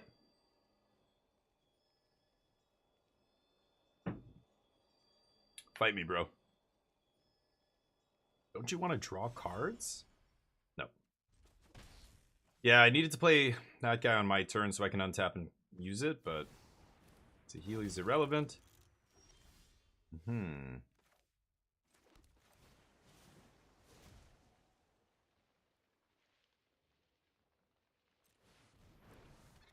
Kick this guy, and then I'm probably going to Royal Erupt Saheeli.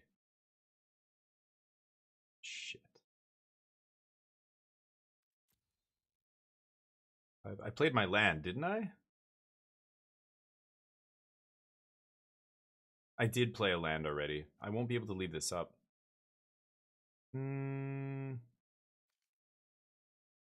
Maze Mind is very tempting here. I'm going to take this. Burn. Draconic.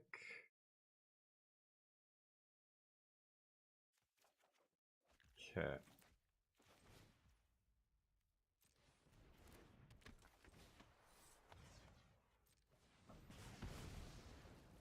Okay, pass to them. Oh, I guess I could have attacked with Reef and Milled? That was another option, but I think it's fine. They play this, they're never getting through. Sure. Not bad. Jam that. Ooh, Eugene Exiles, I like that. 3, 4, 5. I could swing with Reef. They're probably just going to trade here. I want Eugene. He exiles any permanent, but I don't want to lose my Reef here. Yeah, let's just pass. I've got Kindred Denial up. They know I do, so they can't resolve anything without forcing something else into Kindred first. Gotta go back to work. Thank you, Chaotic. Have a great one. Thank you for popping in, dude. Get good, just saying. Classic Chaotic. See ya, buddy. Sure.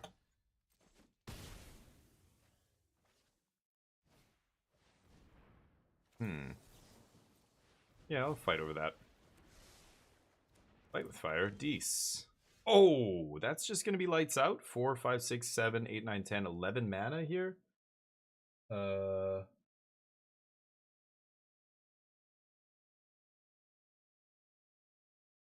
on, my wife is messaging me. She has the best timing.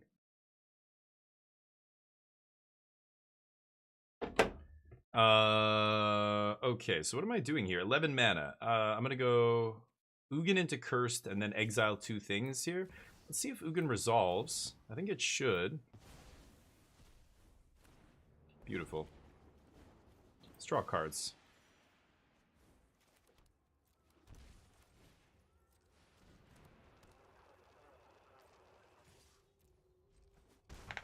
Okay. Curse recording fight with fire is 20 damage. So I think we win the game. Let's see.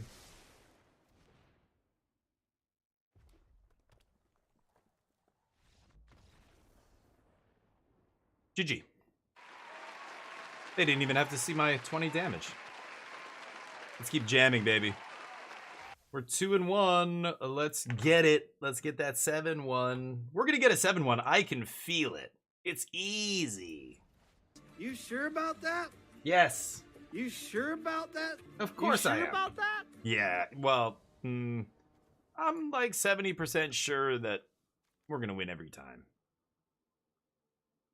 I'm gonna keep 70% of the time, we win every time.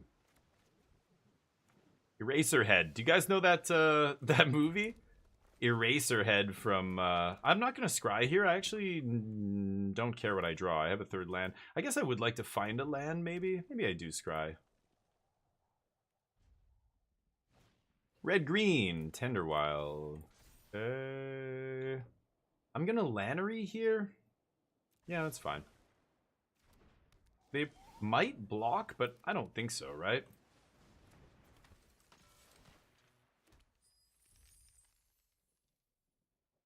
Blocks? Oh, yeah, guess they have no choice. Oh, tease. You're such a tease, Eraserhead. Eraserhead, not with a Z, though. It was with an S, the old movie. But old horror movies are great. I miss, oh, okay.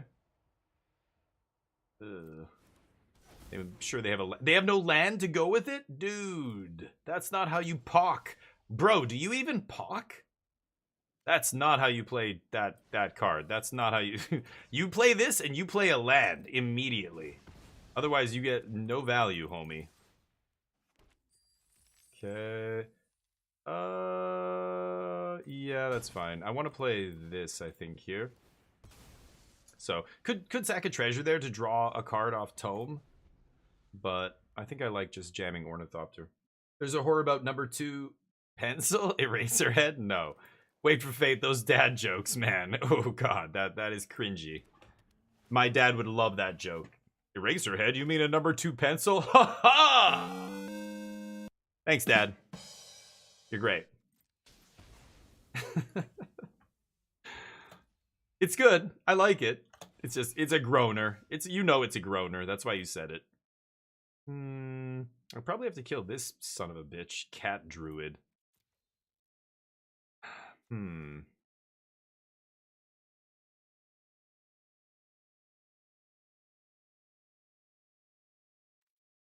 don't want to make a land drop here, too. I think... I mean, I could try and draw land off Maze Mind, but if I whiff, I can't kill Roxanne. I'm just gonna kill her. Go.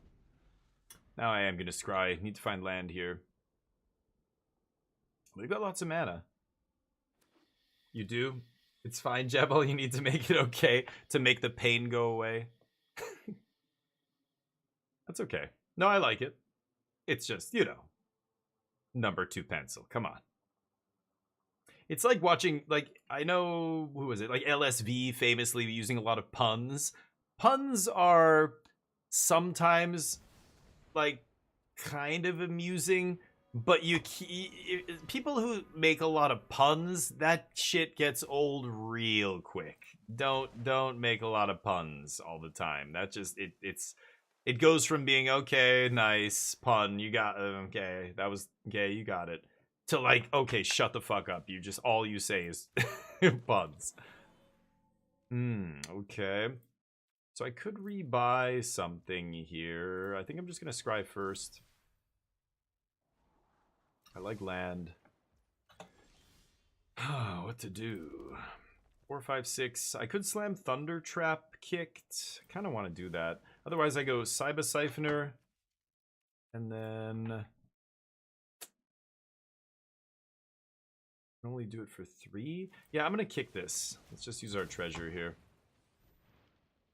Get some bodies into play. Urza, what's up?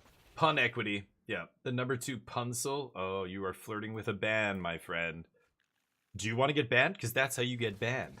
No, not banned. I wouldn't ban somebody over a pun, but you know what I'm saying. Ooh. I kind of like cursed recording here. Go. How you doing, Urza? How's life?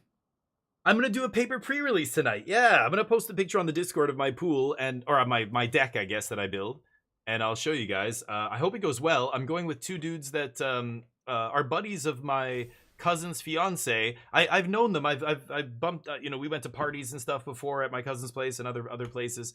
And but I never hung out with them for more than a few hours at a time until the bachelor party last weekend, and they were like, "Oh yeah, we went to the Final Fantasy pre-release. It was really good." I'm like, "You guys are," because I know they play Magic, but I didn't know they went to the shop, and they're going to some shop I've never been to, and I'm like, "Okay, it's like 20 minutes from my house. Sure, let's do it." So I'm gonna go do pre-release tonight, and it's gonna be for Edge of Eternities. It's gonna be fun. Now I'm gonna walk in there and be like, "Hey guys, I did 16 drafts, okay, and a sealed pool. So I'm gonna tell you how to play this format, and I want you to listen up."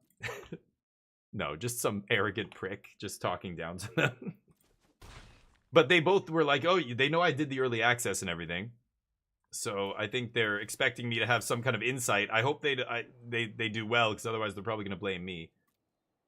Ooh, that is 20 damage with cursed recording. Can't kick it though. Need 9 mana. I think I'd rather just find lands here. So burn down the house wipes the board, which is nice. And then I Saiba.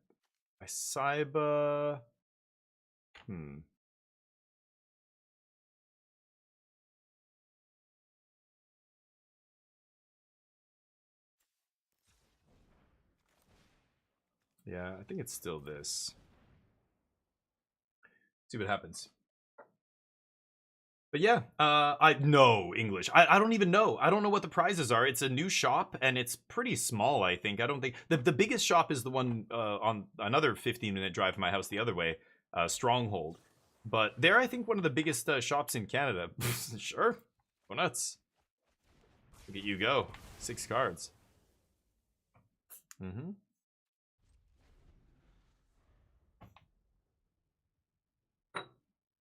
Need to make land drops. I think I might just scry again with Tome here. I don't know what the prizes are. I hope it's a box, but I mean, the box means there's like 50 or 60 players entered. I don't think it's going to be that many. I think it's going to be like 30 or less. So I imagine first place will be like a bunch of packs. 8 packs, maybe 7. Not even sure. I go edging with 2 dudes. Yeah, thank you, Dagamasu. I'm going to be edging all the way to eternity, baby. What does this do? Manifest when it attacks. Okay. So I've got burn in my yard I can get back.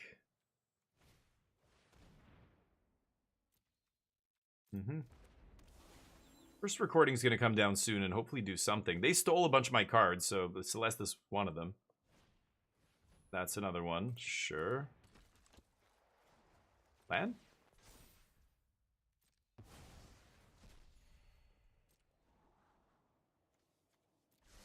Nope. Okay, good. Pass. So I can Saiba end step. I could burn copy, make 6 devils. That's going to be tough for them to beat, actually. Or I could take Draconic Debut, but I only have 3, 4, 5, 6. So I can do this for 5 kicked, or 5 copied is not enough, right? So I'm not sure what I'm going to do here. Go nuts. Give it haste. Then I can double Lock Whale here. 4 shops in my city that I'll give away. So how many players? How many players are we talking about? Whoa. Whoa.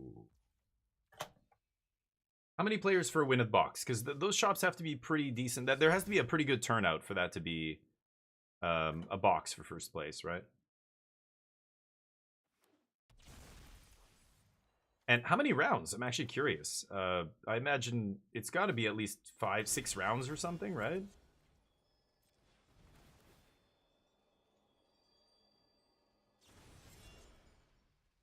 No. They can reveal that face down card before this guy goes. But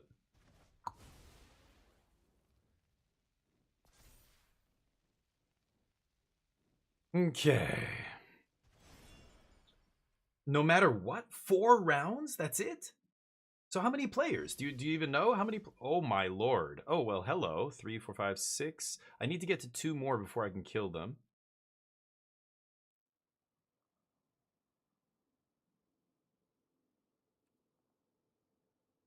Huh.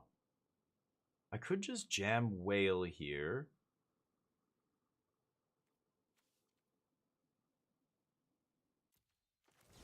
I think I'm just going to play Whale and pass. Oh, this is so weird.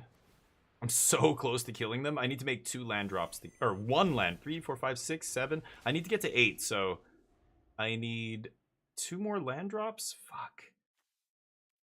Otherwise, I just cast it for 10. Like, I do it for 5, copied, kill 2 things, and then I Saiba it back and do it for 5 again, copied to... Oh, but that wouldn't kill them, right? That would put them to 1. Let's see. Let's see what happens. This guy's spent. They've got a morph. They're probably going to just play Hauntwoods here, hopefully. Aha. Okay. Conjuring cards from graveyards. What do they get? Burn down the house? I don't even know what the best thing in my graveyard for them is. Outrageous robbery is obviously what's coming back from their graveyard. Yup. 16 cards in my library.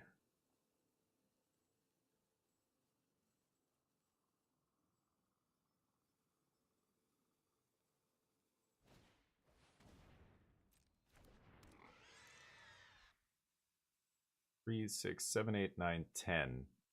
They can only robbery me for 8.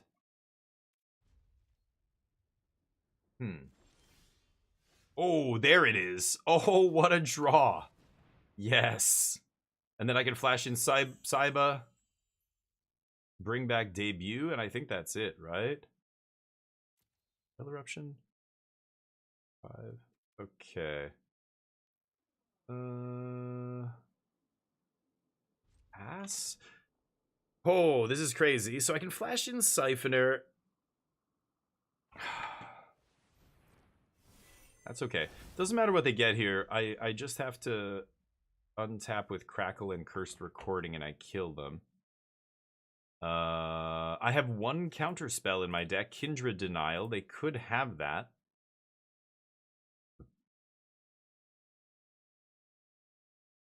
But I have 14 cards. They might just tap out here for a giant robbery. And if they do, I think I win the game. Let's see. What a crazy game. They're not killing me with damage. I guess they could have Crater Hoof or something. That might kill me. That would definitely kill me. But if they're going to win with robbery, I don't think it's enough. Hopefully they just go for a big robbery here. That would be great.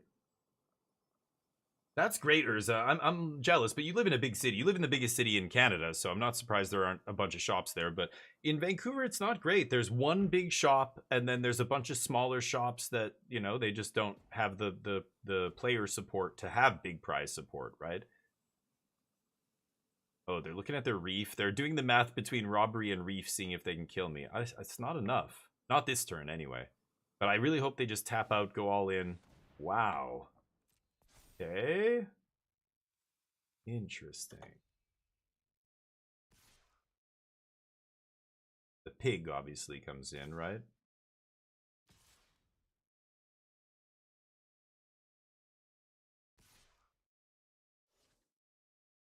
Why wouldn't you attack with the pig?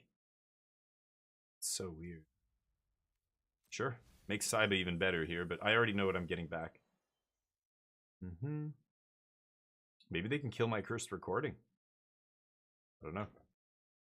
They know what I'm doing here, obviously. They saw a bunch of cards from my deck, including Draconic, whatever. So I could flash this into block.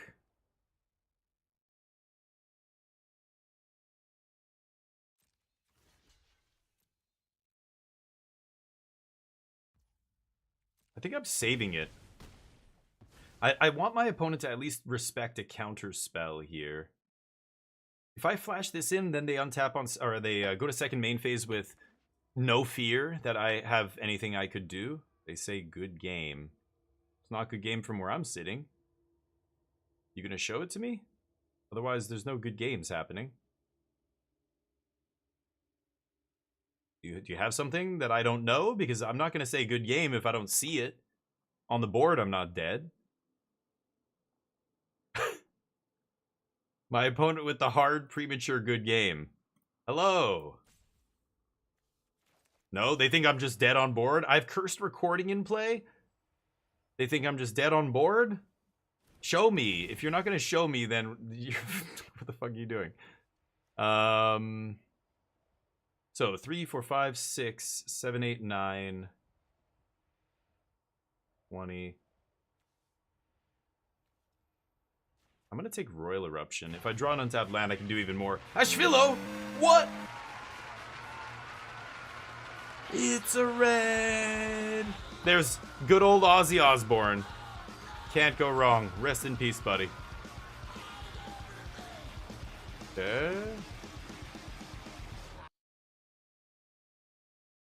My opponent with the good games. Crazy. How you guys doing? Thank you for the raid, buddy. Let me give you a shout out. Ashfilo. Look at this. Go give them a follow. Do it. I'm not joking. If you don't go follow them right now, you're banned from my channel. Just kidding. Welcome, everybody. We're super chill here. Ooh, I could even rift, but then I am going to die to this, right? So I've just got to go for the crackle here, I guess.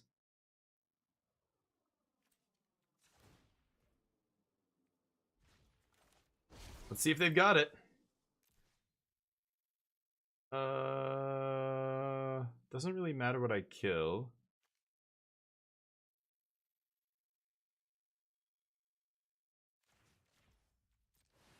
Let's see if they've got it. Oop.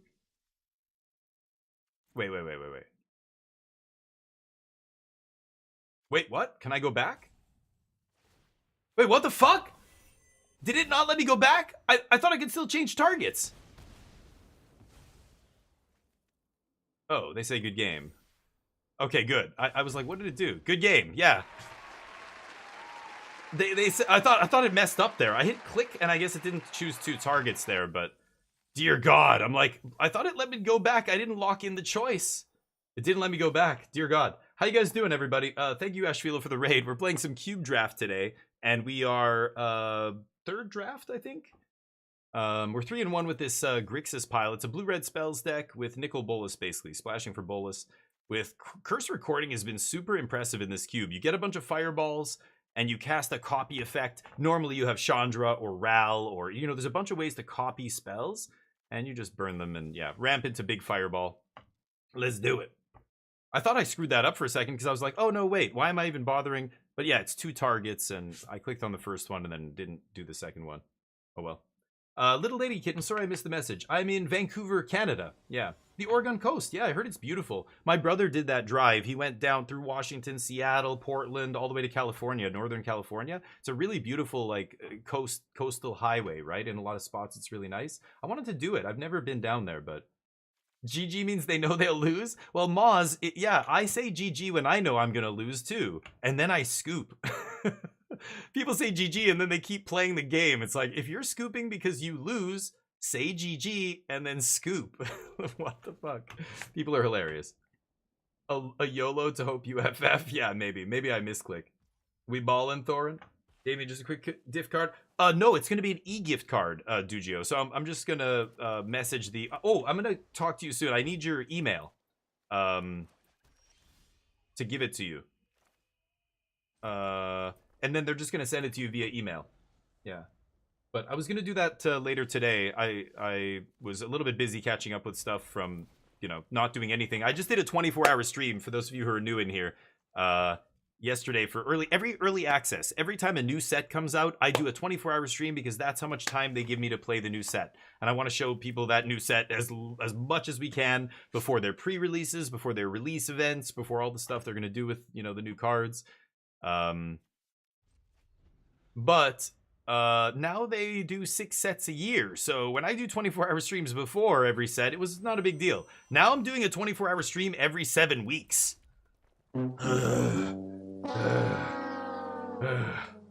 It's ridiculous. It's ridiculous how many sets come out every year now. So I've been doing a lot of 24-hour streams. Maybe I'll have a stroke on stream.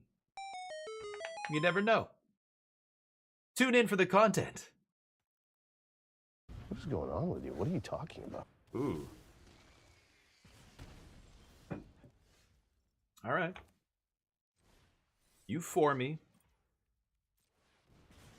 3, 4, 5, 6. Man, if I could have just drawn an untapped land there and Eugene here, that would have been sick, but no such luck. All right, here we go. Blue-red mirror? Oh, you stop it. Wait for fade. You stop that right now. You look good. You look great, buddy. I don't know what something with your hair is like, you look fantastic. You look like the Empire from Foundation. Okay, 2 in a row, really? Can we stop the ass licking right now? People who are new in here are like, is this person like, is this some weird like Jared Leto like cult in here? What the hell's going on? Thorin, there you go. That one's better. You put it on your head, try it. I should try that sometime. Okay, well, Ugin can eat that, so deal. Eugene, they call him Eugene. Here we go. That's a tapped land.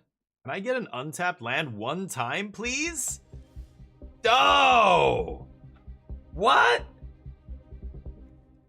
God damn it.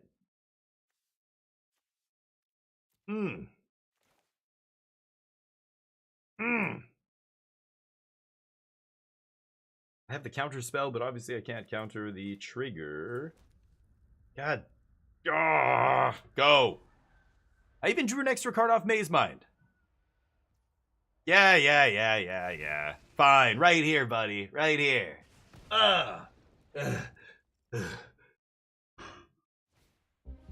Is that all you got?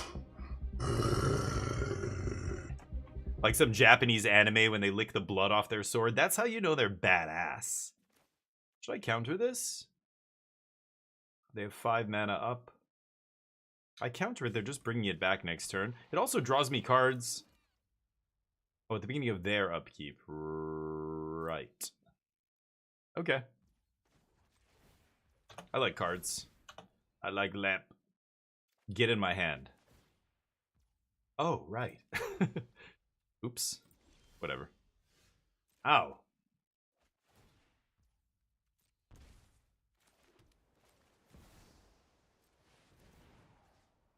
Good night.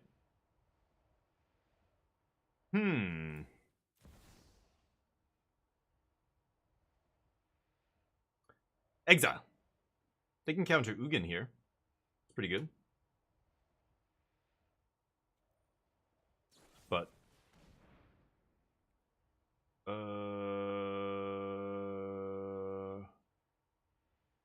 okay. They want to keep it in the graveyard for the birch.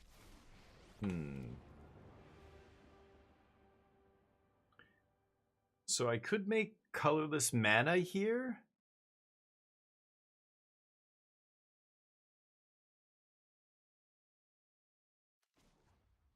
No, I'm just gonna gain 3 life, right? I could make colorless and play Cyclonic Rift and bounce Virtue, and then they don't get their thing back this turn. They can't even... Oh, I guess they could recast Virtue, but that would be their whole turn. I untap 3, 4, 5, 6, 7, 8, 9, 10, 11. I can crackle for 5, right?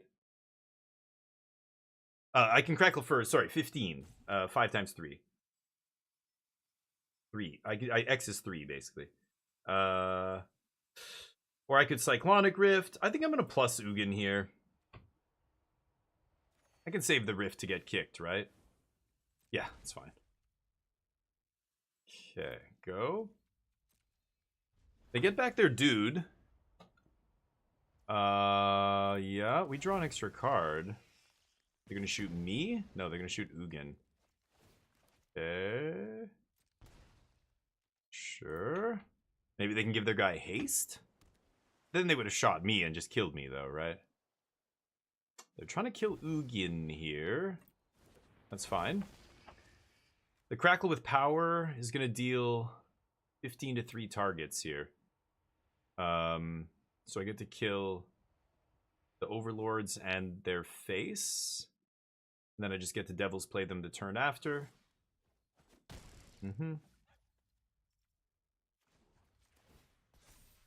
Gain life off this if I want. Don't want to land.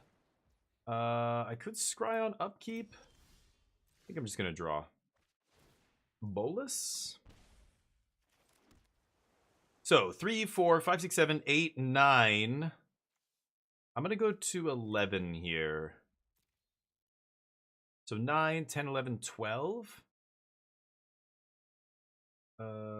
Sorry, and I do X is 3. I have 1 mana left. 1 mana is... Ugin's going to die if I do 1 mana.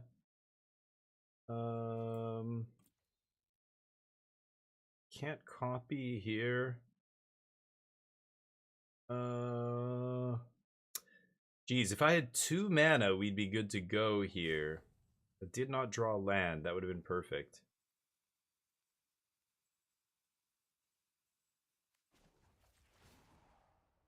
Okay, let's Crackle X's 3. Let's see, they might even have a counter here.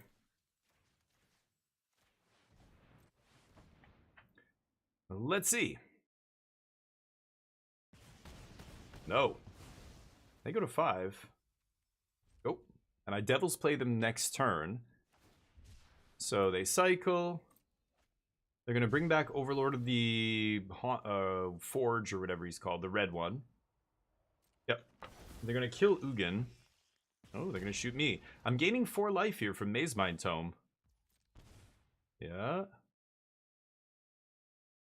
Maybe they forget about the tome. I just need to untap and Devil's Play them to death here. Ooh, they go for Ugin. That's good. That means they can't kill me, probably.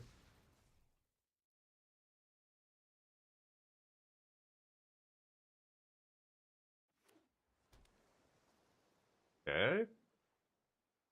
Acting 2000. You gonna do bag? What's up? Tech for a standard deck. Oh, nice. Sweet. Yeah, let me know. Like to see it. Illegal standard mid-range pile. Salute. Gain some life. I have the tapped land. 4, 5, 6, 7, 8, 9. This is 6, 7, 8, 9. I can't leave up 8, 9. Oh, no. I am going to draw this. That's 10, right? 4, 5, 6, 7, 8, 9, 10. Yeah, of course. If I draw this. So then I can go... Yeah. Devil's Play, leave up the Kindred Denial here. Let's go 5 to the face.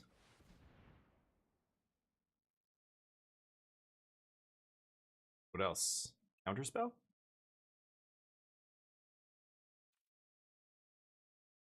Fireballs, baby. Fireballs. Turns out the answer's no.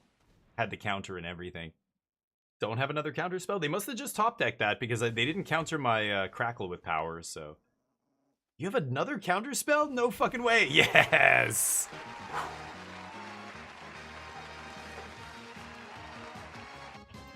Alright. That was close. Woo! That was close. Bet you thought I was going to lose that one, huh? Nope. We're 4-1. Will we win this match? Put your bets in here. I'm going to bet no. I'm going to bet on no. You bet on yes. 8-Ball, we going to win this? Sources say yes, see? It's the old reverse jinx. If you really want to win something, bet against yourself. That's how you win big. Never mind. People don't get that, I think, probably. Bet against yourself and you'll win big every time. Go. You guys want to do a little number game? Anybody who beats me at the number game, I'll give you 5,000 wings right now. That's an 87. You are not winning this number game. 24. Go home, you're drunk. Anybody else? Anybody else want to try? I guess it's just tap land, activate this dude again. Hedron Archive, not a bad pull. 21 Anirian? Sir, this is a Wendy's. Get out of here with this 21. Get the fuck out of here. We're not at the mall. Forever 21 shit. No. 18? Look, barely legal. Get out of here. You make me sick. Just kidding. In Canada, that's when you're legal as 18, but I know in the States it's like 21 or something. I'll never forget the hordes of college-age American students who used to come up to Canada. Oh, I ripped a key off the top of their deck? That's pretty good. Cursed recording. We gotta go key here, right? Nice. Day of Judgment, nothing great here. They've got Overlord. Day of Judgment, they haven't played a single spell, and I've got removal in hand. Maybe it's just Growth Spiral. That sucks. Artifact or creature. This is where key sucks. Like, key is, it's random, right? Sometimes it's great, sometimes it sucks. Am I really gonna take a Growth Spiral off this? I guess so. Not super crazy about that. Slap. Okay, here we go. 60, nobody beating an 87. Move fail, English fail. Go win a box somewhere else. You're not getting my box, Urza. You're not getting in my box. Oh, that's rude. Okay, so now Growth Spiral is unplayable. Fucking Casualties of War. Meme machine. Alright. Go. Growth Spiral. Is there any way? I can make Treasure. I could cast this card. Or I'll just discard it to something. That's not a big deal. So we have 6 mana here. Untap Ugin. Ugin exile Overlord, maybe. Exile Gix. This fucking guy. Would you leave my mana alone? You never mess with another man's mana. Ever. It's like keying my car or something. It's just uncalled for. Alright. Thank you, Senor Tenebroso. Senor Tenebroso, welcome to the squadron. I don't know habla español, but thank you for joining. I'm sure you can speak English, otherwise you wouldn't follow. You'd be like, what is he saying? But, thank you for the follow. I appreciate that. I don't know if you're from Spain or Mexico or wherever, but Spain is awesome. And Mexico's awesome. I've been to both places, actually. Or maybe you're from neither. Maybe you're from Canada. Canada's awesome, too. Golos. Haven't seen Golos in a dog's age. Damn. Okay. Still not enough mana, because they keep messing with my mana here. 5, 6. Oof. This is rough. I needed to find a land earlier so I could, keep making land drops. I missed a couple land drops as I was ramping there, and then they erased all my ramp, but they're spent. They have 1 card left. How am I going to win this? If I go Cursed Recording, untap, draw land, I go Devil's Play X is 4 twice. I still can't kill either. Like, I have to double down to kill one of these guys. They're just going to activate Golos next turn, and they just might win the game, but there's not much I can do about that. I kind of want to save Cursed Recording for after I play Ugin and then play another, you know, artifact and exile something relevant here, but I think I just have to do this and pray. Ugh, silly. Their deck looks like an absolute pile, too. Anguished Unmaking alongside Casualties. Gix with no creatures before it, like for 6 turns. Golos is gross, though. Golos is going to win them the game by itself. I can't beat that. As soon as you have 8 mana and you can just activate Golos, I'm dead. Unless they don't activate Golos here for some reason. You never know. Outrageous robbery. Sure. Last card, huh? Did they just rip that off the top? They had 1 card left. Yeah. And then they was it 1 card too? I think it was 1 card, but maybe I'm wrong. Land?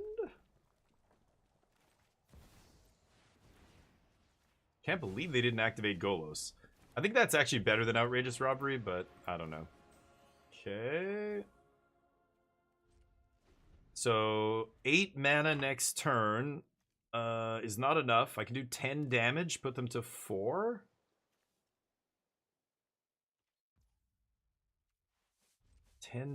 Put them to 4. Huh. I can still top deck my way out of this. With Cursed Recording, any fireball I draw is just going to be lethal. I have 2 more in my deck, unless they stole it, but no way to know that. Why are they not activating Golos? It's crazy.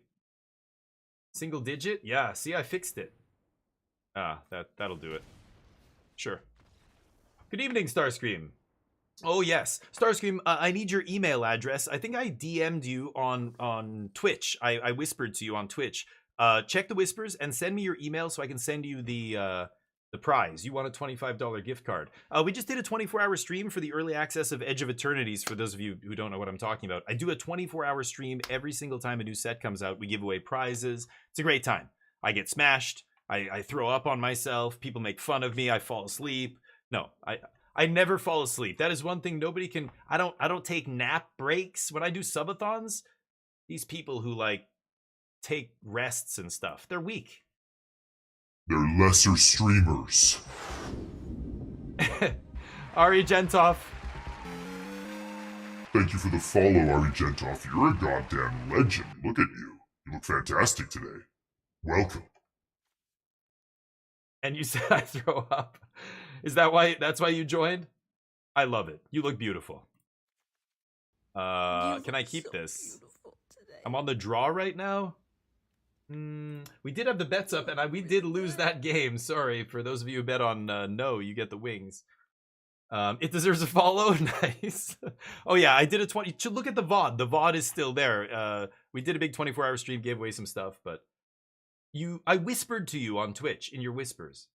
I messaged you. Oh, yeah. Message me if you can, or go to the Discord.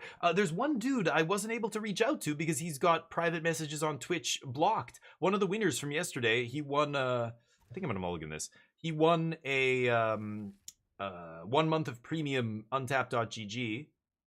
Okay, I'm gonna ditch Crackle even though it's so powerful. Just too late game right now. And I need to get a hold of him. It's Matt. Hold on, let me see. His name is Matt Smith's Hair. Matt Smith's Hair on Twitch. If anybody knows him, or if you're in here, Matt, please message me because I can't actually message you directly. And he won a prize. Anyway, I put it in the title. Yeah, like what is? It's like an APB, or it's like one of those alerts you get when like a kid gets kidnapped, or I don't know. When they send them out, forest fires these days. In Korea we used to get them for pollution. Whenever the pollution was really crazy. So what does this do? It's kind of gross. I think I might just kill that. Get out of here. Did I forget to scry? I totally forgot to scry on their end step, didn't I? Oops. Or maybe I auto-passed through it. They'll show right up, yeah. Yeah, exactly. Just put out the APB. Matt Hair. People will just think it's a joke. They're like, what is your title about?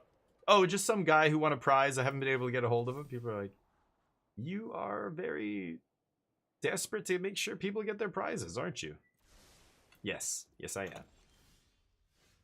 Ooh, need another red source. Go. We've got Kindred Denial up here, which is nice. They don't do anything. I get to draw cards. Blue-black. Nice. No splashing? No nothing?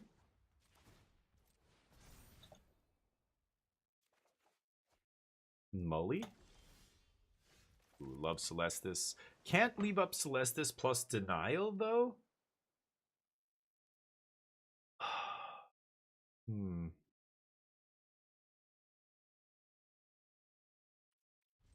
think I'm still passing. I'm sitting here on Tome.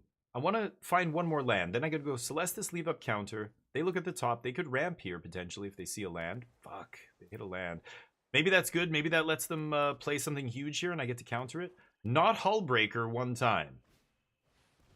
Okay, that I can counter. I'll get a 5-drop. Maybe Gilded Lotus? Oh, they could fight over this? No counter. Okay, Gilded Lotus off the top. You just have to say it. You just say the thing that you want, and then the deck gives it to you. On Reddit, they told me it's rigged. That's how it works. It's just rigged. Love to find a land here. Don't want that guy.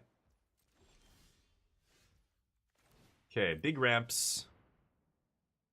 We'll go Lotus into Celestis. And now we're looking for any fireball to just basically win the game. Yeah, I'm not going to scry with Tome here. I want to draw a card one more time. We've got Muldrifter to draw cards. Curse Recording not copying Muldrifter, of course. Okay, that's pretty good. Lolth is scary. Making spiders, of course.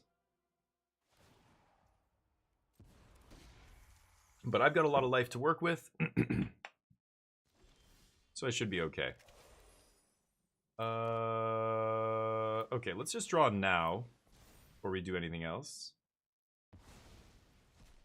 Probably shouldn't have played my land either. Okay. Jam the recording.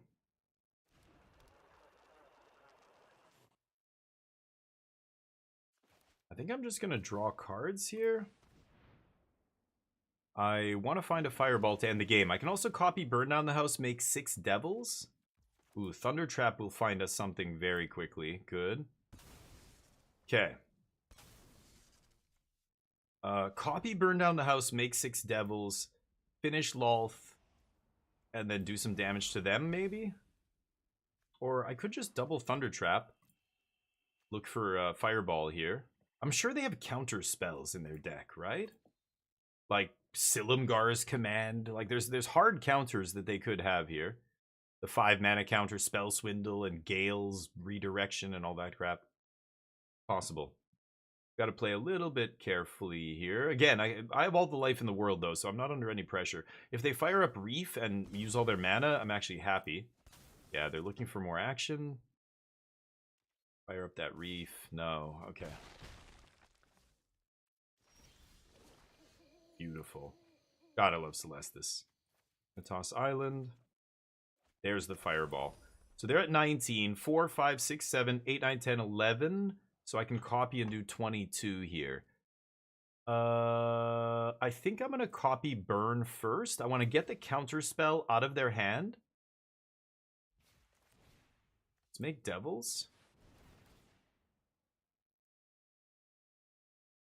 Let's see what my opponent does here. So they can counter one of these copies. Okay.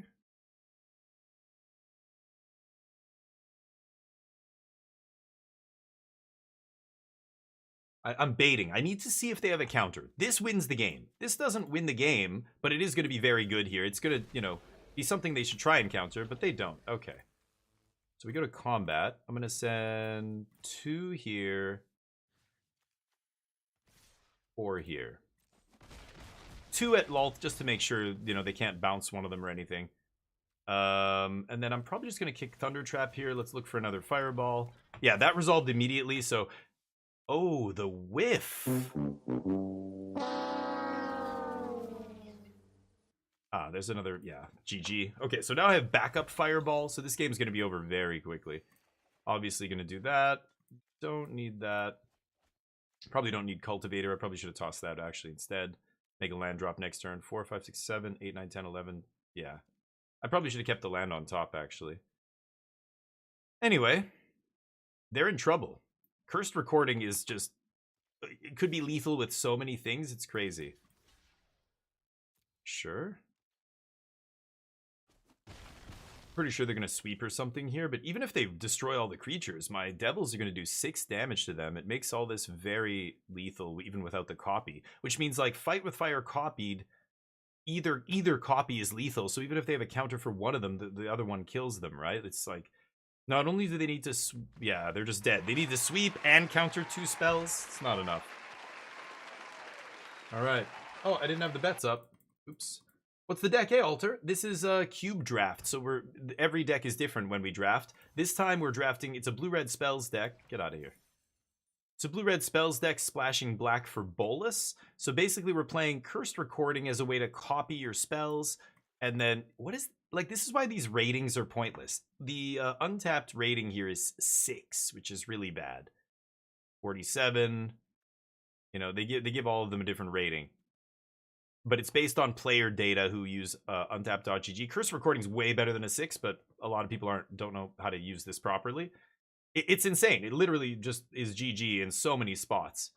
Just like Chandra, just like Ral, a lot of these cards that copy spells end up being really good with fireballs. So the whole deck is like ramp, control, you know, you're killing their stuff, you're drawing cards, trying to draw the pieces, have it come together, and then you kill them. with Big Fireball. So let's see if we can keep going. We're 5-2 here. Let's get the bets up for this one. Will we win this match? Put your bets in.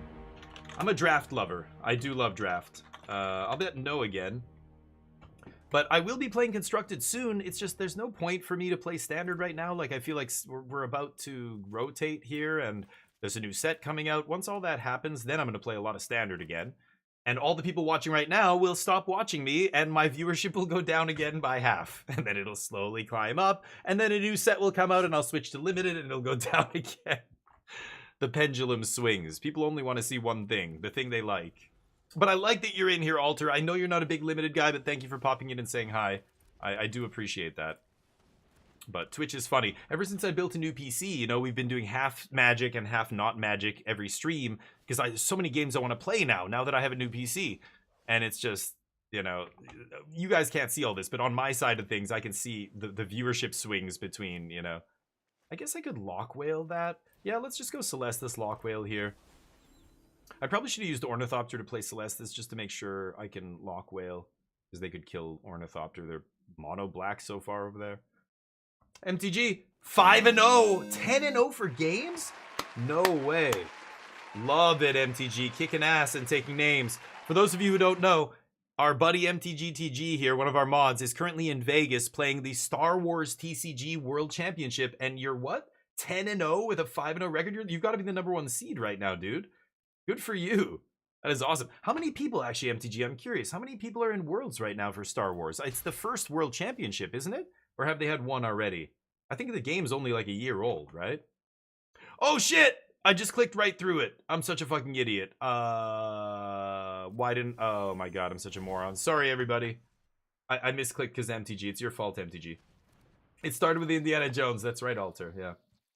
Skills for the toolbox. Oh, absolutely, Big Kev. Yes, absolutely, absolutely. I 100% agree with that. I'm sorry. I'm not paying attention. I just fucked that up. That's my bad. Whatever. Discard the whale. You failed me, whale. Bolus? I don't want to just kill this idiot, right? And then dragons are cheaper. Yeah, so I can actually do both. Do this, and then Bolus is 3 mana. Bolus. Nice. So Star Wars... Oh, you're right, Kev. Yes, I remember that Star Wars TCG way back in the day. Picard and all this stuff on the cards. Captain Picard, Worf, all those TNG characters from the show were on there. But no, he's playing the new one, the one that came out a year ago. So, oh, what? 2,000 players almost? Are you serious for the World Championship? That is crazy. You had the Vindicator? There you go, Infit. I remember that. I remember that game. And Star Trek. There was a Star Trek TCG back then as well. Okay. Celestis is so good in these late game board stall situations. Hopefully I can burn down something good here if they play it. Otherwise we're making devils.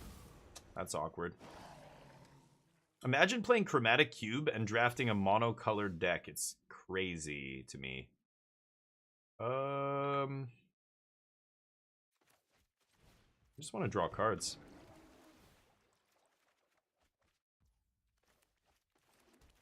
It's a trap. That is wild. 1,900 players. That is straight. That's like mind-blowing to me. I don't know. No attacks. Okay, so we've got Ugin.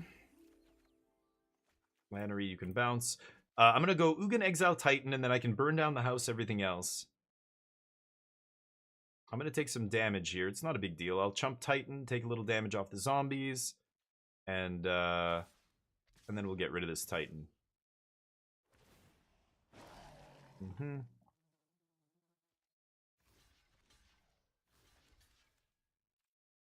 Blocks. Thank you, MTG. Yeah, take it easy. You don't have to watch my stream, but dude, thank you for the updates. I want to hear about it. I'm gonna stop streaming in about 40 minutes or so, but tell me about it after if you do well. That's awesome. Love to hear other players I know do well at games that I love. Okay, exile. I could make 3 mana and burn down the house right now, but then Ugin takes 5. Should I do it? Or should I just plus Ugin here? 2, 4, 6. If I plus to 9... No, I think I'm still doing this. Oh, they're just going to kill Ugin anyway here. Sure.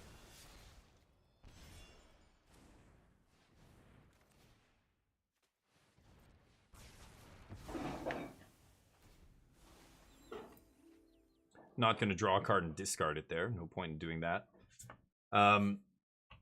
There was the original Star Wars TCG. Yeah. There was a Jedi one? Oh. Oh, interesting. Lower in terms of price or lower barrier of entry in terms of skill or complexity? What's an LCG? An LCG? I don't even know what that is. Oh, shit. Wait. I should have discarded that. That was dumb. In terms of complexity. Okay, I see.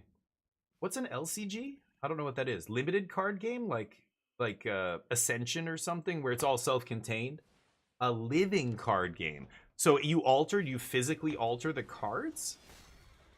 Or that's what when people talk about living board games and stuff, they're like oh, what game was that? Betrayal at the House on Haunted Hill or whatever, where there were like stickers and things you could like permanently mark cards and do things with. Living card game. I'm not sure if I'm familiar with that. Interesting though. I think it's cool. Hold on. So they've got a 5-mana demon. They're at 18. Ay. That's... So I flip inside the Siphoner.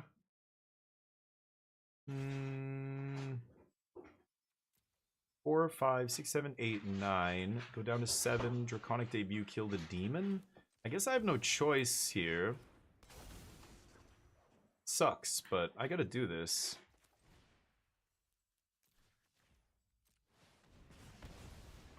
I can block, he'll go back in my deck, and hopefully I find Chandra, or no, I don't have Chandra in this one. Which one, what do I have here? I don't have a ton here, to be honest, Jesus. Crackle in my deck, Cyclonic Rift's not bad. Devil's Play, just a bunch of fireballs I'm hoping make it. I go the distance. Cursed Recording, my only way to copy, so Cursed Recording into something else would be pretty good, but nice. Rankle. Sure. What is it, draw? Kind of weird. Everything else is bad for them, except they have to draw me cards. Good, thank you. Ooh, that's a lot of mana.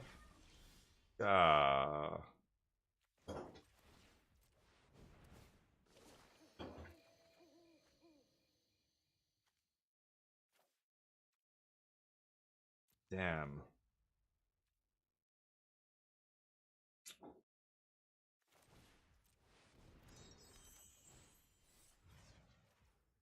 Okay.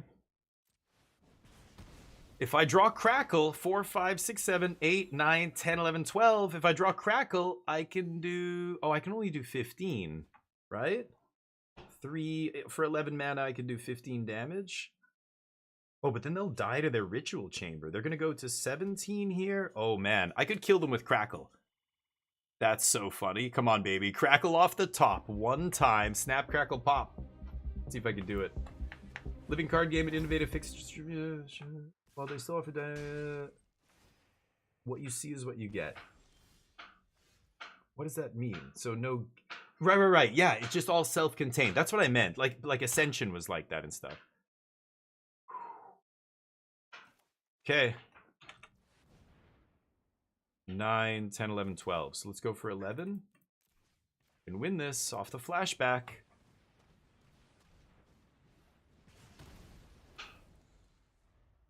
Okay, they're gonna bring back... Oh, it's Rankle. Yeah, I'm dead now to the haste, right? I forgot.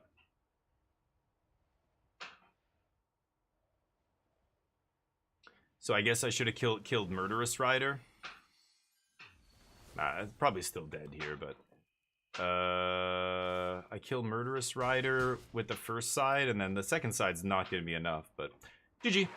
We go 5 and 3.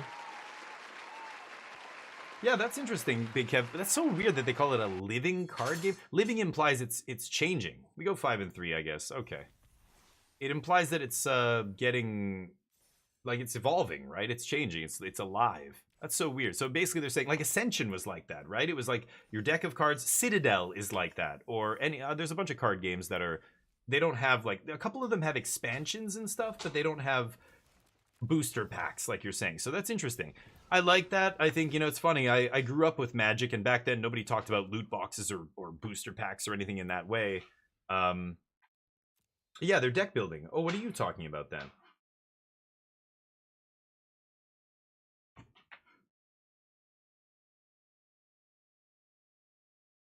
So I'm reading the description again. It sounds like it's just I don't know. Oh, we lost that. Congrats to those in bed on no. It sounds like it's like a board game, basically. Yeah, you buy the set, and then maybe they release an expansion. You buy that, and you just have everything together. Yeah, so that's right. That's what I'm thinking. But so it would be like, oh, what's that other one?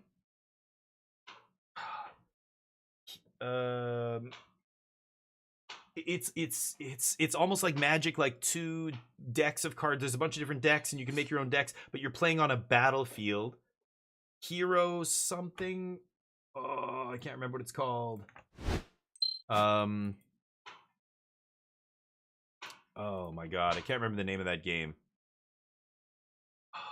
It's a card game. I play it with my buddy a bunch of times. He has a bunch of the decks or whatever expansions for it. Oh, not Keyforge. Damn. You started playing during Arabian Nights. God damn, Alter. You've been around a while. Yeah, that's older than me even. I started around Unlimited. I think Legends was just going out when I first started playing Magic. Legends had just finished and was sold out everywhere. Let's go give somebody some love. I gotta get out of here. Carlos. Oh, Carlos opening packs or something? Or I could give Carlo a raid. I read him all the time, though. We could try somebody else here. Standard climb. Let's give Not Rashid some love. Give him a follow. And say hi. No, I can't remember the game. Oh, it's gonna drive me crazy. It's like Storm, not Heroes of the Storm. It's like, oh my god, it's gonna drive me crazy. I've got to message my buddy and ask him what that stupid game is called. It's really good. It's like Magic, but there's like a battlefield, so there's some tactical strategy aspects to it that are really cool. Like your creatures can attack in a certain direction and stuff. Anyway, let me put a message in here. This is the message I'm gonna post in their channel before we pop in. If you're a sub, you'll have all those emotes. You can copy and paste that, or you can put your own message. Use some emotes, spice it up, give them a follow, give them some love. It's Not Rashid we're gonna raid here. It looks like they're playing Limited? Standard Climb. Oh, they're playing Standard. Lord of the Rings one. No, oh yeah, the Lord of the Rings one I know as well. No, not that one. God, it's gonna drive me crazy. Let me see if I can find a... it's not Hero Soul something. I don't know. I have to ask my buddy. I'm just blindly saying words and it's not coming up. I don't remember what it is, but let's give this dude some love. Give them a follow. I'll be back tomorrow for Variety Day. We're going to be doing a bunch of different games tomorrow. Not Magic, but other stuff. And then I'm going to be doing this pre-release tonight. So wish me luck for the pre-release. Good luck to all of you who are doing your pre-releases this weekend. Kick ass and tell me about it next week. Thank you for watching. I love you guys. I'll see you tomorrow. If not, on Monday. Peace.